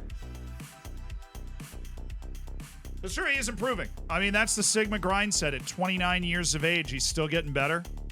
Still finding new things to work on in his game. He knocks the ball past opponents, which, you know, with his explosive pace, he can get by almost anybody with the ball at his feet. Everybody knew he was special when he made those 2 appearances at Worthing back 10 years ago, 12 years ago. That was when he really burst onto the scene, you know, and then Rochdale signed him, and he was very good. He dropped to 6.49 in 15 non-competitive appearances. So that was what we saw, and then we really wanted to sign him up after that, you know. What a player, dude. Oh, I didn't even praise him. We just oogled at him. Praise. Last game. Your passing was a joy to behold, Massimo. You were inspirational. You've inspired a whole generation of janitors that they too, with enough hard work and Sigma grind set, enough memes, that they too could get a Premier League goal contribution. The funny thing is, it was actually a really nice play. That is a play that if Kish had done it, if Delgado had done it, I would have been like, wow, that was a nice play. Pulled it up, opened up a bit of a gap after carrying the ball forward. Didn't stray too wide. Hit a firm, straight ball that Badia Mwanga could just stride onto. pass into the back of the net for a goal.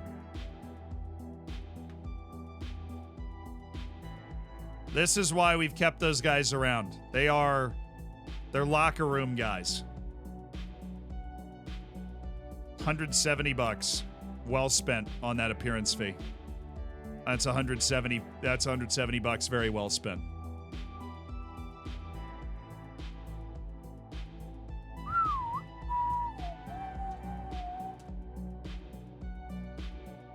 A lot of these guys will very quickly get sorted off the farm system, but it's always worth keeping an eye on guys that could be good enough as we continue to just get walls and walls of scoutable dudes. Marius Abernsheen, we've been working on that one for a while. I really would like to just know if he is Wonder Kid material or not.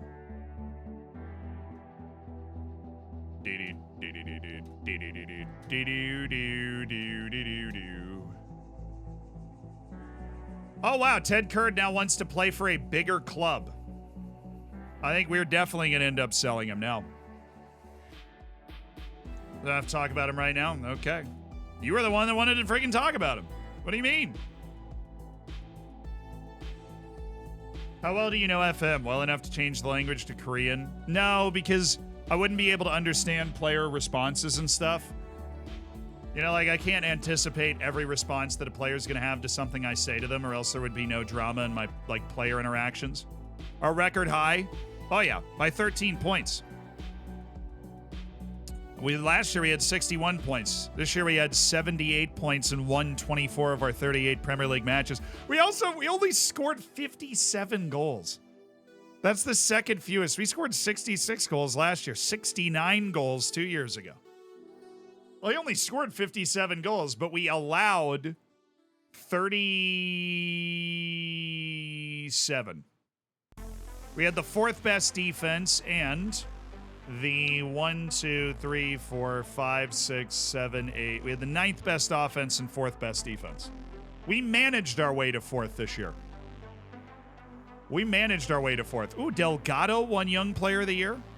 I don't really think of him as that young, but that's a nice debut full season for a guy we spent stupid money on. Yeah, we had no one in that. Ted Kurd just won the Premier League Golden Glove. Oh, boy. 37 appearances, 35 goals allowed, 21 clean sheets. I mean, that is, by any account, a really good goalkeeping season for old Ted Kurd.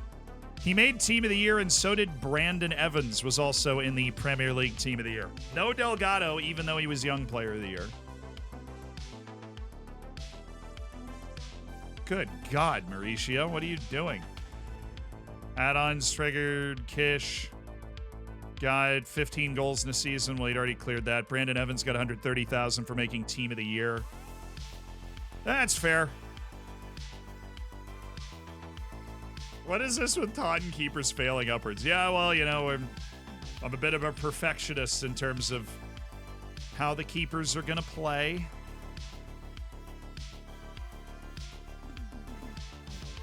Karaman is good.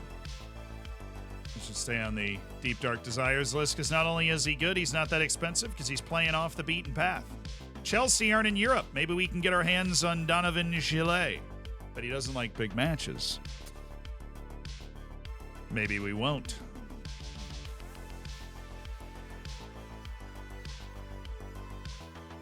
Isak Bergman Johannesson.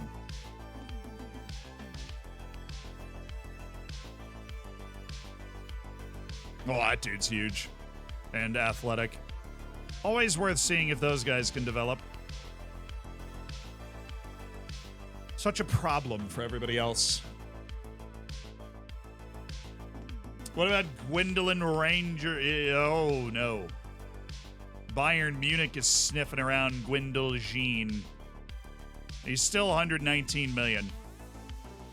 Understandably. Probably just had an awesome season. Not really. 4 goals, 3 assists, only 17 appearances. He get hit with an injury or something? Oh, yeah, he broke his leg. Fair? He's still hurt? No, he's back, but he broke his leg earlier in the year. Yikes. Oh, 12 to 16 million a year, too. Bayern Munich think they'd be able to pay it, which is annoying. It's like the rich getting richer there. Bayern's won consecutive Champions Leagues. They will not win a third, though, as it's Real Madrid and Newcastle for the Champions League title this time around. Oh, he would elevate Taunton. We know that Gwendol Jean would take us to a whole other level. It's just trying to figure out how to jackknife him into our team is complex. Signing of the year was Christian Spizzato, not a surprise. Adaliba only made 2 appearances. That's kind of crazy. Didn't get Kancelarich a lot of developmental appearances. Transfers out. We had some nice sales. Salvatierra, 40 million. Payne for 2 million. Bailey and Drame for 7.5. I forgot about Dan Brass for 33 mil.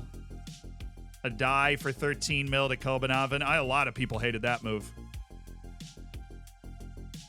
The board is utterly thrilled. Oh my dude, Chelsea finished 10th. City's in the Conference League and Chelsea finished 10th. Newcastle is in 8th, which means they will get a no, City's going to the Europa League because we're always top in coefficient. So Arsenal's going to be in the Champions League. And, yeah, Arsenal's going to be in the Champions League, and then City will be in the Europa League, and then Leeds and Newcastle will be in the Conference League. All right, City still didn't make Champions League, which is fun. I enjoy that. We had 100% home attendance. That's nice. There's our Premier League run. Oh, we ended the season on fire, dude. We won each of our last 6 matches in the Prem, including Liverpool at home and Man City away. We won 8 of our last 10 matches with draws against Tottenham and Nottingham Forest, both away. And we didn't have any run. This is important. We didn't have any run longer than 2 matches without a win. We didn't have any run longer than 2 matches without a win, so we were able to kind of keep our momentum going through some of the tougher times. So you claim. Right, you can't see it. I do have the technology, sorry. There you go. We won each of our last 6. We won 8 of our last 10 with 2 draws, and you see we just didn't have any stretch longer than 2 matches. We had a couple of 2-match spots, but we would find the wins. City. Did we beat City? Yeah, we beat City both matches in the league. What about Newcastle? We beat Newcastle both times. How do they knock us out in the Champions League if we didn't allow a goal to them all year? We beat them 1-0 at home and 1-0 away. And we lost them in the Champions League. That sucks. We beat Newcastle and City both. We beat Tottenham, Chelsea, Liverpool we split. I mean, I lost 5-0 away to Liverpool. But we beat them at home, so. Arsenal we beat at home. Then lost away, fair. Tottenham we drew away. I swept Chelsea, City, and Newcastle. I didn't sweep Arsenal. I didn't sweep Tottenham. Did not sweep Liverpool. What about United? No, we lost that one. So I swept 3 of the 7. I lost both matches to United. Oh, my goodness. Lost 4-1. Yeah, wasn't that like the first match of the year? We lost 4-1 away to United and sounded the alarm immediately. Like, oh no. Oh no. It's a shame. That was a shame.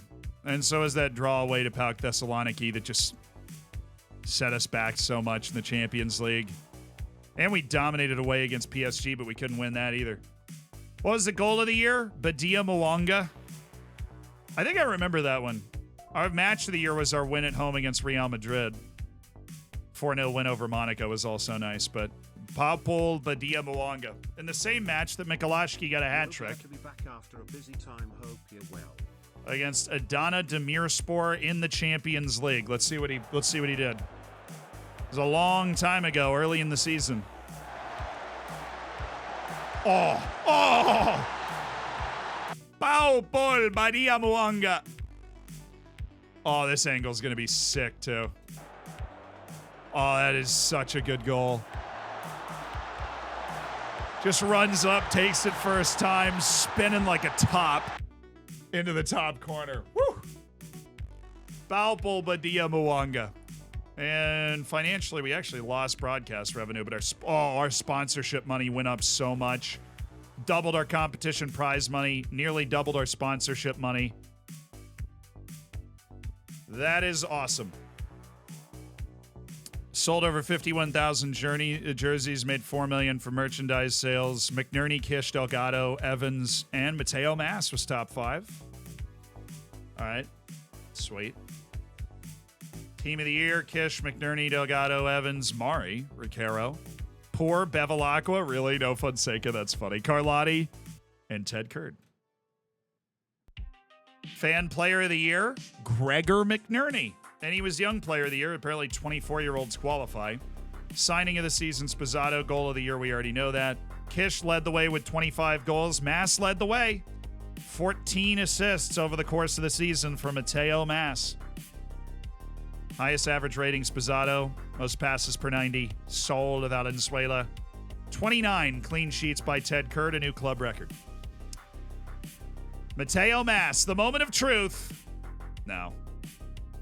His overall rating was a 6.97 this year, which was lower than the 7.06 last year. I knew it. He just didn't score as many goals. But he had 14 assists. All comps, which is good. Well, I mean, you score 6 less league goals, your rating's just going to be lower. Where are they now? Best 11 from when? Oh, it's just the overall Taunton best 11. Who got inducted? Oh, Mateo Mass. Huh? Mateo Mass is in the overall best 11 with Ricaro and Mari. They just got added. Dude, Jake Wannell is still in the starting 11 for our best. The starting 11 is Ted Kurd. It was Ben Jackson, right? Yeah. Ted Kurd, Ben Jackson, David Bulow, Jake Wannell, Andrea Carlotti, Rafa Ricaro, Barack Incha, Charlie Whitaker, Jaden Adai, Mateo Mass's first team in the Taunton best 11 in the club's history. I love that. And then Hamzad Kargbo with the bench, and this is going to be some throwback names for you guys. Mateo Galassi, Jarrell Kwanzaa, Malachi Fagan Walcott, Brandon Evans, Ferdinand Oko, Mari, and Dominic Kish. But Rafa Ricaro, Mari, and Mateo Mass have made it into the overall best 11, and Mass is already in the starting lineup. So is Ricaro. He's like 21. Amari Forson just got bumped from the team, looks like, but he's playing for Philadelphia Union. How he ended up there. Oh, he's failed down here. Crystal Palace bought him from us and then sold him to QPR, where he played a lot one season, and then Philadelphia Union showed up and bought him. He's actually having a decent career there. Jaden Adai is playing at Copenhagen. How was his season? 27 appearances, 7.22 rating. Good move for him, honestly. Played 3 Premier League seasons with us after coming in and winning us the championship in a big old season. Barack Inches at Blackburn. How was his year? 44 appearances, 10 assists, a 7.07. Who's coming up? Oh, Blackburn's in the playoff. They just lost in the playoff. But Watford and Stoke are coming back up. Blackburn, Brentford, Sheffield, Fulham. That's pretty standard. Millwall, Cardiff, and Charlton are going down. Wrexham still hanging out. Their first year in the championship. They didn't get sent back down, so nice. Crystal Palace is terrible now. They were a Premier League team. All right, and then... Oh, Mateo Galassi. Wait, Galassi's a Blackburn too? Is he like their backup or something? We sold him to Derby County, who then sold him to Tottenham, where he played 1 Premier League match over 2 years, just a backup. Loaned to Nottingham Forest, where he didn't play. Tottenham sold him to Blackburn for 3.1. Yeah, he is their starting goalkeeper at Blackburn. Our goalkeeping tradition is unmatched. Charlie Whitaker turns out at Wigan. He's transfer listed. But he did play 2 full championship seasons, and now he's a fairly regular player in League One. His career coming to a close after a tremendous run with us. He was a great captain. He was a great captain. Oko is retired. I think he retired. He's the head of youth development now. Oh, no, he played at Preston North End for a while. Patrick Kelly is an unemployed head coach. He played all over the North Irish Premiership after we got rid of him. I really loved Patrick Kelly. Sean McGurk. Sean McGurk! Wait, he's done? He retired after 3 years at Middlesbrough. He's like 30. No, he's 33. What am I talking about? We sold him for $12 million, and he had a couple of solid championship seasons and called it quits a year ago. Jake Wannell, he's not anything. He's just 30 years old and vibing. Jarrell Quansah retired at 32 after a winding lower league career that led him to the Ghanaian Premier League, where he made 100 appearances and then left. And Hamzat Kargbo, one of the most controversial and mysterious players in Taunton history, the Tower of Power, decided to leave because he wanted to play for a better club and then retired after 46 goals and 69 appearances for Taunton Town. Now he's hosting UCL draws that we're in, which is fun. I do enjoy that. Connor Wood, Patrick Kelly, Oko Quansah, Shaq Ford, Trey Lucas, who had a great year. He scored 41 goals for us. Bycroft retired at 31. He was all over the place. Shaq Ford retired after he left us as well. Snowden is still playing. All right. Marcus Sheldon's still playing. God, it feels like forever ago that he was like a star player for us. A starlet. Alfie Doy. He was up to the championship, right? Yeah. Came all the way up to the championship with us. Now he's down in League 2. Dermy LaSala's still playing. Jimmy Roach has been at UC Dublin really almost ever since. Just hanging out in the Irish League, having a good career. Jacob Wright, Jack Roberts, Lee Kavanaugh's at Derry City. I don't think DJ is on this. This is the team that finished 2026 season. Hey, that's what I'm friggin' talking about. We've got more core supporters, 7.1 million followers on Twitter, the max number of season ticket holders with a wait list twice that size. Our fan group is growing.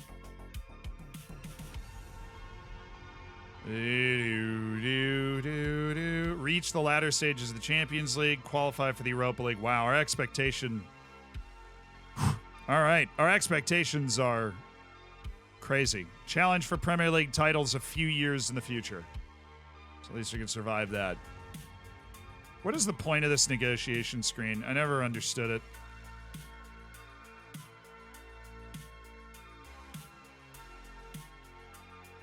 You can't really negotiate your way out of it. End of year season team meeting. All right.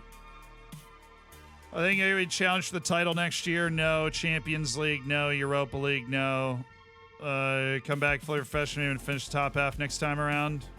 At least try to be ambitious. I am very happy that is what you think.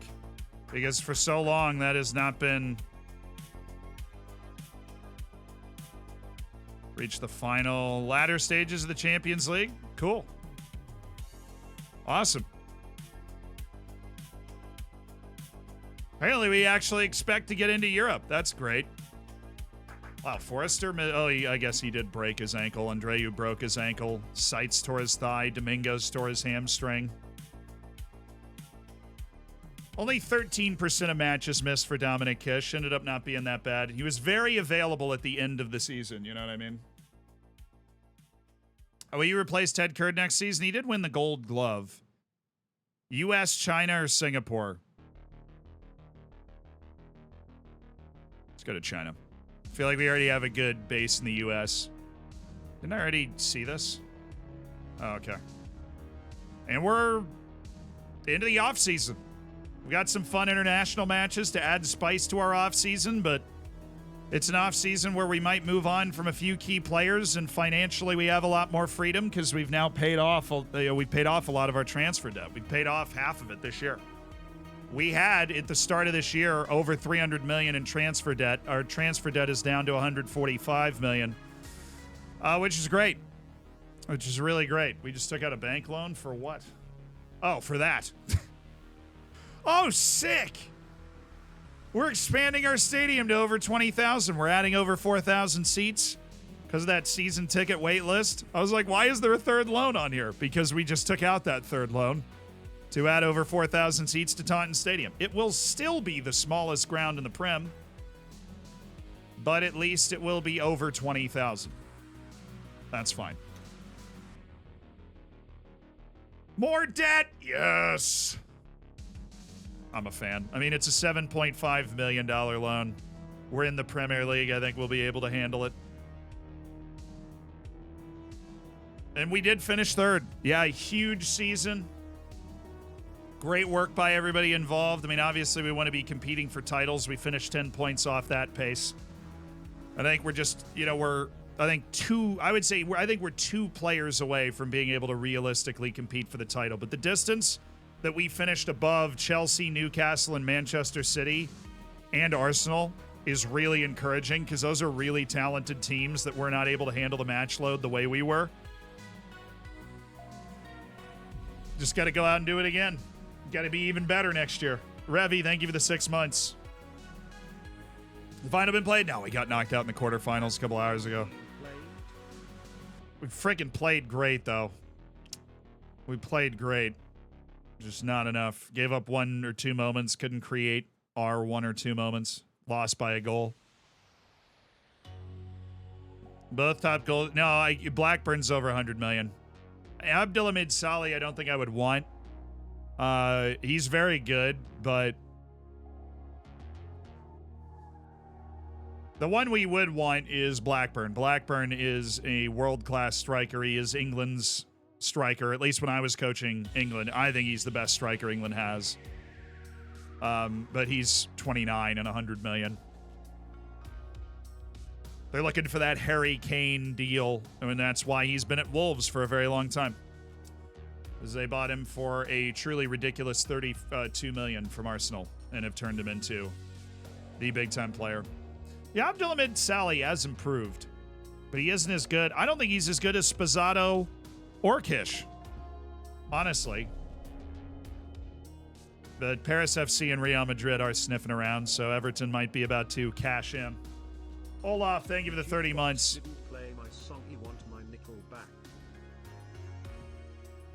Dude. And then there's Nahuel Cisneros. Anybody got a spare 300 million? What a player. What a player. Isn't his record with Argentina ridiculous? 93 caps at 28. Fair. That's a lot of... Federico Suane scored 25 goals. Kish ended up with 17 Premier League goals. He was well off the pace. He actually had a goal every 98 minutes in the Prem. Really padded his numbers towards the end of the year. Appeared in 26 of our 38 Premier League matches. Expected goals prevented per 90. Ted Kurd was the 3rd best goalkeeper in the league for that. Mateo Mas was 2nd for chances created. That's really nice. McNerney was 6th. But Mateo Mas created... More peacocks. 29 chances over the course of the season.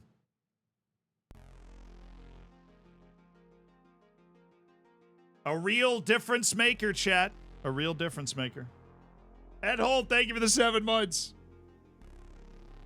Oh. Expected? Dude, no way. All the hate Dominic Kish gets. He actually topped the league in expected goals per 90. God, if he gets into good form, where his finishing is like ticking over. He was 3rd in the league in goals per 90. Behind Blackburn and Abdulhamid Saleh. He was ahead of Yandue. He just didn't play as much. He's 3rd in goals per 90. He converts a good amount of them.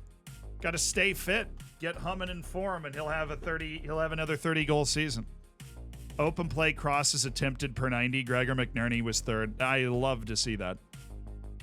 Open play expected assists per 90. Eduardo Delgado actually tied for the league lead an expected assists per 90. Mass was 9th somehow, even though he second in the league in most chances created. Anyways, Diogo Costa, can't talk to you yet. We're going to save up right here in our off season, in our transfer bonanza. Now that we don't really have money to spend. But we are, I guarantee you, at least one of the players on our team is going to be sold for massive money. I don't know who that is. We're just at that point where one of the players on our team is going to get sold for massive money. You can just feel it. I don't know if it's Kish.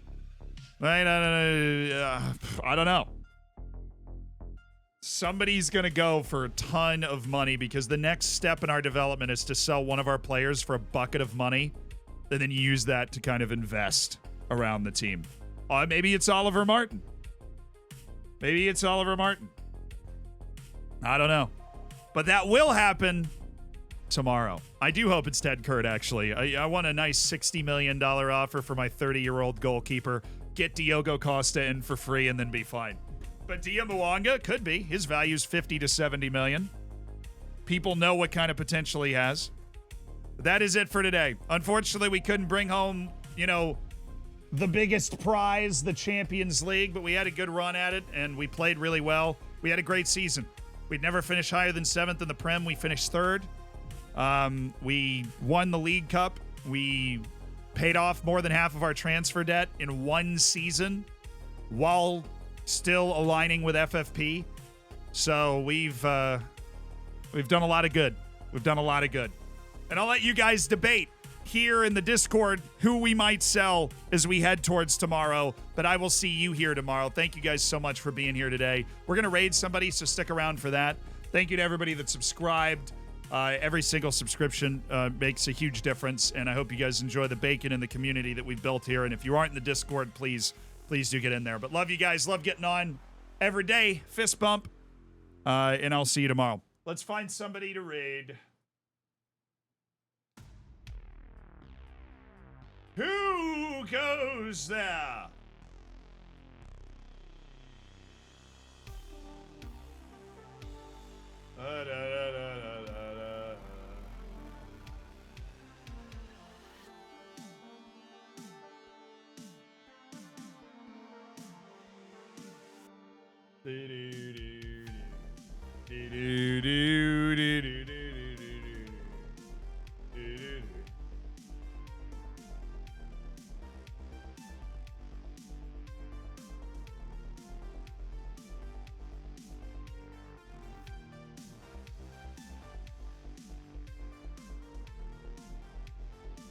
Yeah, the real question is, how long can I continue to attempt to look for somebody I haven't rated yet?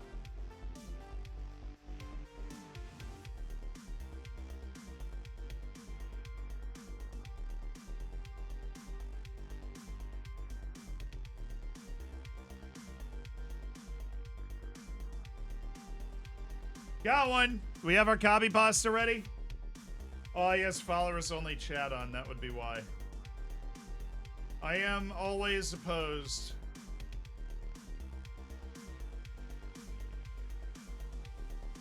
All right, Wolfie. We shall raid Wolfie. All right. Got it. We have our copy pasta. So for those that don't know how the raid works, you grab the copy pasta, we parachute in, you spam it, all in good spirits, create the hype, the chat's flying, and then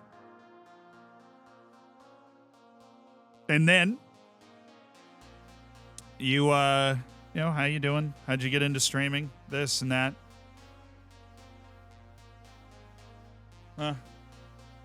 Raid an Ultimate Team streamer and force them to play FM. That'd be funny. Start bullying FIFA players. Excuse me. Anyways, I'll see you guys tomorrow. Have a good raid. Have fun with Wolfie.